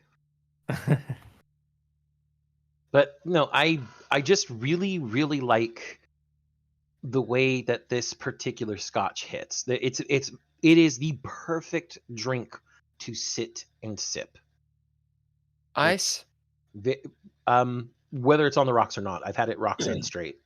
Really? How do you do that? Does that make a difference? It does. It warms up if you don't have it on the rocks. But Yeah. even at room temperature, this Scotch is really good. Yeah. Oh, Because interesting. every time I get I like bourbon, so every time I get a bourbon with ice, it just tastes like water with a little bourbon, and it doesn't. That's why I have whiskey stones instead of using. Yeah. I know, but they're awful. They're awful. How Listen. are whiskey stones awful? What? Listen, Are they awful like ladies, gallbladder ladies, stones? I mean, what's going You on? want? Hold on. She said what? That's awesome. Guys, you gotta Fellas. open up the Scotch. You gotta open up the bourbon with a little bit of water. Why? You don't have to. See, Yeah. even she doesn't agree. You don't have to. I think everyone has a Even preference. she. How very whatever of you, Xanatrix. I'm just saying that we're all against you. That's all. I do I not. know I'm what either you're gonna saying. put ice in it. But or that's nothing. normal. That's like a normal thing. I feel The like world against Bill. yeah, You don't I like the feel like word? it's. I feel like that's the They're all title of it. against Like me, if man. he could, if Bill could make a movie, he would make it "The World Against Me." That's the name of the title. That's That's the concept and Good everything idea. else. Hold on. concept. Let me write that down really quick. The World Against Bill. Wait. Wait. So Uh-huh. Yeah. I'm just going to copy the tasting notes from the Glenfiddich site directly and throw them in the Discord chat and show you Yeah, do it. why Yeah. that alone should convince you why I drink this stuff. Nice. You do have a very good your descriptions are quite good. Like I was enjoying it when we did our role playing moment. What did you have think a about lot that? of- It was fun. It was a bit impromptu. I will admit that I was just like, oh, we're going straight into this, are we? Yeah, just stepping in. Nice. No, it's nice. So I kind of felt it coming a that little bit. is Dreadlore. Yeah. Like straight up, that is Mm. Dreadlore. Mhm. If you took out the dice, because you don't have to have them, boom, that is Dreadlore. Nice. That's fun. Yeah. I'll have to play around with the system. One of the things I really like about it is it definitely uses adjectives, and so adjectives are, I think, more powerful than random rolls of the dice. Mm-hmm. What does that mean? Uses adjectives versus random rolls. What does that mean? So adjectives are the traits that we described ourselves with, that we then used to affect the narrative by spending them, is using the adjectives instead of using the dice. What's an example Yeah. of that, Yeah. Xanatrix? You're making fun of my accent right here. I'm not. I'm enunciating. My enunciation, because I am a very lazy enunciator. You do. Did you take voice and diction? You do have a very I pronounced, didn't take voice and diction, but I did have a lot of public speaking opportunities, I guess is the best way nice. to put it. Yeah. Okay. And I've always been careful with enunciation. It's a habit that was instilled in me by my mother, because she always wanted to make sure communication was clear. She always liked to make sure that ideas were communicated clearly, that there wasn't a chance for misunderstanding through poor enunciation or Sure. poor word choice. Oh, so I'm driving you crazy by the way I speak. No, There's- you're perfect. Driving, I have dealt with people of all walks of life. The way you speak is not going to affect me in the way that I communicate. I can get meaning from just about anything.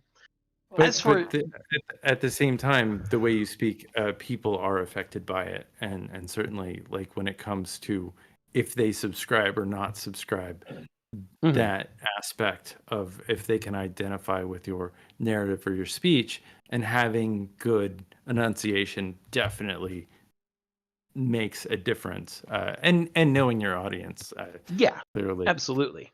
As to get back to what Bill asked, as an example of using an adjective to affect the narrative, earlier when I wanted to counteract the sudden wrench he threw in my plans of being attacked by a bunch of hackers, I spent the adjective of cunning in order to counterattack their hacking attack. And when I hear cunning, when it comes to Dreadlore, I think, oh, I get to go first. Because cunning means something. Like you as a player character, you can opt to spend cunning as a point. So you get to go, like there's a world action, there's a cunning round, there's a bad guy's turn, and then there's a player turn. So if you spend cunning, it means you get to go twice. Oh. Yeah, I did read that in the quick start materials. I used What cunning. questions, sir? My questions. Was I supposed to come into this with questions? I thought we were just bullshitting. You've got to interview Listen, us. if you're not coming in with questions, I'm kidding. I'm kidding. My questions would, I think, at this point, most likely revolve around. I think this is a good one. Favorite book from your childhood? ooh. All right. No. Sorry. Mm. You think You. about it. Ken, how are you addressing you? Me? You can address me as Zan. I mean her. And Oh. Brr. I mean, this what? is like this is pretty Yeah, no-brainer. how for are me. we addressing you? like a are we? Is it Luluchina? Oh, I see. I wasn't sure what you meant like pronouns. or Yeah, something. this is on the internet, so I see.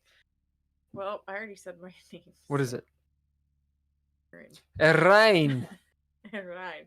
Did you can just say address Ayn me, Rand? What happened? He just rolled his R's for no reason. He's Oh. been For no reason? calling me Erine. Oh, Arind. What's the Rain. second thing? The name. If you- if you- Arind.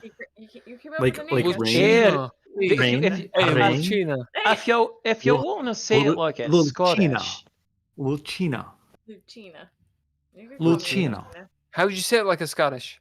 if you're going to say it in a Gaelic way, whether it's Scottish or Irish, you would call her Erin. Erin. Eryn. Erin. Well, Erin. in Gaelic, it would be like EIRINN, and there'd be accent marks over one of And the like a I's. GH. No, Erin. not for Aaron. There isn't a GH in Aaron. There's a GH in other names though, Erin. like Hey. Lufton. Oi. Oi. Erin. But Think about it for a minute. What part of childhood? Early childhood books, or like when you're getting into reading novels? Books. Not books. Books. Okay. This is gonna be productive. all right, Sonny, you can calm yourself What's the down name? now. Where's that Books. spoon? You don't call them books like a little lamb. This is called a spoon. This is a spoon, this is a book, and this is the fork I'm gonna stick right in ya. All right, Ken, go. All right, As a Xanatrix, kid, what's the question? Ken, what is it? The question is it's a Hitchhiker's Guide favorite to the book from your Galaxy. childhood, and if I had Yeah. to consider childhood, it's before Childhood is adolescence. yeah. Well, I mean, I was probably a Before- teenager, early teenager. Before It puberty. was the 80s. It was 80s. It was 80s when I read that book, and that was a life changer. And it certainly influences everything I am today because, like, you know, the planet explodes and the dude gets off. What book? What Wait, book? what the fuck is this book? Hitchhiker's Guide to the Galaxy. I love Oh, Hitchhiker's I missed Guide. it. Okay. I mean, Guy gets because, off. Hitchhiker's Guide I is mean, so good. and then close second is definitely Tolkien. Which Tolkien? Lord of the Rings. I read The Hobbit and second for some reason. Like I read the Lord of the Rings first. And you finished it.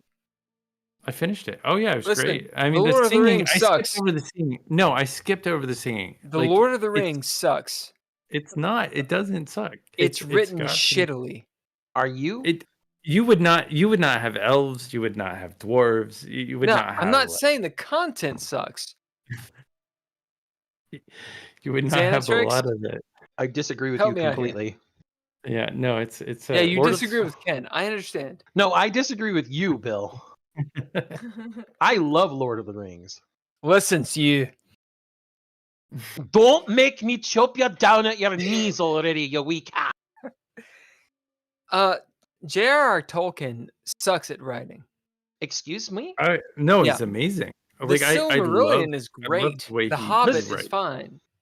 The Lord of the The Rings. Silmarillion isn't finished. It's not even. It's not even a completed work. Yeah, maybe that's why I identify it with it. The point is, I'm gonna fucking... He's playing a troll. He has to. Yeah. The Lord of the Flies is a close third. I like the Lord of the Flies. That's actually a nice a book. who wrote that? What? I don't know. You don't know who wrote the Lord of the Flies? No, I don't. How do you not know It who is, wrote the Lord of the Flies? It's William Golding. William In Golding. the same way that I don't know many things, sir. Was Heart of Darkness As we considered a can tell. childhood book? Heart of I Darkness. mean, if you read it during your childhood, I did. That's what I'm trying to understand. I mean, that's Are we kind of talking the about, point. Like Goodnight Moon or like No, the best Cool. book, what you consider the best book you read in your childhood. That is what I'm asking. I liked for. Island of the Blue Dolphins. I'm not gonna lie. Hey, that's a good book. Pretty good book. It's a good series, actually. Who's it by? Island of the what the? How do you not know? I've never even heard of it. No, How- what? Wait, Yeah. what? That was like None of it. required It's a reading in requirement. middle school, Nothing. dude. Scott Nothing. Odell. You guys are younger than me. We Who? might be on the same page here. That You is not guys true. are younger than me. I don't know. These That are is- like that is- newfangled artists. Absolutely Fucking- not Did true. anyone read the book 60, Stella? it's a 60s novel. It's Yeah. from Yeah. 1960. Hey, I you William know that I'm Burroughs. from I was a Kentucky. huge fan of William I Burroughs. do know you're from Kentucky. All Like, right. if you want to go like wild stuff, I love Burroughs. Like Ken Howell, my Bro, Ken fiction Howell's pretty name good. is pretty good. is Burroughs, and because Yes. of Howl. Burroughs was great. Okay. Back to what we were talking about. Ken, you were talking Naked about Lunch. your That was great. favorite Oh, Naked Breakfast Lunch. of Champions. child motherfucker. Don't make me come over this screen. Is Naked Lunch a childhood book? Is it a book you read in think I your was childhood and do teenager. you I like was it? Teenager. I mean, Yeah. I did. Yeah. This All isn't- right. This isn't Ken, me asking. we know what you do. Xanatrix, favorite childhood book, go. Yeah. What's your My favorite childhood book is Wizard's First Rule by what? Did I cut out? No. I feel like No, you're okay. good. Okay, I like everything went silent for a second. Sorry about that. No, I just made a face. Okay. Wait again. It's Wizard's First Rule by Terry Goldkind, who unfortunately passed away a few years ago. I'm not familiar with that one. It's a very, very nice series of books.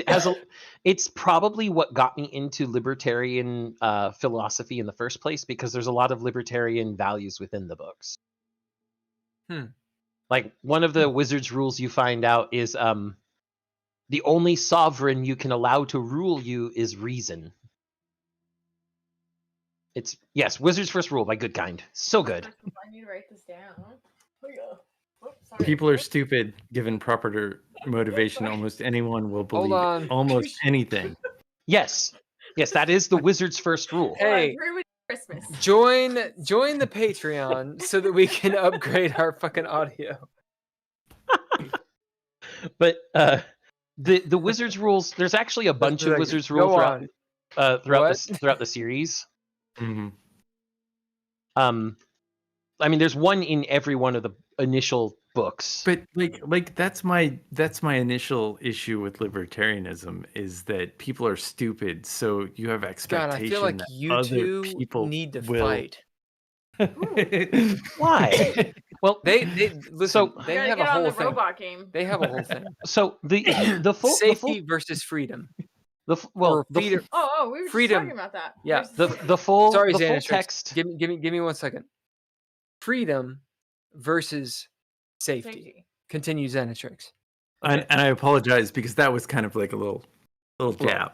Yeah, but the first rule written in full is people are stupid. They can be made to believe any lie because either they want to believe it's true or because they are afraid it's true. And it's a statement on psychological bias, on how people will believe things they are true because they truly hope for them, or people will believe something is true because the fear of it makes them think it's true. But that doesn't This make isn't them stupid. well, that is stupidity. You're It is- ignoring reality What? because of your biases. Yeah. Oh man, define stupidity really quick. It's when you drink too much alcohol and you believe anything. somebody Stupidity. says. No, that's Willfully that's not choosing true. It's to not be ignorant. Yeah, it's that's willful not ignorance. stupidity. That As well as absolutely is. repeating as like the alleged thing is like repeating All right, Ken, a problematic. are you agreeing with Xanatrix? about stupidity? I I mean, think Xanatrix we're- defines I stupidity. think we're in the same realm of stupidity. No, I think I we want a agree. definition. if you I'm want drunk and I want it. Do it. if you want a definition, it is for lack of a better term, stupidity is willful ignorance. Yeah. Or Okay, if we well, want to I define don't that, sure. but Okay. but I don't I don't agree, because I think stupidity is actually, no, I do agree. I thought I Because didn't for a ignorance is second, something that but can be you're right. cured by giving knowledge. You are But some stupid. people are or willful or unwillful ignorance. Well, it has to be willful. When It- you it- give it- them the it- knowledge, if they are unwilling to take it, they are being stupid. They're stupid. Well, what if they don't have the ability Well, to hold on. process? There's a caveat there, right? Mhm. What is it? My God. The caveat is that they have to be able to, if they have to be able to willfully reject it. No. Which means they understand it. Right. Yeah. Yes, What if not they don't? understanding is just Stupid, by your definition, does not mean dumb. The Well, dumb- inability to comprehend. No, it It does means not. the willful. Understand. Interesting. Ignorant. Yes, and that's why Wizard's first So- rule cycles that way, because these people, they believe the lie because they want to believe in the lie, or they're afraid of the lie. But they this still not- understand that it's a lie. Okay. How do you apply this to gaming? In what fashion? I'm gonna leave that up to Well, you. with gaming, for instance, you are taking on a role that is not you, so you're starting out with a lie, and You're talking about how do you reconcile stupidity with the willful acceptance of fiction as an entertainment medium? Go. No, I don't think it's entertaining. I think gaming to me is a private. What we're doing is public, but I think a lot of gaming is a private experience. That is a history where I'm at. So, but I don't think it matters public or private. That is beyond. I think people are stupid. All right. I disagree with you, Ken. Okay. People are not stupid. Well, Xanatrix, Yes.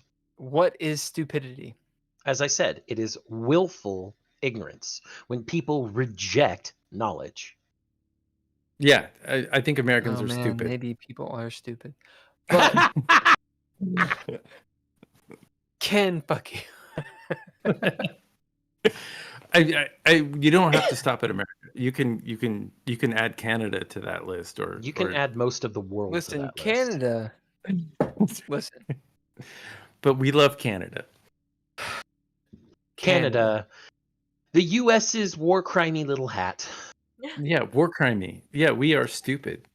You know, Do you What know is how the many war problem? crimes Canada nothing has explains committed? it better, because you said Kentucky. Like, I was in California during the whole, like, let's go to war with the rest of the world. That was the difference is that the people here in Kentucky were like, let's go, and we were like, wait a second. And it was like every single media outlet was like, let's go. And nobody was like, and that's why wait we a went. second. Oh, People are stupid because we are very convincible. people are not with- stupid. We are stupid. I'm going to include myself with stupidity, because I drive a car that has gas, and like I buy stuff with plastic around it, and I do a bunch of things that are very stupid because I don't have, like, in my own imagination, choice, but I know better because I could totally not buy the shit or do it in a different and better way, but I do it anyway. I'm going to quote a very good quote from a movie. A person is smart. People are dumb, panicky, dangerous animals, and you know it. 1,500 years ago, everybody knew the Earth was the center of the universe. 500 years ago, everybody knew the Earth was flat. And 15 minutes ago, Jay knew that humans were alone on this planet. Imagine what Jay will know tomorrow. I love And Men the in neat Black. thing It's about such a good the movie. neat thing about that is that a Hitchhiker's Guide does a really good job of like when the trained. Vogons come, we're all doomed. And Yeah. and one guy gets off, or two, I guess two. Because he had his towel. Yeah, or out of ineptness. It's not because he knew better. It's because like his friend got him drunk and said, "Let's go." Yes, exactly. It's we're out. It's a thing. People are stupid. We're not going anywhere. I mean, and then one of Bill's heroes, Musk, he's like, "Let's go to space." It's like we should be focusing on that. We're not focusing on let's go to space. We're but I'm not a physicist, an astrophysicist. I took art instead of like smart. Sorry. Go ahead. Yep. The Go on. I was going to say my favorite three wizards rules from the Sword of Truth series, as it's called, are mind what people do, not only what they say, for deeds will betray a lie. A contradiction cannot exist in reality, not in part nor in whole. And willfully. I like Hold that on. one. Say those again. Yeah, I missed the first one. Okay, so the first one is mind what people do, not only what they say, for deeds will betray a lie. Say that again. Mind what people do, not only what they say, for deeds will betray a lie. Yeah. Like Okay. what you do is it like It's actions speak louder than words, but a lot more specific. And then the next one is a contradiction cannot exist in reality, not in part nor in whole. But we live contradiction, by the way. What? Just saying. That's interesting. A contradiction cannot exist in reality, not in part nor in whole. Okay, that's too intelligent for itself. Continue. Well, No, it's not. Because read. the answer is we live contradiction. I mean, that's my perspective. But Let me read the interpretation of the rule for you. Yeah. To believe in a contradiction is to abdicate your belief in the existence of the world around you and the nature of the things in it. To instead embrace any random impulse that strikes your fancy. To imagine something is real simply because you wish it were. A thing is what it is. It is itself. There can be no contradictions. Right. What you're saying is, hey, there's the truth. If you don't see it, then blah. I get it. Go on. So that's magic. Like, because you can see past the contradiction and affect the contradiction. The obvious problem is people are stupid. You did that on purpose? No. You just Sorry. blocked me out. Yeah. To believe in a contradiction in reality, you have to abandon rational thinking. You have to recognize that it's a contradiction. I mean, we're both cybersecurity people. Yes. I mean, duh. Yes. Okay? So you can say that people are stupid, but they're not stupid if they don't understand. Well, and I did say that stupidity is willful ignorance. If they can't understand, then it's not willful. But they're not giving a data set. They're not giving a data set. So people are ignorant. They're not stupid. No, people are stupid. Lots of people willfully ignore actual data that they're given. I agree. Absolutely. But why? But here's the other thing. What do you mean why? What do you mean why? What? No, literally why? Here's a question. Why would you do something that's stupid? Okay, so let me put to you one of the biggest people are stupid moments. Now I am not myself making no disclaimers, motherfucker. No, I'm making a disclaimer. I'm making a disclaimer here because I have to. I am not myself making any qualitative statements about the state of religion or the state of deities. However, I am making a qualitative statement about how the scientific method works. The scientific method is based in empirical evidence, and all empirical attempts to show that deities exist have failed. Given this, why do so many people still believe in deities? You asked the question, so you answer it. Well, no, No, I he's asked the question because it proves that people are stupid. They are willfully ignoring the results of No. empirical tests. No. Yes, they are. we're just talking the wizard's first rule here. Ken, what did you say? The wizard's first rule. I mean, he's just breaking it down. People are stupid. They're They stupid. are. I disagree. We are No, stupid. listen, I mean, so- we can't say they are stupid because we are stupid. That's why I said Okay, people are stupid. Hold up. Yeah. Ken, you're going into space, which we'll be doing on January the 1st at around 7 p.m. Eastern Standard Time. So I just can't help myself, Dreadlore. let Okay. me put it this way, Bill.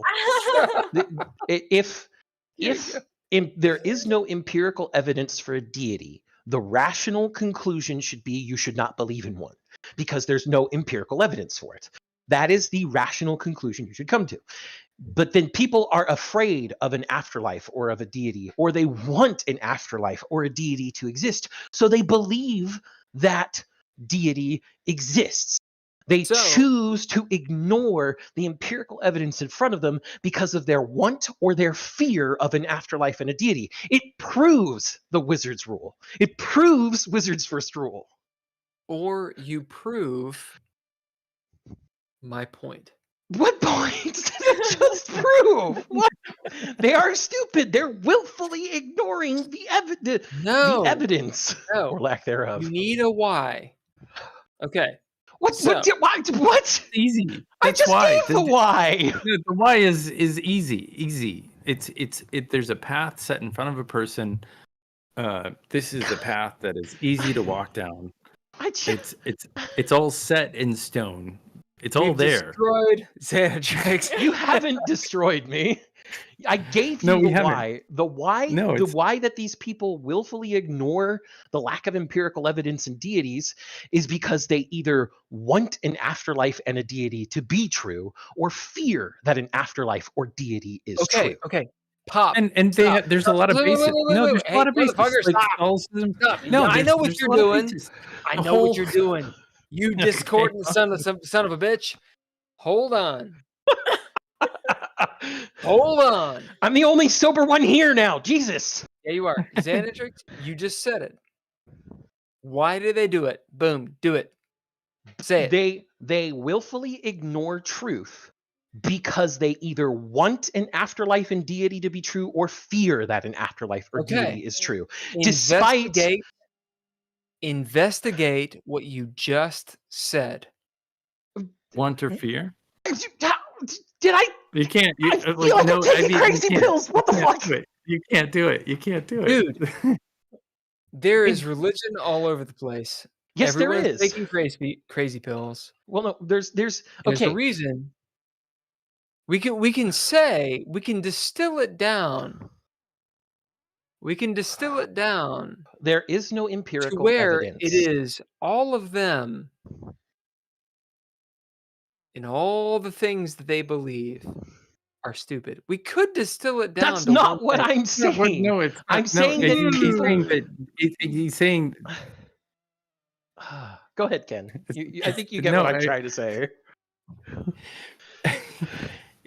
Unless you want me to say it, I'll say it. Okay. What I'm saying is people are stupid. I'm not saying they're stupid on everything, just that they are stupid. And this is one proof that shows that people are stupid. I know. I agree with you completely. I know, Ken. You can know. Me. I know you do. I know you guys. You guys are like a thing. All right. Okay. I'm going to move on to my final favorite rule from the list. Do it. Yeah, please do. My final favorite rule is willfully turning aside from the truth is treason to oneself. Oh, I believe that. So believing in lies is betraying yourself. No, for sure. 100%. I screw my face up with this. Why? Because I'm not lawful. But this isn't law. It's not. It's just law. Okay. Yeah, how is it not law? No. What you're doing is you're enjoying. You are enjoying. Like you're having a good time. You're feeling like like you can break these rules, but it is a thing that But I can. But I can. Xanatrix, say it again. Willfully turning aside from the truth is treason to one's self. Sure. So By if you believing know better- lies, if you know better that you are hearing a lie or seeing a lie or experiencing a lie, and you believe it to be reality, you are betraying yourself. okay. and even if you don't believe it, if you carry it, if you just hold it and you bring it along with you. The issue Like- here is knowing what is a lie and what is not a lie. I mean, it's basically Tucker Carlson is what that is. It's like Tucker You Carlson just is- gotta you're enjoying yourself. That's all you're doing here. I You're am enjoying because I'm not So- being treasonous.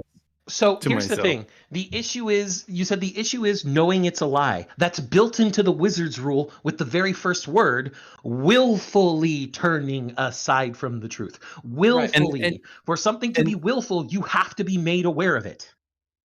And that's You have to and be that's made aware of it, or you have to you- know it.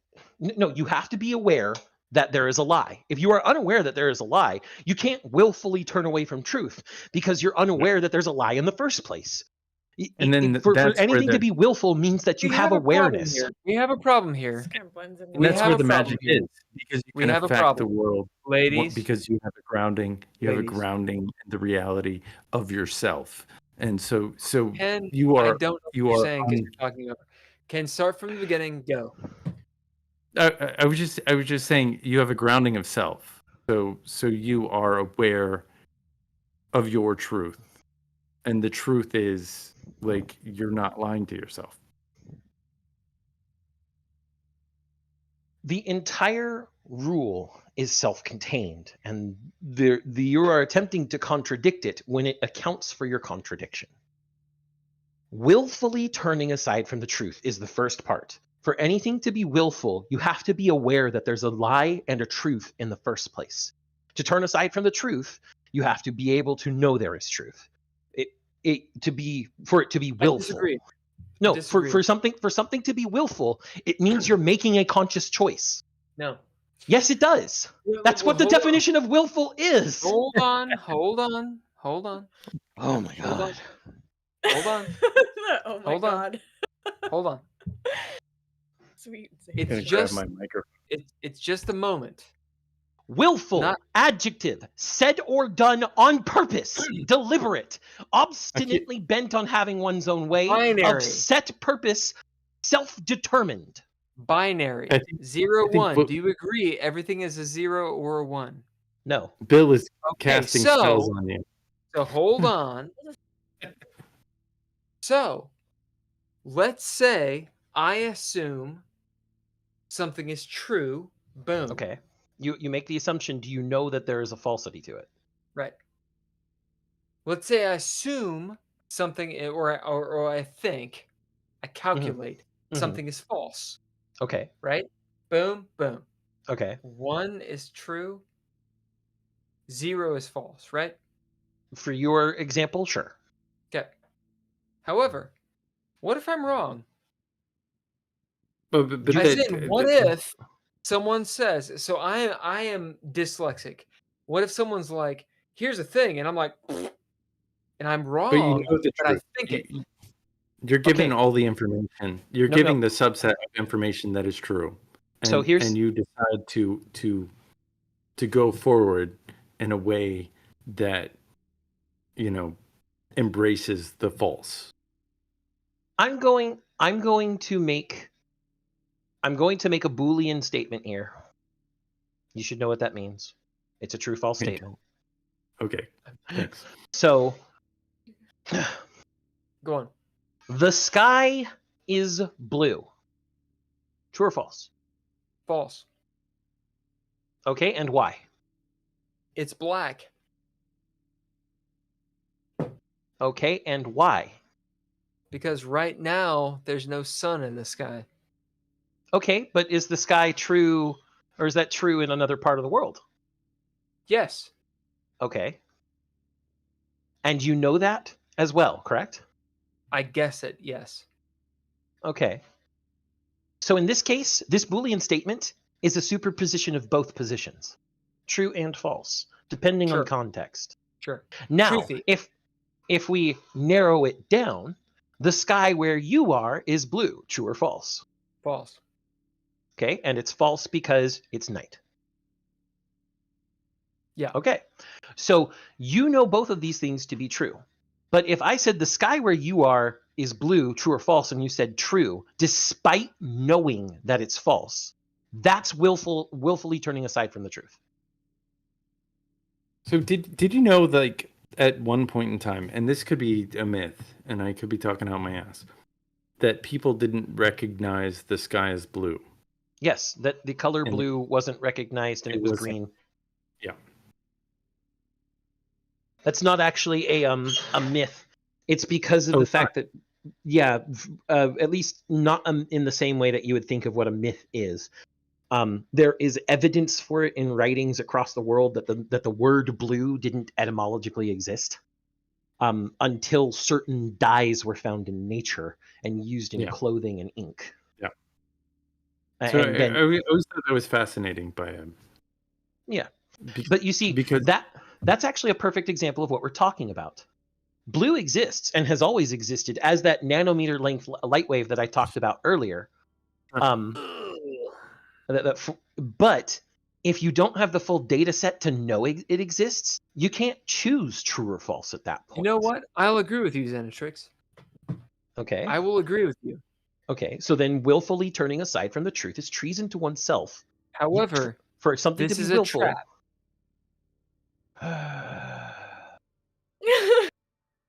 The energy of a photon is E is equal to hc over some kind Listen, you motherfucker. triangle with a thing. I'm going to give you this as Speed a of trap. light is like what's the your trap? thing with velocity. What is God? Doesn't exist. I am not going to No, answer that God question. exists. God does exist. What is God? Okay, like a human No.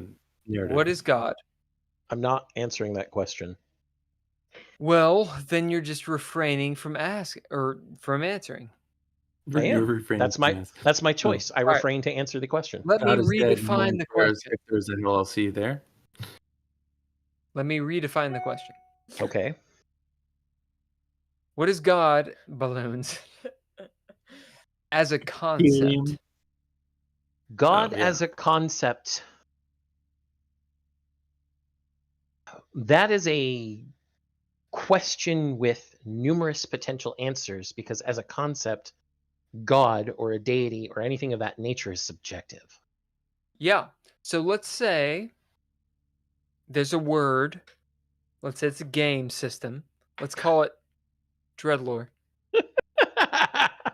What is God? Mind you, in Dreadlore, they call them beings of power. Yes. Let's call them God or goddess. Okay. So what is God? In the concept of Dreadlore, from what you told me, so I'm going off of the information provided, they are the beings that split off the sacred flame, at least part of it, to create what is creation. Yeah. That is. What do they signify? Well, AI says that God is often described as the supreme reality, the creator of the universe, and the ruler of all things. God is often thought of as incorporeal. I'm not incorporeal and independent of material creation. Yeah, there you go. I mean, we can all read. We can all read. But what? Say your question again, Bill. Omniscient. Omniscient, powerful. omnipotent, and omnibenevolent. Yeah. Always omnibenevolent. Yeah, but the supremely What good is I don't God? buy. I've never bought that. Like even when I went to Catholic school, like I was Did you baptized go to Catholic school? I did. Oh shit. I went to Catholic school. So like I never bought that. Like God was always vengeful, and like what is if God? you read the Bible, God is vengeful, vengeance. God is a perspective. Vengeance is mine and mine alone, saith the Lord. Yeah, right. What is God in the Dreadlore universe? As I just know. I've said, not read- they are the 8 beings of power that created physical reality. You can define it. That's the information given to me. That's the 216 definition. digit, number. You're given a definition. Okay. Yes. What is God to us? I don't know. That's a subjective answer. What is God to you? It's not. It is a subjective answer. No, it's not. It absolutely is. What is Deity. What a fate? deity is. What is God? 27. Aaron, what is God? There is no answer to that. There is no one answer to that. You can't That's answer. why Is it's a it- subjective answer, because it's going to be different from person to person. Is it privilege? Is it like This is going way off the rails. It's gone off the rails. No, I'm just sitting back dude. like- So I told you what my background was. You did. I think. I'm a told- goddamn evangelist. All right. Hey, lady friend, Yes. would you put ice in my bourbon cup Oh my goodness. from my Southern Is it- Baptist? is coming out. God the ability to do whatever A you Southern want Baptist is coming Southern. out. Southern Baptist. whenever you All right, want, ladies at and any friends. time that you want, and Motherfuckers. Hold without on a second. accountability. Is that Listen. God? Listen, all that devil talk. I'm a dragon, which is considered a symbol of the devil in Christianity. So The dragons are the gods. All right, so here's the thing. Here's the thing. God is a concept, not a being. Let's take God away from being a being. Yeah. Right? I'm with If we had a Okay. concept and we called it the super being, okay, let's call it God, okay. right? lowercase Not g. biblical, not religious. What would that be? Let us describe the concept. Ooh, here's a better question. What is the concept of the devil? Ken, go. Friendliness, happiness, togetherness. Xanatrix, go. See, I don't know what you want as a concept for either of these labels. These labels Give already me a label well. for Here's the the thing. devil. These He's okay, rating. Is what the he's the rating. the devil is a loaded label. There is a negative connotation to You're it. correct. It's a and the concept thereof that is built from it would be something negative. If you're going to go Yep. for the concept of the devil, You don't want to identify with it. I'm not asking you to. no, I'm not I'm trying asking to you identify to- with it. I'm trying to determine what sort of concept and process you're trying to derive from these labels. Yeah, I mean, You don't would it wanna not fall be into the hedonism trap. I understand. or Here's a better Or- question. Hey Ken, what's the bad guy but he's in a film? he's for himself. No, I mean the bad guy is like, I am gonna do a thing for myself. Fuck all y'all. Hey I mean, if- Xanatrix, what's the bad guy? An antagonist, someone who is the negative force within his narrative. Hey Ken, what's the good guy? I am an altruist, and I will protect you. Altruist? Yeah, I'm gonna bring everybody along with me. Fair. Xanatrix, what's the good guy? The protagonist within a narrative, a movement for positive force and for the forward momentum of the story. So And why is usually it the that you focus. two? Why is it that you two have such a hard problem? Hard problem.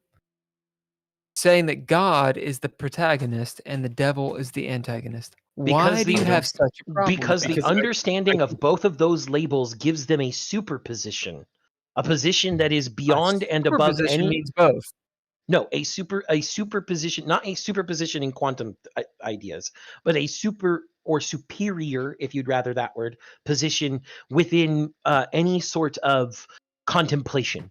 It is immediately, both terms are immediately a way of externalizing and somehow making a grandiose concept beyond human understanding of Yep. things that are very much within human understanding. Yes. don't- So God is the good. Yay or nay? Nay. I disagree. God is definitely it's a yes or no, but you can do an other. Nay is definitely God, and the devil only wants, because the devil never had power, and never will have power. Never had means the devil existed, sir. Yeah, never will. In this fictitious world, it doesn't. You got to get out of the Abrahamic thing that we're all stuck in, and that's where I'm trying to get you. No, what I'm trying to say. I mean, that is his. We're stuck in history. Is what we're stuck in. No, we're not. You are. Let me put it this way. We are a god, no matter what god it is, whether it's Abrahamic or otherwise, the top god of any pantheon, whatever it might be, are considered all-powerful and all good. But there's a problem with that, and Epicurus identified this way a long time ago. And I'm sure you know the quote I'm about to bring up with Epicurus. Do it. Okay. So I thought I was quoting it. Go on. I am quoting. Is God willing? Well, no. Is God willing to prevent evil but not able? Then they are not omnipotent.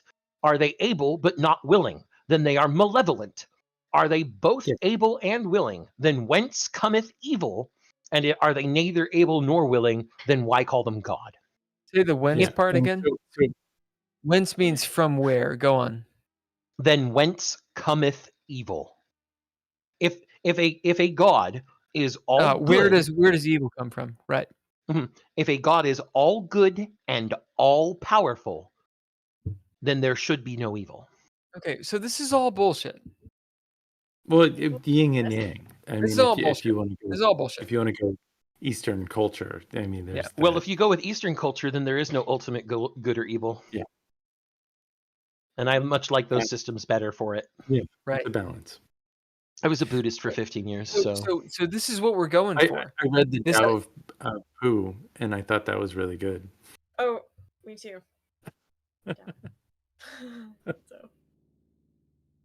I also do yoga. All right. So this is an idea. Ken. Lots of downward dog. The downward dog. It helps. Now you're all just getting horny. Stop that. No. This is an idea. From the perspective that you take, right? We have an Abrahamic perspective. I'm not taking that Abrahamic perspective. I'm not saying you're taking it. I'm saying that I do. I take the Abrahamic perspective because I live in Kentucky. I want you to be bombed. Because you're exploding everything that I'm saying. There it is. There it is. You're both drunk and talking over each other. We know. The big absurdist. Oh, you're about to say something. Just kidding. Oh, you're about to say something? Fuck you. I understand. Can you agree on what God means? You two. No. Well, then you can't fucking talk about it. I absolutely can talk about something I don't agree with you on. No. Can you agree with what God means? I think I would only be able to infer what other people think of what God is. If you cannot agree with what a word means, you can't argue about it. Yeah, but it's not. We are like, to me, it's an inference of a fiction. It's like a book that. Which definition of God are we going with now? That's the question I have. There's multiple definitions. I've got I've just left the thing on the screen of what AI, what the computer said that got it. He's in space, man. He's fucking gone. What I'm saying is that God, as what the AI has found, that's specifically Christianity and Abrahamism. Absolutely. But the word God doesn't have to mean a specific different reference to that. The word God is just derived from deus, Roman for a deity. Yeah. I'm wondering which definition of the word God we're using now. Are we using? We're not. We're simply using the word Mary God, and and God. the fact, and I'm gonna God. illustrate stupidity. People who want to discuss something cannot, will not agree on one definition, because you gotta get your little twist in there.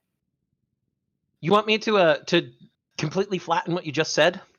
Do it. All the definitions of the word God are subjective, and thus there is no truth to it. We're not willfully turning aside from anything or acting stupid because we're all discussing a subjective matter. So anything that we say is pointless. We could just say Aardvark coins, corn podcast. So here's a question: why are Mental. people, to Grass. both you and Ken, Xanatrix and Ken, because both of you agreed that people are stupid. They are. Why do you think people are stupid then? Because people willfully ignore truths. There's not just one thing. You don't just ignore all truth and that's what makes you stupid. You ignore things that you know to be true, that you've seen the data on, and you turn aside from them because you either don't like them, don't want them, or fear them. Or you like to believe the opposite for liking them, wanting them, and still fearing them. And we do that individually. Like I know that I do that on a daily basis in my daily life, on a regular. I wish I did it more often because I might not be as depressed. Right. No, I'm saying that we do this on a regular basis. Oh my God, we just hit a level. Hold on. Do it. Hold on. Xanatrix, what are you drinking? Are you drinking anything? We need to No, he's not drinking anything. I'm not drinking. I'm not drinking alcohol. I'm drinking juice. Yeah, raspberry juice. Cranberry raspberry juice. It could possibly have been is diabetes, and that is terrible to have diabetes. See what he does. I mean, I probably have diabetes. I don't know. It's Brent has a little it seems tedious. A little bit of diabetes. Yeah, listen, it's not fun. But again, we all ignore we ignore ourselves. No, we ignore each other. We don't ignore ourselves. No, we do. We ignore ourselves. We don't. We don't. We do. We ignore each other. I wish I could ignore myself. But yeah, no, we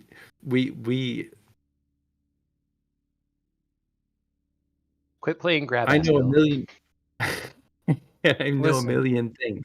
A million things I could have done, and I push a lot of that stuff down because I have to get through the day, and I like, along with mental health is an important aspect of what we all cope with on a regular basis. Hence, role-playing game interest. It is wonderful to be able to step outside of the lie that we tell ourselves on a daily basis. That's why we are into this. Do you think that tabletop role-playing games, Ken and Xanatrix, are about escapism? Is that the reason we do it? Therapy. I think that's one reason people do it. Well, I want to investigate it. Go. I don't think that there's a singular reason that most people play TTRPGs.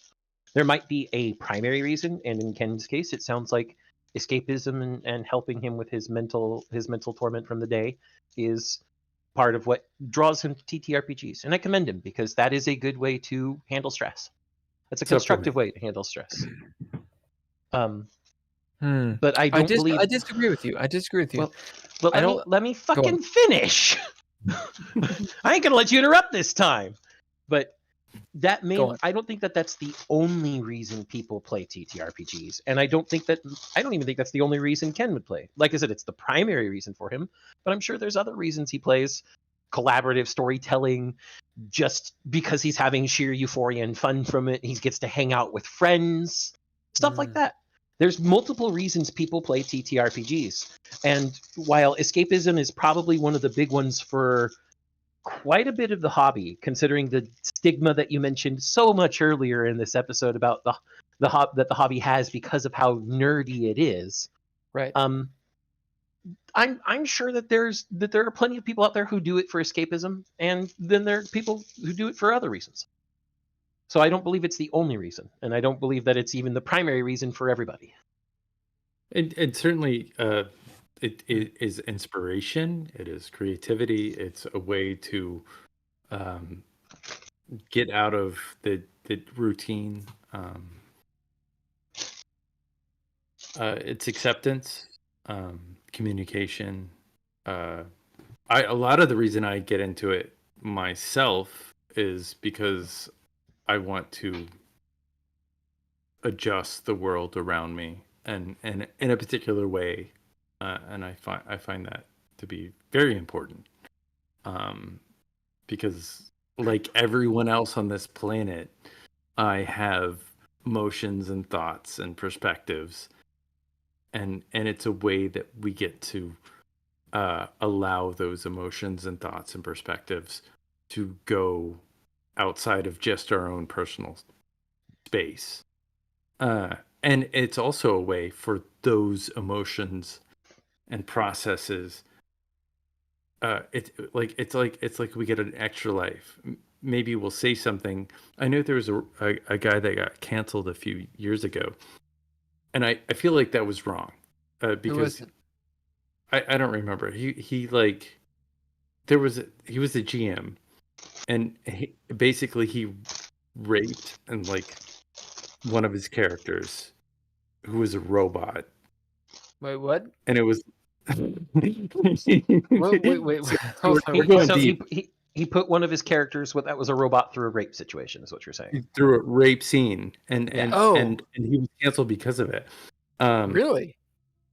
Yeah, and I connected with that person in the sense that, like, he had some what is it thought, 1984 Newspeak, changed thought, Double thinking. Double speak. You should be allowed to approach conversation, thought control, whatever. You should be allowed to have these thoughts, because if we can't have these thoughts, then like, if a GM can't do that to one of their characters, then like, how is somebody gonna, when that happens to a person in real life, how are they gonna get through that?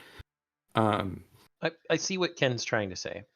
The tabletop RPG space is a space where you can safely explore very dark things. Can you safely do it? Why couldn't you safely do it? Are you live streaming we are broadcasting. I mean, when I say safely, I'm not talking about an unaffiliated audience that's watching your live stream's reaction to it. I'm talking about the people at the table are collaborating on this thing, and dark things come up, and in some cases there are people who don't want to be at that table anymore, and that's their right. They should be able to step away and be like, I'm not really cool with this anymore, thanks guys, I'm gonna head off. And that's perfectly fine, because they're not comfortable. They should not, however, have the right to disrupt the table entirely and be like, no, we shouldn't do this, change it. That's not something they should be able to do. That's what happened. That was disbanded. That whole thing. But it was live streamed. It was live streamed. And who it was is on this? the live stream. I don't know. You can Google it. Yeah. I'll Google it. And Google it. The big thing I really don't I'm know. getting from this, though, is you're in a fictional situation. This is nobody's actually getting affected physically in this space. You're examining and exploring this very dark circumstance through a fictional medium. And that's actually a really good way to process anything traumatic. Like this, a lot of exposure therapy, as it's called, when people have a very deep trauma that does cause post-traumatic stress disorder, that exposure therapy is used to examine and process the trauma, and doing so through hobbies and other mediums that they feel safe in is one of the best ways to do so, because they have the comfort of knowing that they have control of that particular medium, whatever it is, and can just go, okay, let's stop for now. Control of the narrative, Well, control of Yeah, the space that they're in. control of if- the space they're in. So, like, But like I that- said, if somebody is at a table where that thing was happening with that robot, and they're like, I'm not comfortable anymore, the control that they have and that they should use is, hey, I'm not comfortable with this anymore, guys. I'm going to walk away. Thanks. And they walk Okay. away. Pause really quick. Xanatrix, so can you the guy's name explain? is Adam Hold on a second, Like, because we're sorry. trying to get her up to date. Sorry, okay. I dipped out of the audio for a second. Xanatrix, can you describe to her shortly what are we talking about, and then we're gonna go to Ken. So Ken brought up a GM who was live streaming a tabletop game that got canceled for live streaming a situation in which a robotic character was raped in the game. And what I was saying was that the game space is a safe place to explore dark themes and situations in a way that does not physically affect people. And it's a good way to process trauma because the traumatized individuals know that at any point they can stand up and move away. Ken, They have control what of were their you saying? interaction. What were you Thank looking you. up, Ken? Thank you. I think this guy's name was Adam Coibel.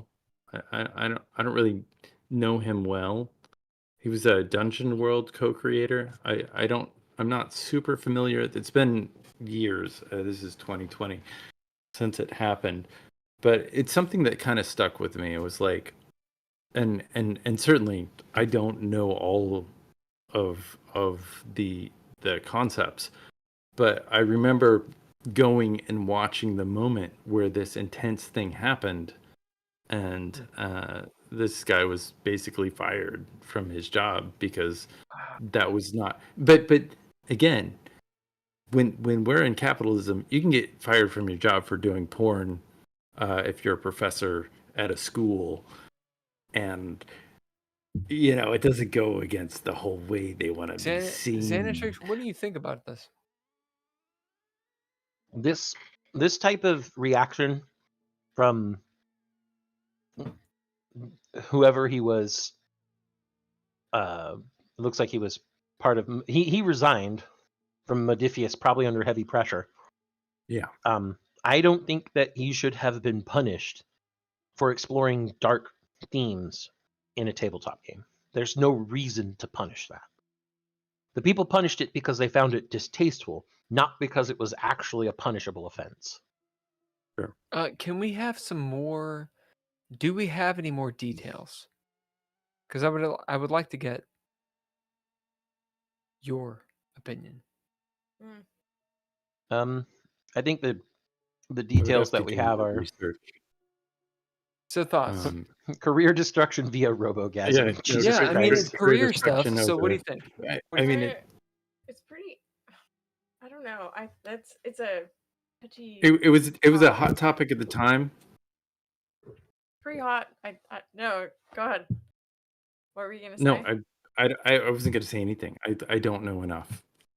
Yeah, I don't. So- Just based on like what I've just heard, I think, and not to get too. I gotta also watch what I say.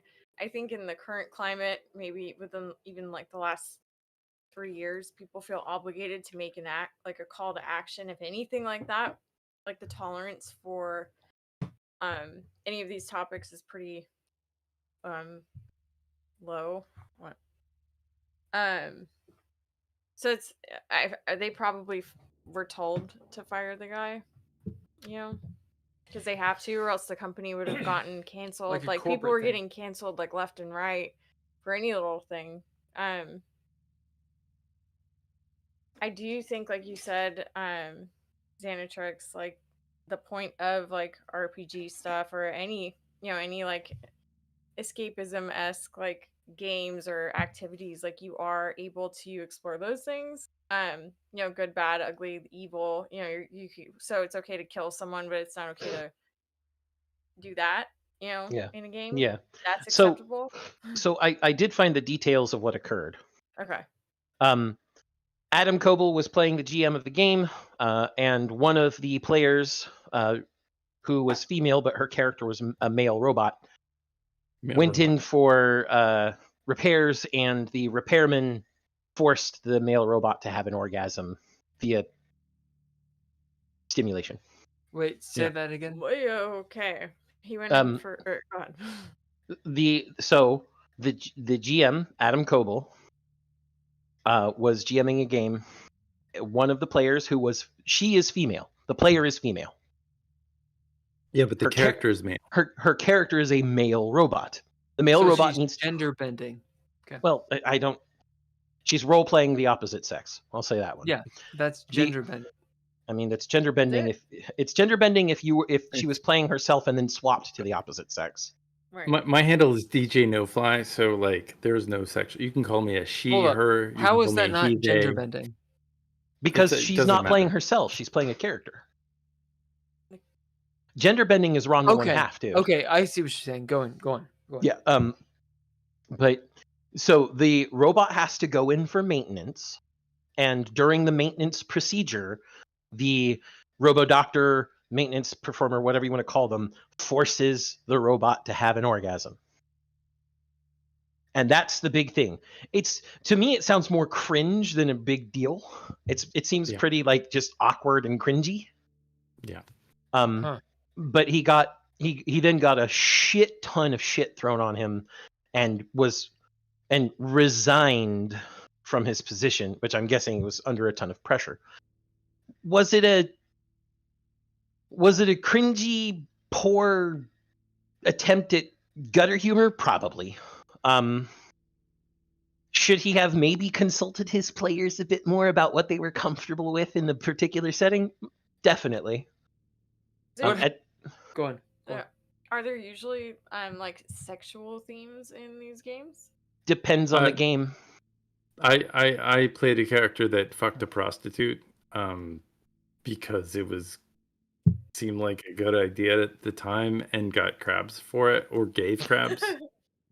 Like, Okay. so like But you made there the were choice. like to have sex with my them. character either had the STD and transmitted it with them and gave it to them, or got it from them, and she was just kind of telling me about it, and she liked me, and I kind of like dashed. Dashed. Yeah, you Wait, know when fucked you and don't dashed. spend the night. He Didn't pay. You didn't pay. No, That's I didn't dashed. pay. I didn't pay He pu- as well. He pumped and jumped. He humped and dumped. Booted. I mean, That's a I didn't mean to make an Al Franken of this whole thing, but But- we're all just So these games can have sexual themes. There are Yeah. games that do have sexual content in them, tabletop RPG wise. And honestly, there isn't really a limitation to the stories you can tell, other than the limitation of maybe the game world or the mechanics. Sometimes there is an implied setting, sometimes there's not. Sometimes there's a definite setting, and you kind of want to have a definite setting, even just as an example. But depending on the game master, the players, and the play group, there can be sexual content. There can be so the sexual issue to me situations. could be that these people didn't know each other, and they were put together with other people that didn't know each other, and the safe space was never actually talked about. And so this dude was potentially fired because like there was a situation that happened for some reason. Well, from what I've read, he was very puerile about it. Yeah. Anybody know that word? Puerile? Yeah. What does that Yeah, mean? what does that mean? Immature and childish. He was So- puerile about it So during he was the offended that story? somebody Yes, called he him was- out on his content that he created for someone else He was to enjoy. He was giggling while describing the scene. That's Oh, what it was. gosh. Yeah, he was So was giggling she while upset? describing the scene Yes, she Because- was upset because she's also a survivor of sexual assault. because she was also a so. But did he know that, or did he not know? I that? don't think he did. So Question. Yes. I mean, who here What isn't were you like? saying? I'll raise my hand on this. I'm a No, survivor hold of on. sexual Your assault. I'm hand. just I will saying. call on you. Go. Was the girl who was playing the male robot character upset? I Oh, believe she so. was Yeah. absolutely. She Okay, was upset. so So regardless of whatever the intent was, he upset her. He, So he upset her, and she was no longer she no longer had faith in the game that he created. it was That is unsafe for her true. anymore. Absolutely true. So the GM broke the trust, right? and Yeah, bro. so let No, let me read this admittedly biased summary, because this comes from someone who is trying to castigate Adam Coble. Okay.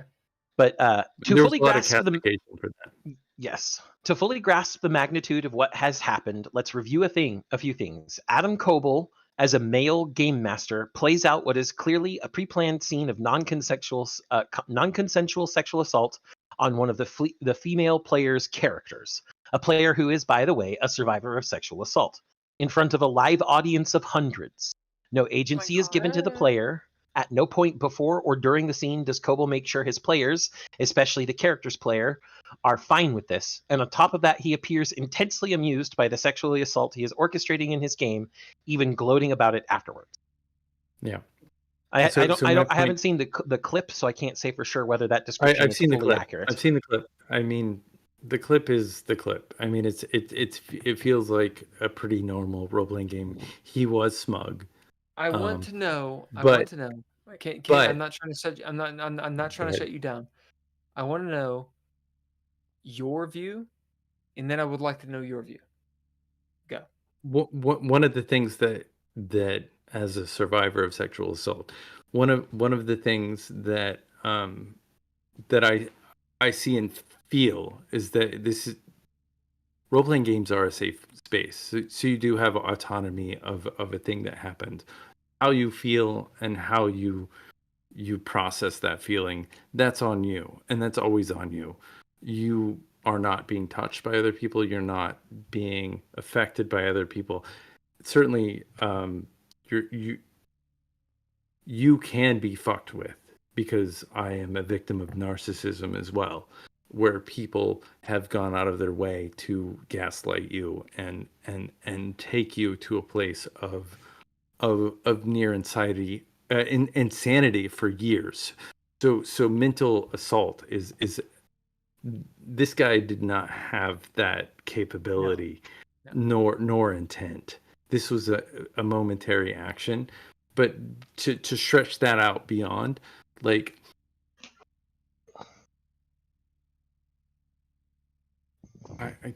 we are trying to push the threshold of if there are people being shot and murder hobos, killing fucking, like, I'm gonna stab this guy in the face. Like, if you're not more offended by the violence, because this is also violence, but like, it is a violent medium. Like, the whole thing is violent.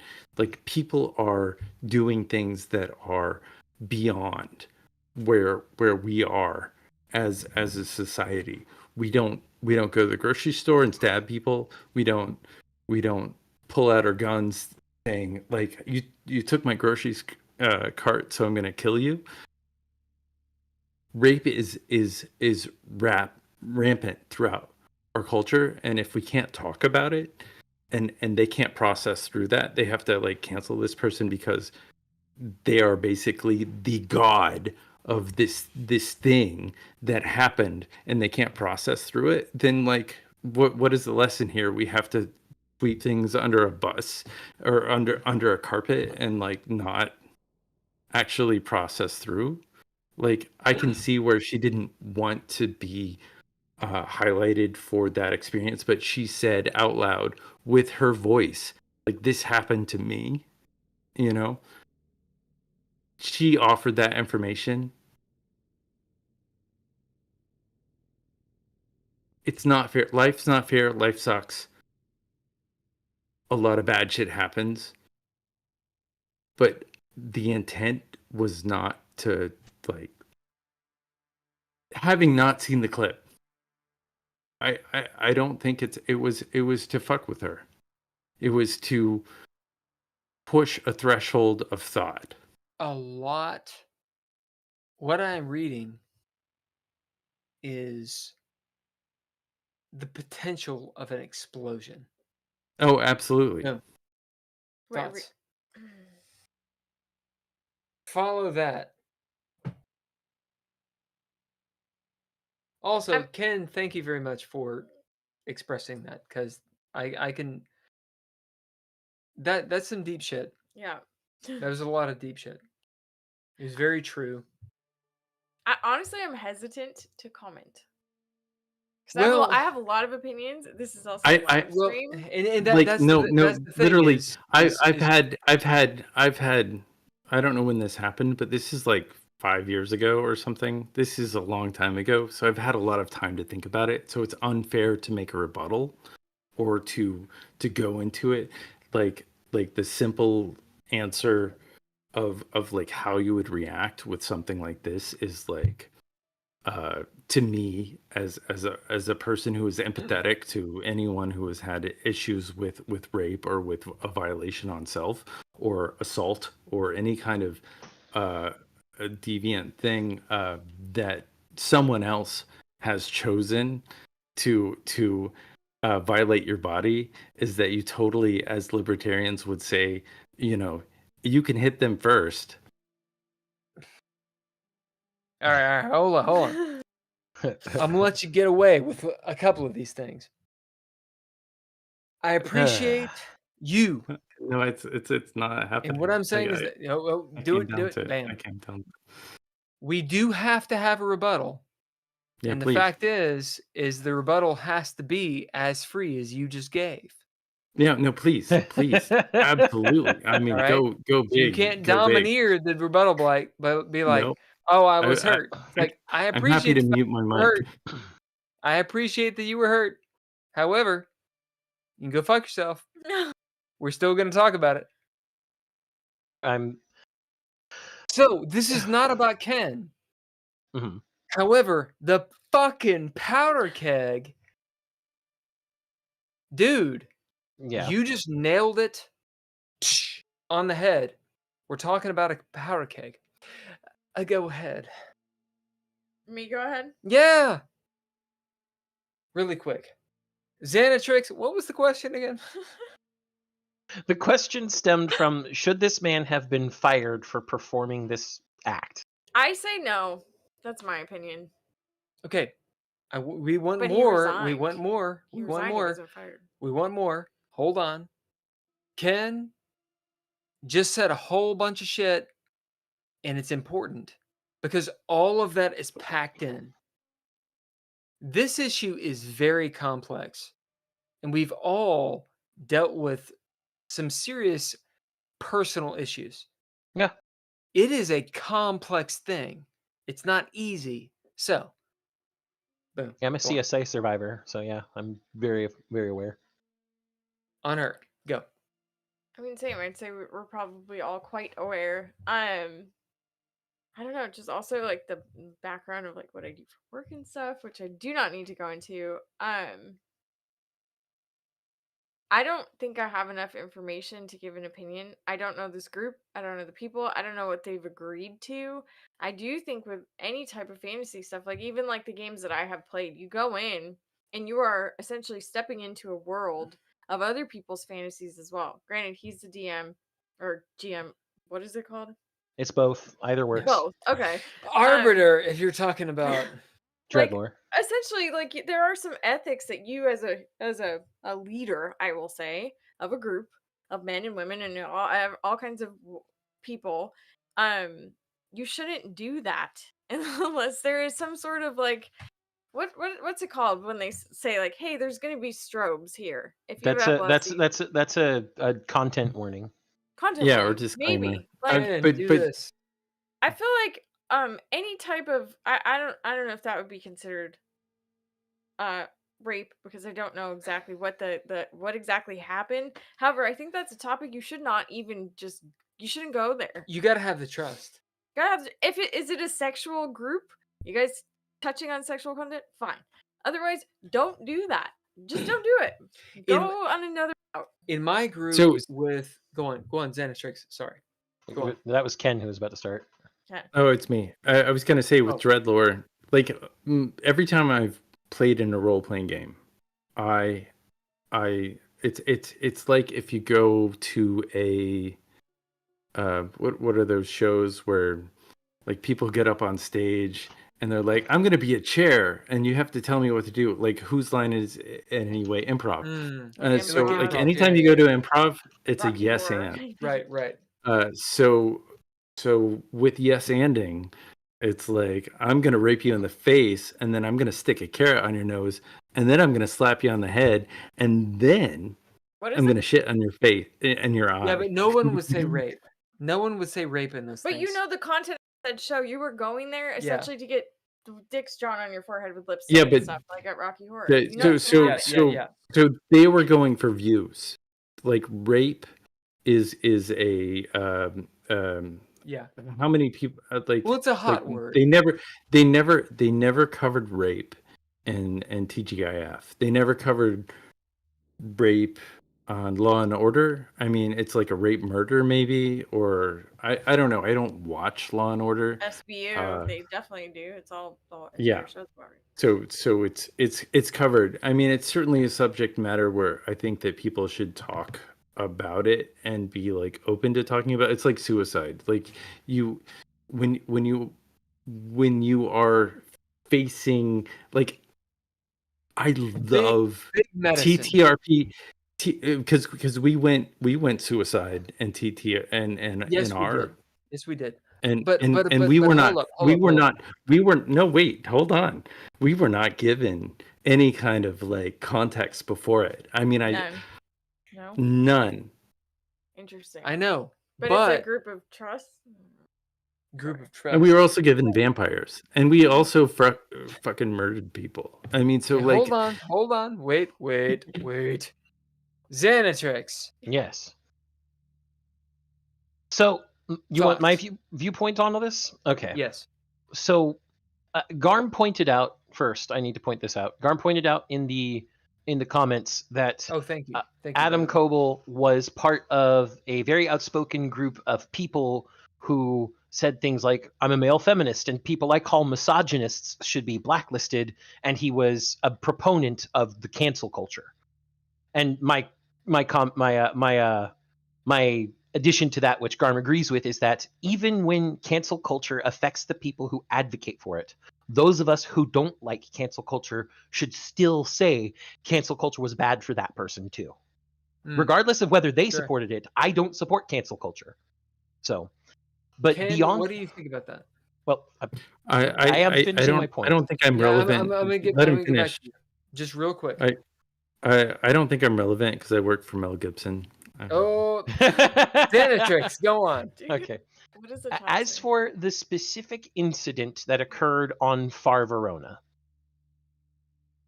I What? think that Far Verona is the name of the show. Oh. That this whole tabletop thing happened on, the live stream show.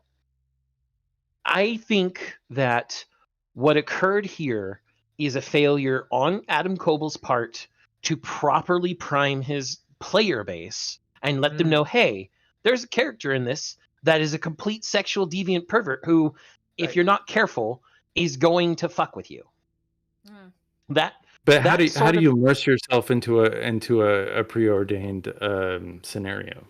so this is the point where you have to potentially subvert the metagaming aspect because of the fact that it is a hot button powder Meta keg. gaming. I'm gonna pause you. Okay. Pause. So it's a list of things that you fill out ahead of time as a receipt. Here's my receipt of shit that I don't want to deal with on my I'm not talking about like things like the X card. I'm saying that any good Wait. GM, Like the what? the X card. card. yeah, I've never heard of What the is X that? card. You've never heard? Okay, the X card is a very puerile, I would say, tool. What it is it actually launched off of Kickstarter a while ago, and what it is you use this card, or you assign a predefined gesture or phrase that basically says X, no, I'm not cool with what's going on, and then the scene is supposed to just end and the rest of it is glossed over. Kind of a fade to black. It's like Fade to black. Yeah, it's an enforced fade to black. It's like you're like if you show up on a Tinder date and you're like, here you go, here's my. I don't know shit about Tinder. I have literally never. Right, definitely. But what it is if I'll give you an example. If they had been if somebody had been using the X card at this particular scene, like the player of Johnny the robot, if she had lifted up an X card at the time that the whole scene started, the GM at that point would have, instead of continuing to describe the scene, cut to black. They would have cut to black and moved on to the next scene. That is what the X card. Yeah. So that is what the X card is for. So that's the X card. So usually, as an arbiter, Mm-hmm. right? Mm-hmm. And I have a feeling that all of us are actually arbiters. The Dreadlord term for GM. Yeah, I've been a GM for 31 years. No, 31 years. 28 years, excuse me. 31 years young. So Ken, Got the voice of an angel. that's right. Ken, I wrote a game. I rolled. No, I mean literally. I wrote a Marvel-based role-playing game when I was in high school. So like, I wrote a game. I just didn't publish it. Ken has done it. I've done it. Xanatrix, you've done it. We have yet to get. What is your name? What is my name? What is your name? Aaron. Aaron. Aaron. Aaron. Aaron. Something kind of like tough. Yeah, what's tough? Erin. We'll say Right. Erin All right. right now. Pretty good. Erin has yet to do it. My point is this. I would play. You could do whatever you want to me. You know, bind me up, Whatever robot like, stuff twist me included. around, like, you know, make me like do bendy stuff. Do you have to sign something before? I'll send you an email. No, I don't say it. This is my auditory, like, Right. fuck with We me. have witnesses Like, here. We not only Please. witnesses, there's going to be a video record. Video documentation. Listen, this He is how- consents to this is everything. how- Do this is not how cancel Adam me. Cabal this was is my own canceled. personal I'm just horror saying. story I that had a you're live gonna. stream, you know? But Ask before. To All right, continue, noted, Ken. I will get you later. Look, Yeah, the get me. point is this: when you're refereeing, when you're arbiting, and we call that arbiter because you are arbitrating. Mhm. Like, you're not the antagonist necessarily. You're not the protagonist. You're deciding. Mhm. Arbiter, the GM. You're the lawyer and the You're judge. the lawyer. Create the world. Yeah. You're the referee. The neutral Judge. part. You're the neutral party. I don't know about that. This one. idea, the arbiter. You have to keep that in mind, Fair and And- impartial. How about that? dude. What? Fair and impartial. You've got to be fair and impartial. And the thing is, if you don't do that, you are playing a character. It is a responsibility. If you So- don't do that, you fuck up. I'll counter. Yeah, I'll but- counter right here. Paranoia. But Have you guys different never game. played? It is a different, Different game. But Paranoia. the Paranoia is a tabletop role playing game where it is literally players versus GM, basically. Yeah, Yeah. but it's a different game. So So, we're- so And- is and the Will- Bram Stoker's Dracula game. What- Bill made me murder someone. Bill, not me, but Bill made one of my characters murder someone. There was Made a you? shadow of a doubt, and it was like a forced murder because he said shadow of a doubt, and like you can't have a shadow of a doubt. It is all or nothing with some characters, and so like How do you force you? because You. because the nature of the character, it's That's- just that like that is the expectation.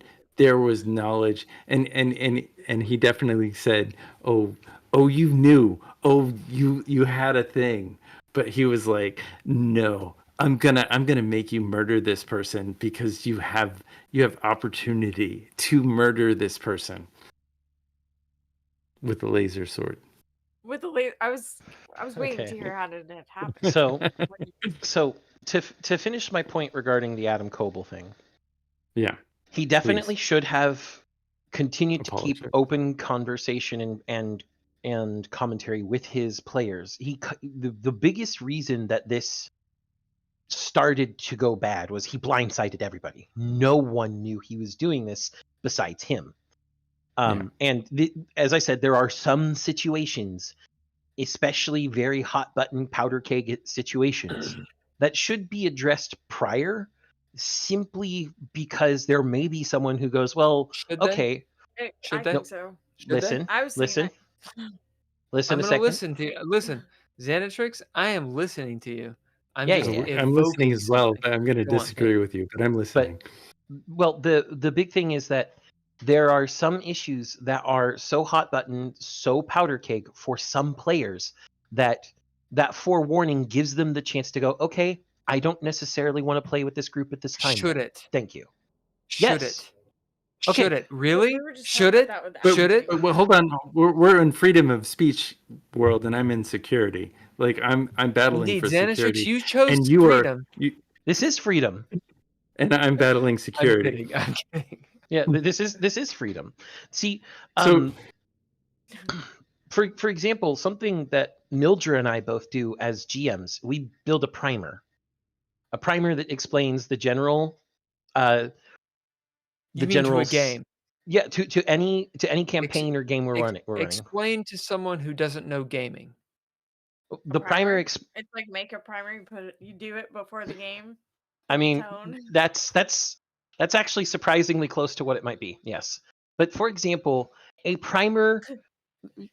One of the primers we have explains what gaming system we're using, what genres are involved in the setting.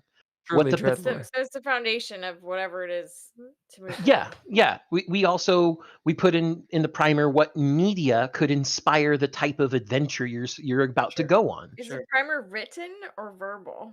We write it out. You write It's it out. probably Okay. written. Google- And is it Google provided Drive. like?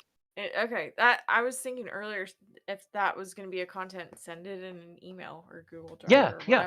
whatever. And there's also like a preamble for what this adventure is going to be about. It gives you a general idea of what's going to happen. And so some things that are mentioned in a primer are if the people around you are terrible, horrible scoundrels that will do anything for a nickel, from slitting their mama's throat to selling women down the slave trade. And that in the primer alone is enough to let most players know there's some dark shit in this game. I have a Question. Go on. You go ahead. No. You go. So, okay. Coming from someone who has not played any of these games either, I have a completely outside perspective of this. Like, Mhm.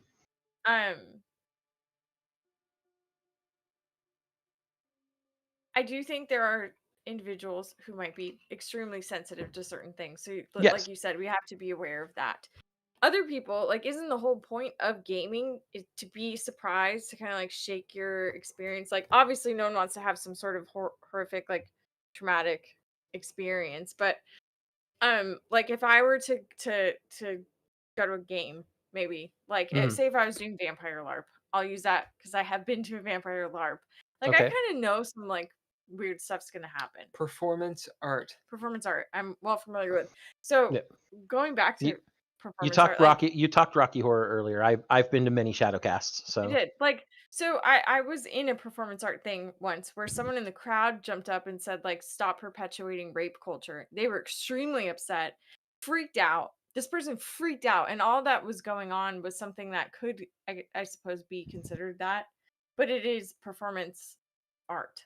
Like, Were they a part of the performance art? no. Because that would be performance. But if you're art. at the festival, if you're at this thing, I don't know. so It's- no. Here's Are you this is- making art, or are you pandering to fucking pussies? well, But also, there are people that are extremely triggered, and there are some topics. Like, I don't know. let's not use triggered. That's a pretty big buzzword, but you're traumatized is a better way to use it. So I'm going to say here that earlier I already said I don't deal in absolutes. Even this statement is not an absolute. There could be situations where an absolute is necessary. And then, of course, Right. Bill said only Sith deal in absolutes. And I said, and ironically, the Jedi were using that phrase and not realizing it's an absolute. But the big thing is most GMs know their play groups, especially if they're play groups they've played with before. Mhm. And so they know what things their play group likes and what things their play groups would absolutely avoid. So they won't put those elements in the game simply because they want the play group to have fun. That's one of the big things Right. GMs want, is for the play group to have fun. Now, Interesting. Have fun.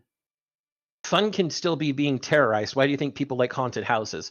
Do most But people have primers now when they have a game? Like, did they not have a primer?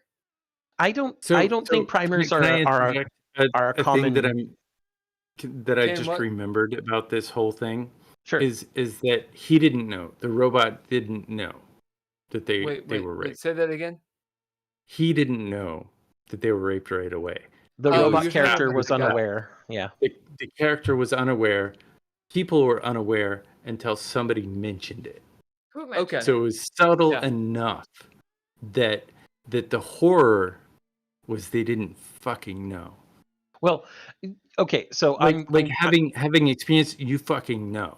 Like that is the reality that we are all experiencing. They didn't know. Let me augment that. The character in the game was unaware that they were being molested, but the players were aware because the GM is describing it. It's part of the ludonarrative dissidence that exists within. The other players were aware, Okay. but that particular player character was not aware. Which hits on a like an even deeper level for some. It's all The- fucked. And the big thing, the nuance about this is, in most play groups, the GMs and the players know each other well enough to know that there are going to be some subjects that people just aren't comfortable exploring, and that's fine. A GM and Okay, Where- really quick. Where, Can can I interject? Whoa. I've said been holding something. on to this for a long time. Wait, I know. no, Hold- say it. hold- I'll remember. Hold on just a Okay. second. Just a second. Interesting perspective. The idea that the player is unaware of what the GM is doing. And they throw down this rape scene. Go. Well, just like you said, like that the player or the crew or whatever it's called, they all knew this was happening. The character didn't, so everyone was an active participant, essentially. Everyone, in the everyone, except for this one character. character. So that adds an extra level of like. I don't want to use any like buzzwords. No, use buzzwords. Oh, when you please, like triggered, incel, whatever you all want. the time. Just it adds some. We're not on guilt Twitch. I to it, can use too. incel all day long. It's fine. I think that you and Ken are on the same page. Yeah, maybe. Well, Happy party, go. No, go ahead, Ken. What I'm saying is that if anybody is going to be punished, it's the company, because they didn't set up the infrastructure. That's where I'm at. Yeah, that the Far Verona company. It's not the arbiter. That guy was a scapegoat. I can understand that. And Well, that's where I'm at when it comes to All right. To finish up the point I had. Because this is a nuanced discussion, and it has to be one due to the sensitive nature of any dark topics. As I was saying, if you're with your friends group, you generally know each other's boundaries, and you know not to cross them because you respect each other. And Garm points out, exactly. Garm points out that there are plenty of options that can come before fuck you, you're fired. You can try to go, hey, I'm not comfortable with this. Can we do something else? Can we just skip this scene? You can actually say that instead of, as an adult, be like, yo, GM, I'm not feeling this. You know, Like, you can characters ask. didn't know. They didn't know. They were embarrassed afterwards. Well, That's the answer. I understand that, but I'm saying that the player did know. She could hear it. Yeah, but she didn't. I don't think she caught it. I don't think she caught what was happening. I think she, like when the male robot was raped. I think the male robot thought they were getting serviced in a non-sexual way. Well, yes, but the player. I'm talking about the player reaction. I don't think here. the player knew. The player No, she was did. told. She absolutely Oh, did. did she? Yeah, like, I she watched the saw clip it? just now. She Oh, you absolutely did knew. watch it. Okay, I didn't know. So, It's been a so while. we This get is into an old. we get into a whole ball of wax. Yeah. Right? But ultimately, what I'm saying is that the options at the table for players and the GMs, discussion should be first and foremost. You should be able to communicate with each other like adults to go, hey, I'm not comfortable with this subject matter we just started touching on. Can we not do this, please? Be But very. you can't do that in real time. You can't do that when it's happening. You absolutely can. You can. Can you? Like Yes. when you feel it, like when it first happens, it's like, hold on 1 second. Well, okay, let's They have to discuss. speak up. Ken, why can't you go? But, well, I mean, that character didn't. And you're live. Are we talking live stream or are we talking just in game? Any. No, I'm talking. I'm talking. Certainly, the character could, in context, do something. No, that character did not, and it was because of the trauma that. It is because the trauma they experienced, and they were not expecting it, and it was something that was near and dear to their heart that traumatized them. I know that I experienced this because I too get triggered by different things on a fairly regular basis that I'm not proud of, that I'm embarrassed about, that when I hear certain voices or certain commentary about some things or experiencing a scenario, absolutely get triggered. But is that scenario a thing that did they have opportunity? Were they a victim? Was that how do you arbitrate like if the arbiter has gone rogue, if he is indeed the villain rogue? How dare you? But that Xanatrix, absolutely go. should be canceled. The point, I'm not saying anyone should be canceled. What I'm saying is, I'm not talking about the character anymore. We're talking about the player behind the character. Right. When the situation becomes uncomfortable to the point of actual distress to a player, they should approach the GM. Hey, I'm not feeling this situation. It is not comfortable for me. I am not feeling good. Can I step away from the table and come back? Can we fast forward the scene? Can we do something so that I'm not interacting with it because it is not making gameplay fun for me? It is making gameplay distressful. Live streamer Wait. or a non-paid live I streamer. have something to say. So, in retrospect, or for all of us to sit here and look back, it's like easy to say, yes, this is what you should do. However, if you are, say, a victim of said thing or something similar, you have a freeze response, and that can go back to like a whole. In some cases. In a lot of cases, Oh, and that's why absolutely. I see tons of situations like this where they're like, well, this happened to me and I felt like I couldn't say something. Like, they are victims and they don't speak up, and then later on they're like, oh, I didn't like how this made me feel, and everyone's like, well, you should have said so. Well, but it's so much more complicated than that. Well, even if they have hold on, I'm gonna get to everybody. I'm gonna get to that was all I had I'm to gonna say get on to that everybody. one. I'm gonna get to you. I'm gonna get to you. I'm playing devil's advocate. I'm here gonna get as well. to you too. I'm just I'm saying. not. I'm not playing. I'm playing. Like, hey, motherfucker! Oh my god! I'm gonna talk louder than you. Go. Don't tempt me. me. Finish your thoughts. So, wait. Hold on, Xanatrix. That was it. That was all I had to say on that. Okay. So Xanatrix.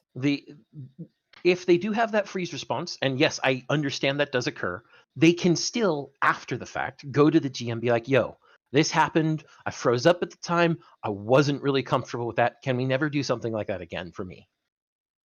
There should still be that ability to have back and forth with the GM, no matter what. Communication is key. Is now their abuser. All right, hold on. Yeah. Hold on. But to both of you. But what was stated? No, literally, what was stated was you did something that violated me. that was a violation, and I am angry at it Ugh. because I have Ugh. a world of shit and that I've experienced. This hurts me on a level of pain, and I cannot get past that because to me it was wrong. Xanatrix, I'm gonna let you post this while I go use the Use bathroom. another. Hit Oh my it. god! Okay, Take so another headphone. Here. ultimately, I understand the nuances that you're all bringing to the table here. But remember that the biggest part about the collaborative effort that is TTRPG is communication. We Yeah. said it. And so while all of these are valid to bring up, ultimately the discussion should be between the player affected and the GM. There should be And it didn't, discussion. It didn't happen. Well, that didn't happen from for multiple reasons, because everybody's pointing fingers at each other when it comes to Far Verona, because all of them are.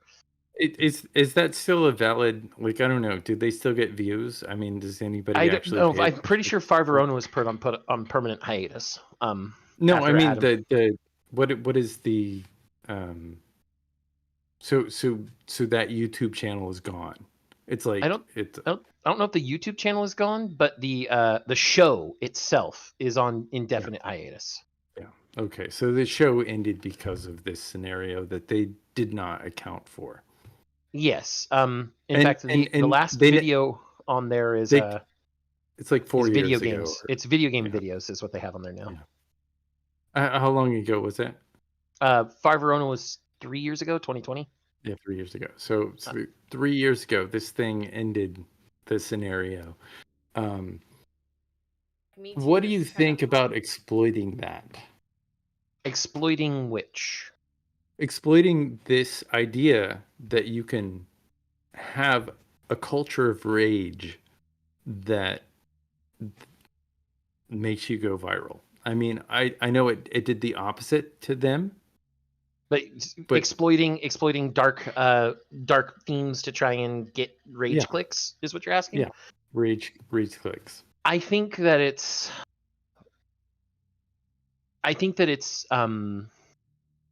let's see, let me see the best way to phrase this. Because that is clearly what a lot of content that is done, and that's what is happening. I think it's short-lived. Yeah. I think anytime you farm rage clicks, it's a spike for a couple days, and that's really it. I think it's not effective for long-term growth. And I think it doesn't build a good community, because you're just building a community of people who hate you or hate your actions. Because clearly that channel is gone. That is as Mildred says, junk food. It's like junk food. It's good to have a little bit every once in a while, but eating it all the time just makes you unhealthy, sick, and feel bad about yourself. Reasons why I don't eat at McDonald's for the last 20 years. Yeah, exactly. The big thing is that TTRPGs are ultimately a more adult medium gaming wise, because of the necessary faculty for creation and imagination. Yes, children and adolescents have creation and imagination in spades, but it's often unfiltered. It does take a little more of a structured and frankly responsible mindset to play TTRPGs.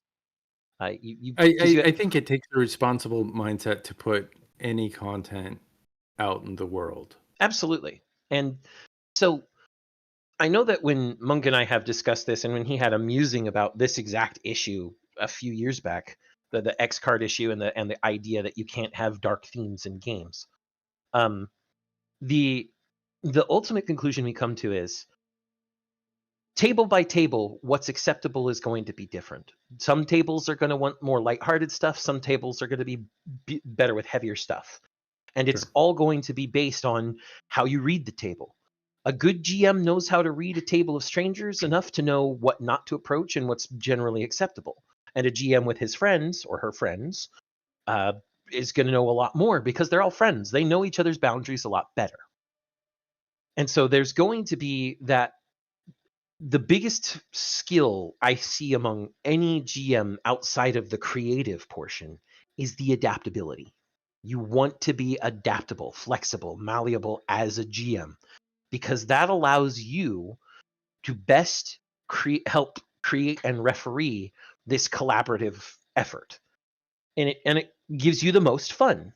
And so that's what you want. You want the most fun for everybody. That ultimately, these are games. Games are meant for fun.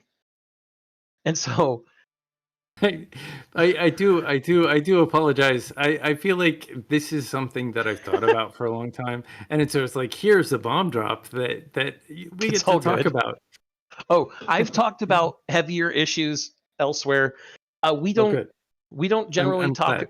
Yeah, we don't generally talk about politics or stuff on the monastery anymore, because it was turning into saying the same things over and over again and not really being positive about it. So my girlfriend says basically we agree it's kind of like a circle jerk, or disagree and it's not gonna happen. So it's like to me, like what we do here in the TTRPG land affects the narrative for society, and that's kind of fucked up and like a little weird way in my own head, but I have been in that culture of creating content to manipulate thoughts. So basically, I'm gonna say thought fucking. Well, let me say. Mind fucking. Thought fucking. Thought fucking. That's the first thing I heard when I put my headphone back in. Thought fucking. But the yes, Mildred puts it best. To quote a friend of ours, "You make elf games." These are games of what? You make elf games. When people try to wax too serious about their game, about how it has this a serious effect on the social climate, has such a narrative about our political structure. Our friend just goes, "You make elf games. You are making games about fantasy. You make elf games. It's not that serious. It's never that serious, bro." Is basically what that boils down to. But I'm just rolling in. I have so much to say, which likely means I have nothing to say. What are you saying?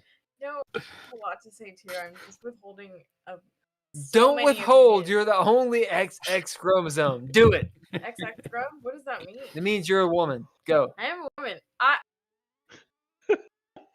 You actually have a different perspective. Please say something.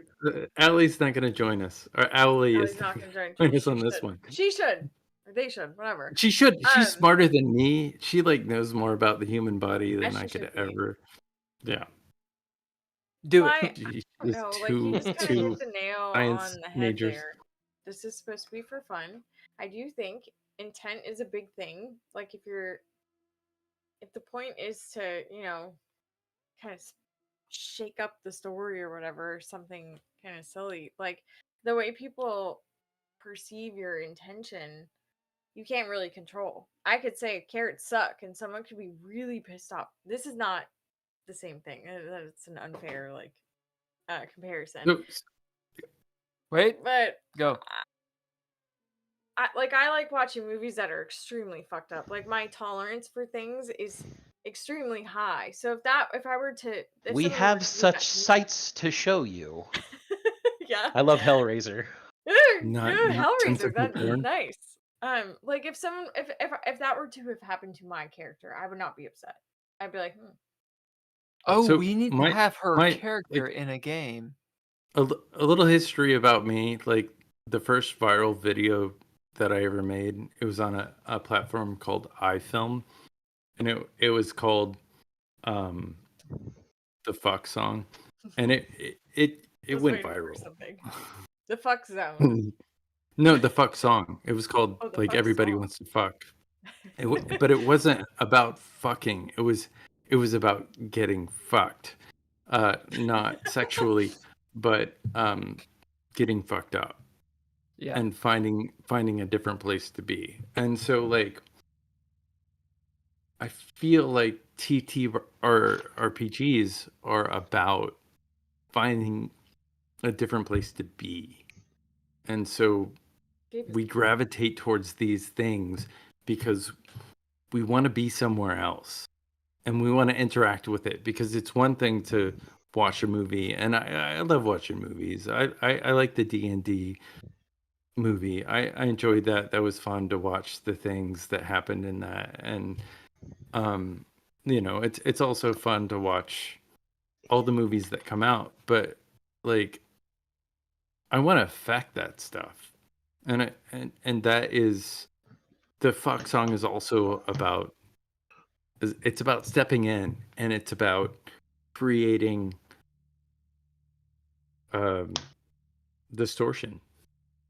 And it's little guy like saying, hey, we're here, we're gonna think differently than the way that money thinks. Well, now I have to watch it. I don't even know if you can find it. Well, can you send it to me? You created it. You know his email address. Well, like hard drives. Hard drive. Punch hard your drives shit, are man. fast. What the fuck? I don't Okay. even know if it's on YouTube. So I know that if it is, I So have here's a higher resolution. contentious statement. Escapism is for pussies. That is a contentious statement, and I'm going to tell you right now, fuck you. Agreed. That's my You know what? contentious statement back. You know what? I'm with you, Xanatrix. Grow a fucking ball sack. Like, I got a straight up. 10-ton ball sack of tungsten, motherfucker. You want to see it? All right. You know what? I do. Because if you're fucking escaping into this bullshit, That is Why the- what this is. That's what That's you pretty guys good. are doing That's when pretty you're good. gaming. why the It is fuck are people escapism. escaping? Escaping their It's not, they're not lives? escaping. They're seeking something else. Well, feel- Escapism doesn't imply you're running away from something. Right. It implies that you're Hold on a second. 10-ton ball sack. 10-ton ball sack of That is what he tungsten, said, dude. 10 ton. I thought he said like a city or something. I was like, oh, where is that? No. 10 10-ton ball sack of tungsten is what it was. Alabama. That's where Xanatrix It's pretty good. It's pretty good. Thank you. It's pretty good. I have some zingers. Continue. I have some zingers, but the escapism is the act of temporarily pulling away from the dredge of real life to enjoy something outside of it and become refreshed and come back. Right. Or not even It's a the way- dredge, just escaping real life. Refreshed. Responsibilities. Refreshed. And Eh. a holiday. But it's It can be considered a holiday. When you go into escapist fantasy, it's a way for you to reduce your stress and refresh yourself. It's healthy to do so. It's not healthy for it to be excessive. Why are stories? So stories are human. Mhm. I'm reducing humans down to one. Mm-hmm. I know where you're going with this again. This asshole thinks he can reduce any single individual person to Single? one word. Mort. Lord. He, No, I said he, Mort. he thinks said he Mort. can. I know Bill's wrong, but he thinks he can, and I'll let him continue to think that. Story. Story is important to our species. Imagination is important to our species. Yes, Yeah. it has to do with social interaction, though. Yep. Exactly. Creativity helps fuel social interaction, which is why And stories and imagination are so important. But your creativity, I got a problem with it. Mine? Yeah. Why? Why? Throw down. Ken's, I got a problem with Ken's. Yours, I got a Good. fucking problem with yours. I got a problem with you motherfuckers. So we need Look at it. rules rules. that we I mean, agree that's on. socialism. What's the word? Socialism. Not the foundation. what is it? Socialism. Socialism? No, it's not fucking socialism. It's a goddamn system of mechanics. Gotta He's what he's talking about is gamifying imagination, which is basically what RPGs are. Hold. Oh, please. Hold. Okay. Hold. Hold. Hold. Sorry. Go on again. Please What I said was what you're doing is you're talking about gamifying imagination. You are correct. Because that's okay, fine. This lets me lead into something I wanted to quote all the way at the beginning of this. The definition of role-playing games as per Mildred and I's Final Fantasy Legend Project game. A role-playing game is a form of group storytelling with rules that dictate the mechanics of player success and failure. These rules enhance the experience in two ways. First, they make the story more compelling by providing concrete gauges of the situation. Second, they provide the player with a series of interesting strategic choices, turning the experience into a game. I've been wanting to bring that one up for 4 hours. Yeah, fair. I feel like just to prove my point, like we need a set of guidelines that kind of like we all agree to, that maybe takes away from freedom, that gives us this.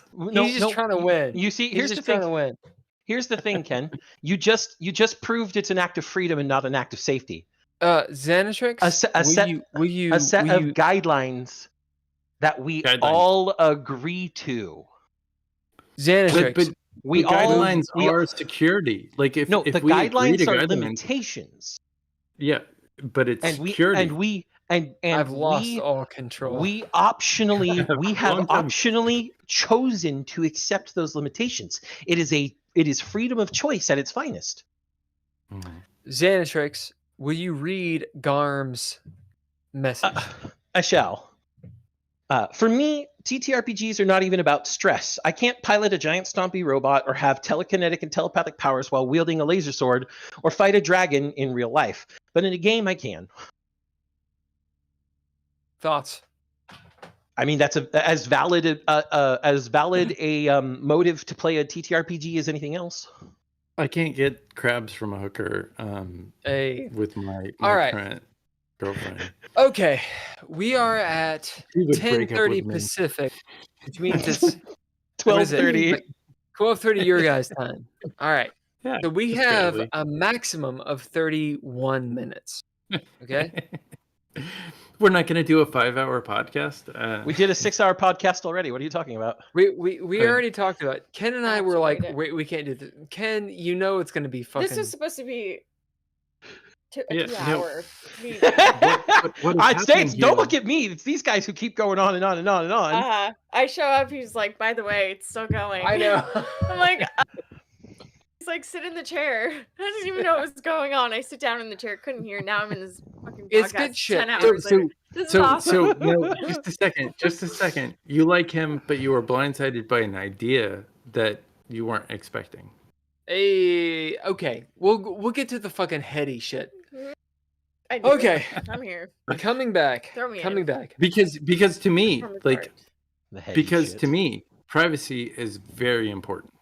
Like, I'm on the internet. My image, like, I expect it to be in a certain way. I set this camera up. I set this microphone up. I set this reality up. It's all life staging anyway. I staged this shit. You staged this. We all staged this shit together. Like, that was what we did. We created this monster of like anti-establishment dysenterianism, like in one. Flossie Nazi from the Hillipilification. Why are we talking about long words again? All right. All right, y'all. Hold. Super calibragic. Pneumono ultramicroscopic silicovolcanoconiosis. I have a question for the chat. The chat, which has stuck It's stuck with us. It's stuck. All right. Let's go. All right. Chat. All right, Who let me has go now. had the best Scottish accent the whole Not time? me. All right now, you can't even do this. All my I mean, do I friends get are a here, vote? and they're going to talk against me, and I still got the best one. Yeah. What's my name? Eddie. Listen, you. Erin. Just because you just Eddie. pulled it out of nowhere. You know how to pronounce Glenfiddich. I know how to pronounce Glenfiddich. I know how to pronounce Inverness. I know how to pronounce Glasgow. You want me to keep going now, bugger? I know how to pronounce Celtic. You know how to pronounce nothing. It's Celtic. It's a hard C. We ain't Just I know made how of because to you're pronounce- fucking softies. yellow bunch, just because you're from the I know how to Highlands, doesn't mean nothing. I know how to pronounce for sales. Hey. For sales. How about Hey. Oi. net? We don't care about your French pansy foppishness here right now. Ken, and it's not even close, says Garm. I'm just saying. That's what Garm says. All right. I told you my friends are going to talk against me. I told you. But did you listen? No. You can't listen to them. All right. They're all biased Chat, against me. Chat, we're gonna have a poll at the end. It's In about 20 minutes. We're We're gonna have a poll of the best Scottish accent. Clearly, we know who it is. It's Baz. All right. Watch, So- I'm gonna so- bust out the gates with the best Scottish God, accent you've ever I do heard. have to say that I have to keep my voice down because I want my grandmother up, to be bring her out. sleeping. Bring her No. out here. It's only 12 not gonna o'clock. happen. It's after 10 p.m. where I'm Bring at. her. I could get Get a little noise bottle. violation, and I didn't care. I have to be up in like just a couple of hours. What do you to, have to like, do make in a sure couple that- hours? I We got have the couple hours. tomorrow off. Tomorrow's Saturday.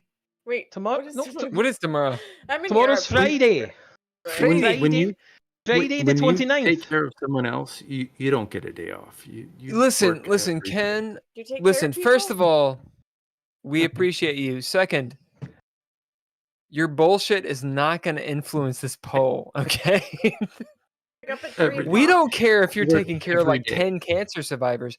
Your Scottish it's not. accent is what determines this fucking What- poll. what- So, what so were you saying? this is my Scottish It's accent. Scottish. I am Oh, just I am a privileged motherfucker. So like fuck y'all. he's got Go the fuck zoom in. yourself. You've only had one. You've had one Evan Williams. You don't know That's that. not He's true. been pouring One- off the one camera. bottle Have of it. Ken, Like, have you what seen beer- his what bottle? beer are you on? measure No, it no. up.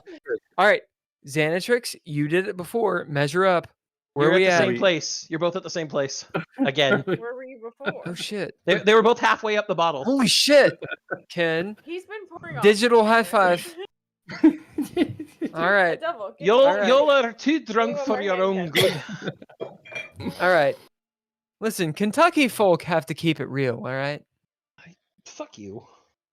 Are you? Listen, are y'all listen. I don't Kentucky keep it people? Listen, real. Fuck Xanatrix, you. I'm sorry that you've decided to move to fucking Texas. Texas is where are better. you in Fuck you. Texas? I have friends in Dallas. I I'm have sorry. friends What did you? Hold in on. Dallas. What did you just say? I said Texas is No. better. Fuck you. No, Texas is better than what? Have Kentucky. you ever driven across the 40? Fair Texas enough. fucks itself in like all the different fucksing directions because fucksing Texas can go and go. and Listen, go listen. and Through Texas. that sucks, and it's like 2 lanes, and it's all potholes. Listen, Texas is better is an idea. I like Austin. Austin's okay. Austin? Present I day like Austin. Austin or like 10 years ago Austin? I mean, I like Austin at so. South by Southwest when I go there, and I'm getting paid to do interviews. Present day with- Austin is better than you think it is because all of the people who keep moving in from California get dirty stares and peoples with their hands on their guns staring at them. Well, Shock value. that may be true, but Hey, if you don't come back stay to in California. Texas and you go back to Kentucky, where you have your guns, you're fine. I mean, I have my guns here. Okay, what kind I of know. guns do you have? Me too. I Xanatrix. I have. Yeah. What's your favorite I have gun? guns. That's what I have. I'd rather No, not go say on. what. No, I'd rather not Talk say what about your guns I fucking have. guns. No, you can't make me. Are you a big old No. pussy? You won't talk. I won't talk about my guns because I don't want my government knowing what guns I have. I bought all of them in personal purchases, so none of them are tracked. I'm just The trying to fuck barcodes with are you. buffed off. I know you're just trying to fuck with me. You are right. Are we You are back right. in 1930 Okay, or so whatever? in Texas, you made the choice to move to Texas. Yes, for my job. East Texas. Yeah, definitely. Nobody- No No he's one not lives in West Texas. No, nobody's in West Texas Yeah. except for you're my you're in friends. Houston, and everybody knows it. Everybody knows that you're in Houston. I'm in Houston. My what? buddies that I introduced Bill to, they're from West Texas. So like, Mhm. come on. Wait, Like there is West- a West Texas. Yeah. Yes. It's a. No, they're people from say West East or Texas. West Texas. Yes. It's like- West Texas is sparse, but it's Yeah, also full no. of very rustic people. But my buddies are from West Texas. Hmm. My buddies are. And from like, I introduced Bill, and he's like, I can't hang out with them because Do they live in Los Angeles, Ken? Oh yeah, Yeah. Well, they destroyed their Texas. Listen, yeah. their no. ancestors are weeping. Okay, is that your entry for the poll? Yeah, that's my entry to That the was football. his contest entry. Listen, those motherfuckers are fucking pussies. All right. I Listen, buddy that I'm not that trying to be does like mean, but for real, fucking pussies. no, Because those nobody in bitch ass Texas- motherfuckers are like, you said, go fuck It's like, yourself. go to Alaska and call you somebody. offend Yeah, they go to somebody. Alaska. Go what? No, I'm saying go to Alaska and call somebody a name and see how long that lasts. Motherfucker, I've been to Alaska. All right. Have you? Yeah, I have. And I will tell And did- any motherfucker did you- in the goddamn United States they can go fuck themselves, and they can go fuck themselves. Any motherfucker can go come to me and be like, "Hey, what's up?" You can go fuck yourself. Now, I'll maybe mess not with Texas. people in Texas, Maybe not Texas. but I won't mess Have you with been to people in Alaska? Alaska. Why have I been to Alaska? Who goes to Fucking Alaska. What? Random. What? Alaska's cool. I mean, it's like Bitch ass Canada. motherfuckers. Ken, Come have at you me, been to motherfucker. Alaska? Xanatrix, have you been to Alaska? I have not. Me either. Who goes? Why? Where Listen, did you go? pussy ass motherfuckers. No, it's pretty. Like it's literally pretty. I've and been- like Cruise? I haven't been to I would Alaska. love these I'm not letting you go. I would Like, love these don't- motherfuckers to come to me and say, "Hey, what's up? I'm offended by you being like, hey, do you want to get some coffee and talk about film?" They can go fuck themselves. All right? Bitch ass motherfuckers. I've been to 32 Los of the Angeles contiguous bitch ass US states, motherfucker. I though. love you to death. Stop. First of all, Motherfuckers. I'm 38. insulted. 32. I said 32 of the contiguous. Yeah, I'm 32. Okay, no, I'm not going to saying try Atlanta. I have been to 32 states of the Aki- contiguous US Ak- states. Akira Coop says try Atlanta. Look, I've been Akira, to I'm not Ohio. going back to Atlanta. Fuck off, Coops. I love Atlanta. Yeah, I no, like Ohio. Atlanta. Can do Atlanta's pretty fine. well. Listen, I don't love Atlanta's Atlanta. awesome. I don't love Atlanta. Atlanta's do. some No. bullshit. I like Ohio, Atlanta. You like Ohio? Yeah, Why the fuck do Ohio's you like fine. Ohio? You I like- like I like Ohio? Columbus has got a Alright, scene. listen. I like Ohio. Atlanta. Cool. Oh, Atlanta's Ohio's hard like, as fuck. Oh, I'm gonna Ohio's like, give. They have a good Ohio's vegan like burger the state place. that most resembles Canada. that like Canada, Ohio, they're y'all, like the y'all same. motherfuckers are Canada? pussies. Y'all motherfuckers are pussies until you've spent a winter in northern Minnesota. Eat Yeah, shit. no. I've no, never I'm not seen gonna the do actual that. Fair. snow. Eat Fair. I've never seen it shit. snowing. Fair. But wouldn't northern survive it. Minnesota at this Fair point enough. is like Kentucky in like the early '80s. It's not like a big deal. I spent I Atlanta? spent 2 years in northern Minnesota, so Why? because I have family there and it was a beautiful place to be. Oh, that's fair. Yeah, no, it Plus, I seems love like snow. Wyoming is I know really I said nice it too. like a lot. Akira Coops says try Atlanta. Listen, Akira Coops. I'm gonna talk No. to I you agree with directly. Akira. I'm gonna talk to you directly. I'm gonna talk Direct. to you directly. All right. Live and Atlanta direct. people. Are cool. Atlanta people They're are. awesome. Listen, I'm gonna talk for real. Atlanta people are hard as fuck. All right, I'm not gonna diss some Atlanta people. However, The city sucks. They got theirs. I'm gonna leave them be. y'all know what's up. I'm Y'all gonna know. leave them be. Listen, you gonna try to say Atlanta's cool? They have Come a cool on. art scene. Come on, they do. They in do. Atlanta. That's They where do. They everyone's do all moving. the Marvel movies. They do, but come They on. All the ladies, news companies too. come are on. moving there. Not saying that that's a good thing. You know what's up. You hard as fuck. But come on. Now those Florida people. No, I'm not. Ooh. Like don't Florida's. Monk, I ain't Florida- talking shit about Minnesota. You know that. I lived there 2 Look, years. Minnesota. Talk shit about Oh my Minnesota. God. Look, My sister lived in Minnesota. Minnesota's rough to live in. I will give you that. So was Canada. Was Fucking move, motherfuckers.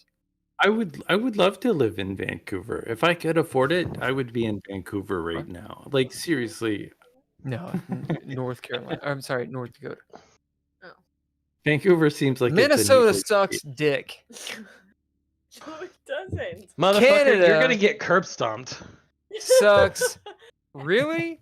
Have you been to Bring the Minnesota? shit fucking He Minnesota. said No, what? dude, What- legit. what am You I- realize, you realize that both Mildra and myself are 6'6" tall, 6 and foot we're 6 built like- inches. and I we're didn't built, know that. I and didn't we're know that. and we're built like fucking know. linebackers. However, 6'6". Xanatrix, you in fucking Texas, you went down from Minnesota. You know Minnesota sucks dick. No, I moved away from Minnesota because I didn't have a reason to live there anymore. Because that. it Because I sucks. go where the job is. Yeah, you go where Dick. the money is. I mean, look, 6'6". Everyone that moves to Tennessee, excuse Yeah, me, Tennessee Tennessee, can go Texas, you're all the fucking same. Eat No, it's You not shit. ain't Kentucky.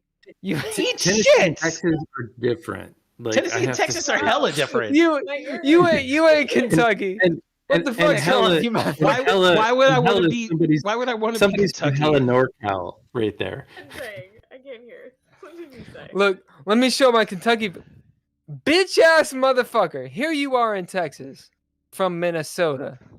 What? I love you. I love you. 6'6", come at me, bruh. 6. I'll put Look, you in the you- dirt. Don't worry. Actually, you probably will. Both up and just Listen, one tiny bite. Kentucky folk know what's up. Listen, Xanatrix, Mildred, you come at us. Me and Ken, first of all, Ken's like 6'8". He's like Right. all Is he? kind Are of. you? He's huge. Second, we don't You're fight. all 6'6", We don't fight everyone. fair, motherfucker. We're from the hills. We fight like 20 and 30 Like against 5 one. feet. You know what a 6'6" Motherfucker. looks like. I got enough guns for y'all. Don't worry. Dude, are you for real going against Appalachia? You Texas bitch ass motherfuckers. Really? Motherfucker, I've been through Appalachia. I told you I've been to 32 You different haven't states. been through. Oh, Dude. the sass came out there. You haven't been through. He's Look been at us through. white motherfuckers looking, talking like we're. I've been Motherfucker. I have one of my things is like machine guns. Are you a fan of Ministry? Yeah. None of us are gonna do shit. The I mean, revolting. I don't have a car, but I could fly out and beat the shit out of you if you want. You don't have Yeah, a you car. could. Yeah, you could. Listen, That's I it. have no doubt whatsoever. Also, Mildred, Uh-uh. Mildred just said, "Bold of you to call me white." It's true. Oh, nice. It's true. It's, Well, remember, Wait, are you not white? What are you? What are Mildred? you? Mildred? Yeah, I have no Mil- idea what Mildred is. Okay, there's a reason that I make jokes about him being black enough to say certain things. Uh oh. Hey, Mildred. Hey, oh my God, am I gonna do this? Yeah, Tim, Don't- wait a don't- second. Before you do that, I am Cuban, so I like I do. I'm Latino. Very bold. okay, Mildred. So, like, come on. Mildred's gonna come and kick my ass. No, you're not worth it. The reason is everybody is gonna kick your ass. Like I'm not That's true. gonna kick your ass because like I Look, got this. Mildred, undermuscle. Mildred, if you ass. from Minnesota, man, I don't care if you black or white. You a bitch ass motherfucker. You I just love you, had this Mildred. man I love on you. last I love week. you, Mildred. I love you. Down in dice rolls, baby. I'm from fucking Kentucky. Come on. You just want to pick a fight to pick a fight, motherfucker. Yeah, you're right. Yeah. You're right. You're right. Are you both 6'6"? What the fuck? Yes, we're both the same Why'd they height. grow you so tall? What the fuck? Because tall is good. Freudian slip. He said, so "Why the fuck are you guys so hot?" Oh Who's so wow. hot? Who's so hot? Us? Us? What? Who's that? No, I was talking about Mildred. I'm like 5'9". Oh, like For human. real? Like, so one of my best. Wait, speak up. I can't hear you from down here. Tall is hot. Hot of tall. Wait, let's switch. Hold on. My joke was always, how's the weather down there? Yeah. All right. Listen, Mildred, you know I respect the shit out of you. And Xanatrix, you know I respect the shit out of you. I know. You're just However, picking your fights to picking Texas ass- fights. Look, dude. Look. Texas. I come love from- Texas. No, he's not from Texas. He's just living there. I've come Look, to I got pick a respect. fight. I got respect for Texas people because my buddy Trey is from Texas. And look, I played a Vampire the Masquerade game with this motherfucker. I roll in. He's like, oh, yeah, you can stay at my house. Roll it. Motherfucker's huge. I'm Yeah. 5'8". I'm like, Trey, what? He's huge. Minnesota, I got to give you shit. D&D people are big. Like, they're big. I gotta give you They shit. will fuck with you. Like, they go beyond the book. They're into the world they create. Listen, So Ken, you're enormous. You can say this shit. Fuck Are you. tall? Tall? How tall I'm are you? not Ken is enormous. like 6'6", dude. He's enormous. Look, I'm gonna tell you what's up. Minnesota, guys, you got some harsh winter. I will give you that. You got a big old mall. However, I coming to miss winter. Kentucky, dude, Yeah, are we you got tornadoes. kidding? Are you fucking kidding? We got tornadoes. Kentucky's full Guys. of crackheads. What are you talking about? You're right. A lot of crack. You're right. a You're lot gonna of like beat us up. We're like fucking zombies. We're gonna come at you. zombies, Bro. like opium.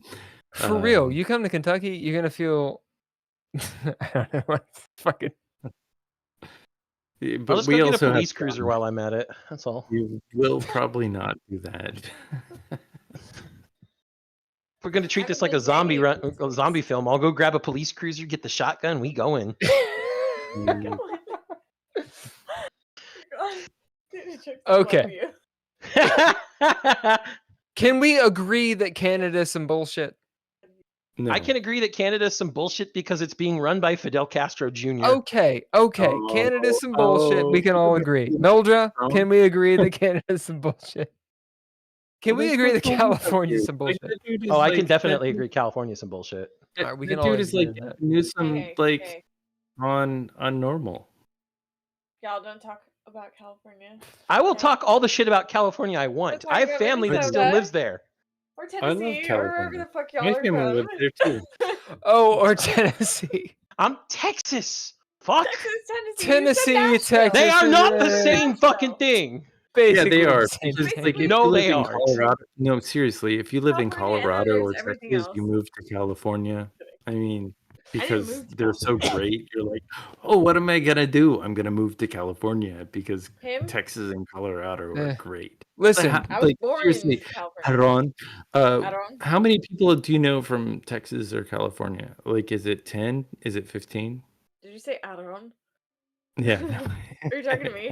How do I? Yeah, how I'm many talking to you. people do I know from Texas? I know 2 people. Or California. From, how many You know people some from people that, California? like, you know some people. Like, I was born in California.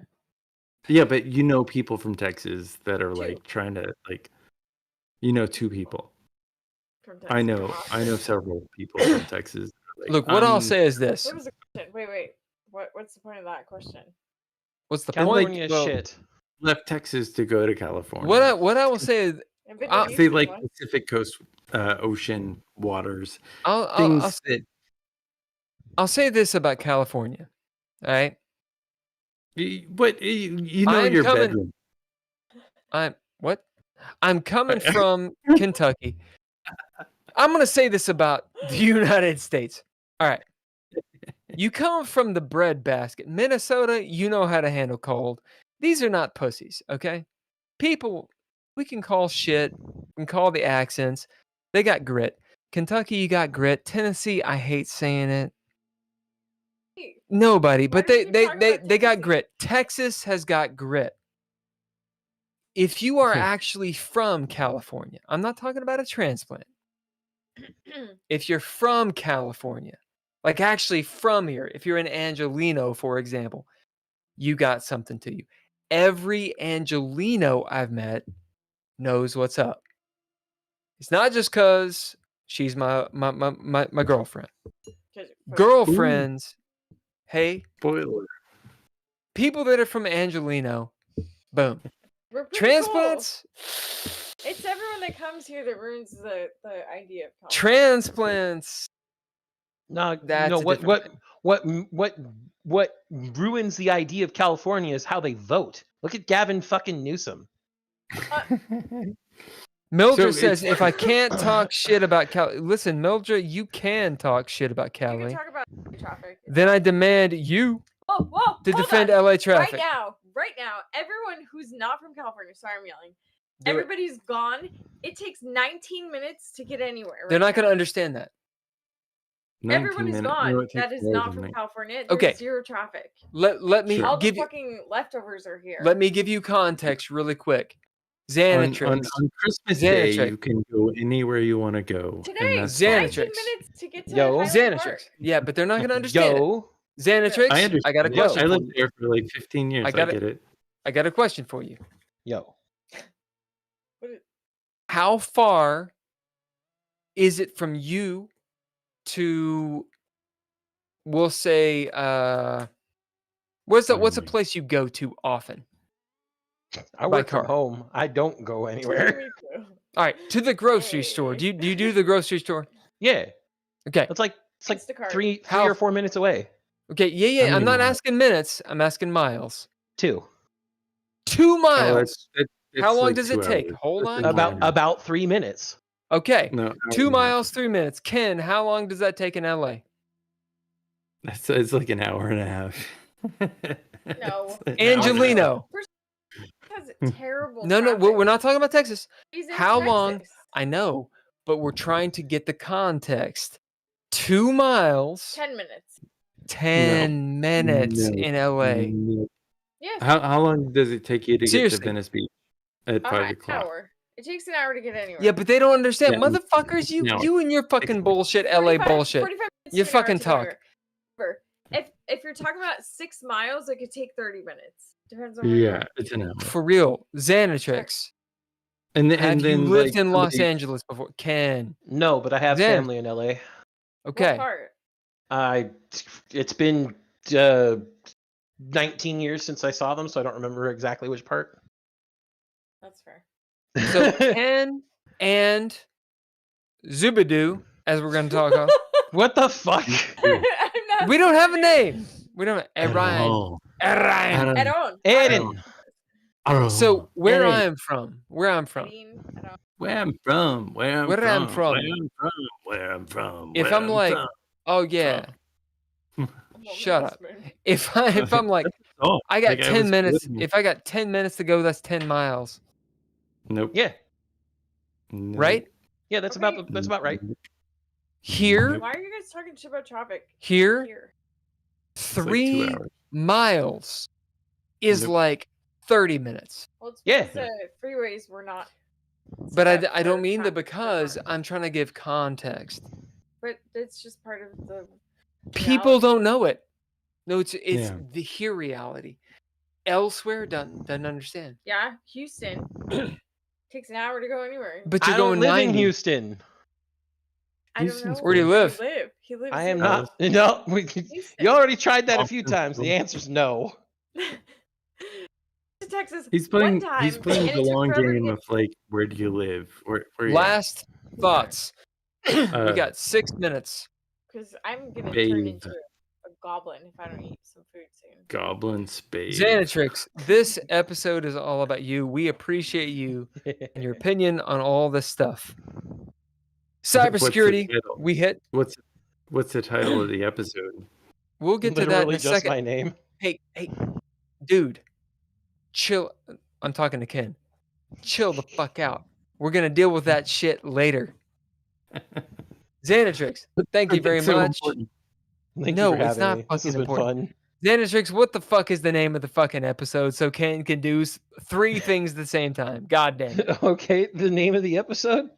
Yeah. As in what is you literally have it just titled as my name. It says Xanatrix Zadare right there. Yeah, but that's But not we the need real- views. Oh, you want me I to think give that's it a pretty name? cool name. Okay, okay, you want me to give the episode a name? The Advent of Chaos. There you go. Yeah, my title is unfuckable, but YouTube would flag that. Yeah, it would. Unfuckable. What is that, a Kid Cudi song? Unfuckable? No. You Unfuckwittable? want a title? You want me to make a good title? It's The Advent of Chaos. The There you go. Advent of Chaos. I Advent think of that's a Chaos. positive title because It's pretty chaos good. is a positive word. Pretty good. I am Chaos incarnate. So But can you form that into a question? Because it seems like if we ask a question, then people will want to. answer it. Yeah.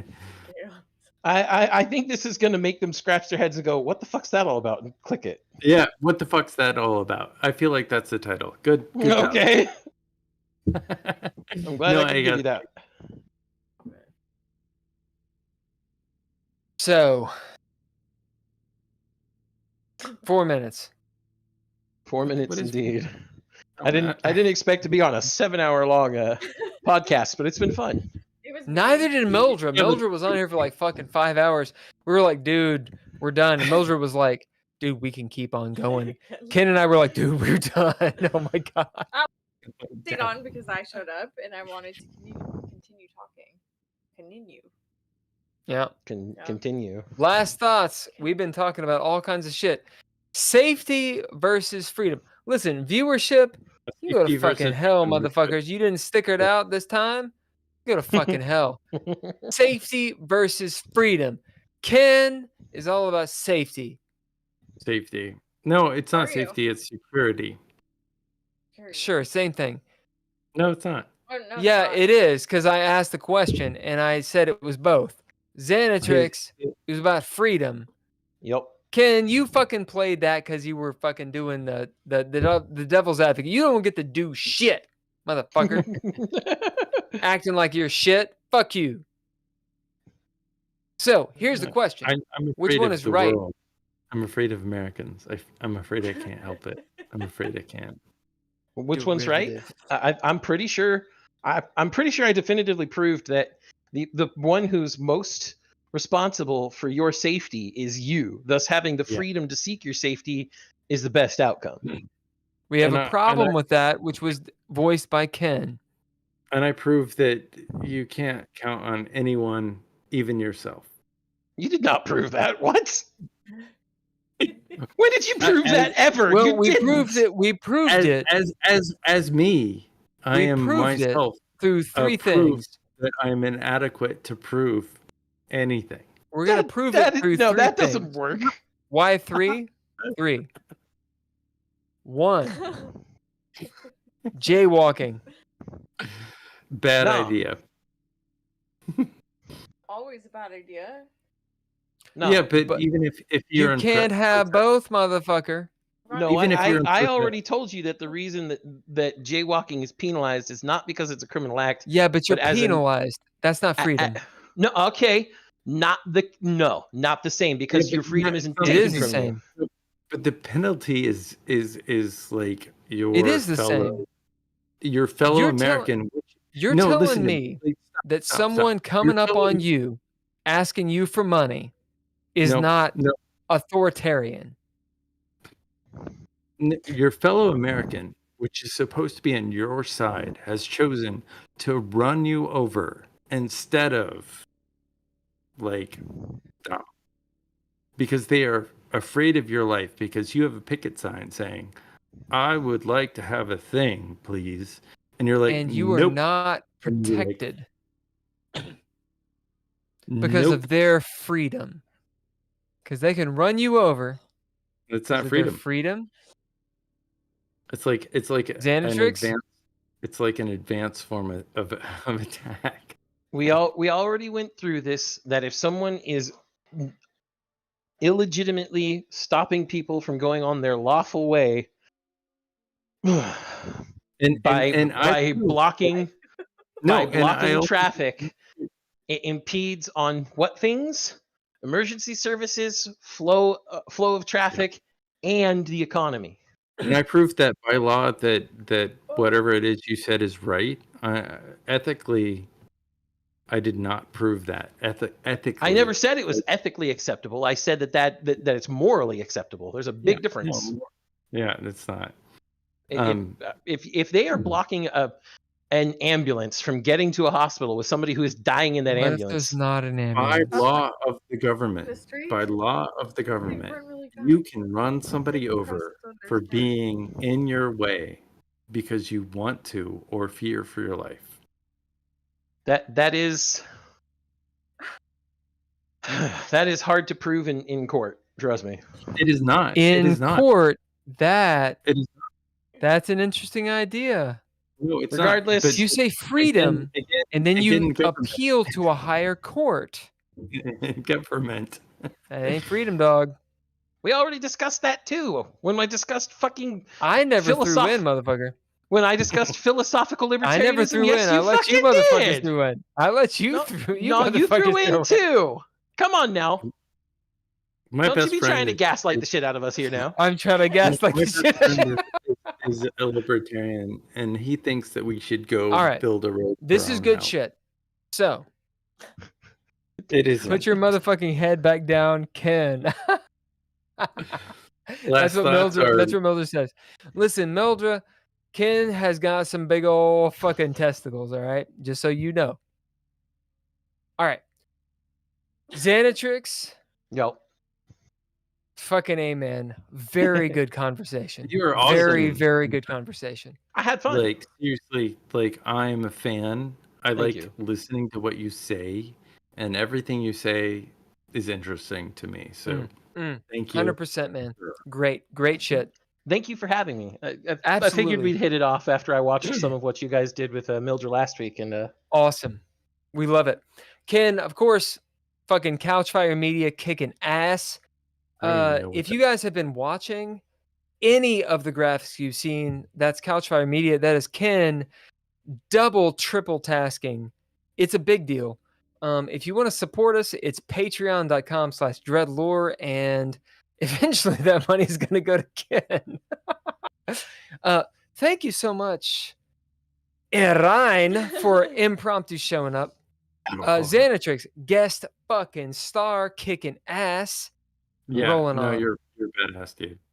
Like, thank you very much for rolling on in. The shit that you knew. You rolled in.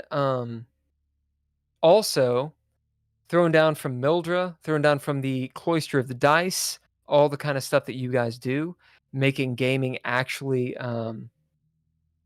applicable. Like, what is that? We tried to spread it. We tried to spread it. Trying to spread it. Hitting up some cybersecurity, all kinds of shit. Last words, we'll go with Ken first, and we'll go with Erine, and then we'll end up with Xanatrix. Ken, last words. I want to post all of my passwords on Facebook, as many as possible. Like, I want to put my password for my Amazon Prime on Facebook. I want to put my password for my YouTube on Facebook. Just let us know what it is. Yeah, tell us, please. I'll give you all the numbers and letter and symbol combo. And Ryan, anything? This was fun. This is my first Geeky Gamer podcast experience, and I must say it has been quite a time. Xanatrix, last word, sir. I'm glad that I came. This has always been fun. I like hanging out with people who are as geeky as I am and like talking geeky things. It was cool to meet you as well, Aaron. I'm glad that you got to come in on an impromptu guest star as well. And Bill, Ken, it's been great. Absolutely, man. We would love to have you on again in the future. Just let us know when you're available. We're going to be doing the Geeky Gamer Podcast every Thursday. Oh my God. 7 p.m. Eastern Standard Time. You'll have Ken. You'll have me. Hit or miss. Who knows? gonna be awesome. Enunciation. Enunciation. Enunciation. It's hard with bourbon. It's hard to enunciate. The bourbon bourbon. is strong, baby. Xanatrix, it was so nice to meet you. It was very good, man. Very good. Very good. Thanks. All right. Happy New Year, guys. We Y'all are have a good out. night. Oh, real quick, we want to thank the chat. Mildra, dude, coming back, hooking it up. Thank you, Mildra, for so much support. We're gonna hit up Akira Coops for hitting up the chat, of course. Going through Garm. Am I pronouncing that right? Garm. Yeah. Garm. These are all from the. It's not Cloister of the Dice. What is it called? The monastery. The monastery. I think Garm's in the monastery. I'm not sure. Let me check. Xanatrix Zadare is you. Akira Yep. Coops. Zadare. I think that's pretty much it for tonight. Oh, The Zero's Journey. My buddy. Fuck yeah, man. And we will be Slick Rick we had as well. Slick Rick Yep. cosplay. absolutely. Thank you guys so much for hitting up the chat and all the goodness. If you're not from Kentucky, it's okay. Okay, guys. Kentucky. You know what? It's fine. You're not from Texas, so. We're not from Texas. Don't mess We're gonna be back. with We're gonna be back Texas. on Monday. We're gonna be doing a one-shot Dreadlore campaign into space. It's gonna be ridiculous. We're gonna have Jazzy Cabbage and Maxie on there. Xanatrix, if you want to jump in, you are welcome to jump in, dude. And we will be back Geeky Gamer Podcast, GGP, next Thursday, 7 p.m. Eastern Standard. That's all I got to say. Thanks to Yeah. Patreon, Tim Roberts, Nostalgic, Daniel Holker, Couchfire Media, Ouchfire Media. Couchfire, Trois Productions, if you care to even think about them. Dreadlore, if you want to jump on that drive-through RPG, it's free. Hit that digital fucking core book. Xanatrix, get a core book. I will. You got the getting started guide. You got the core book is free as well. Oh, I guess I'll have to do that. We will throw down and kick Me too. ass. We can learn together, Xanatrix. We'll learn. As someone who's been a GM and player for a long time, I'll probably be able to pick it up a little quicker. Hey. Do it. Do it.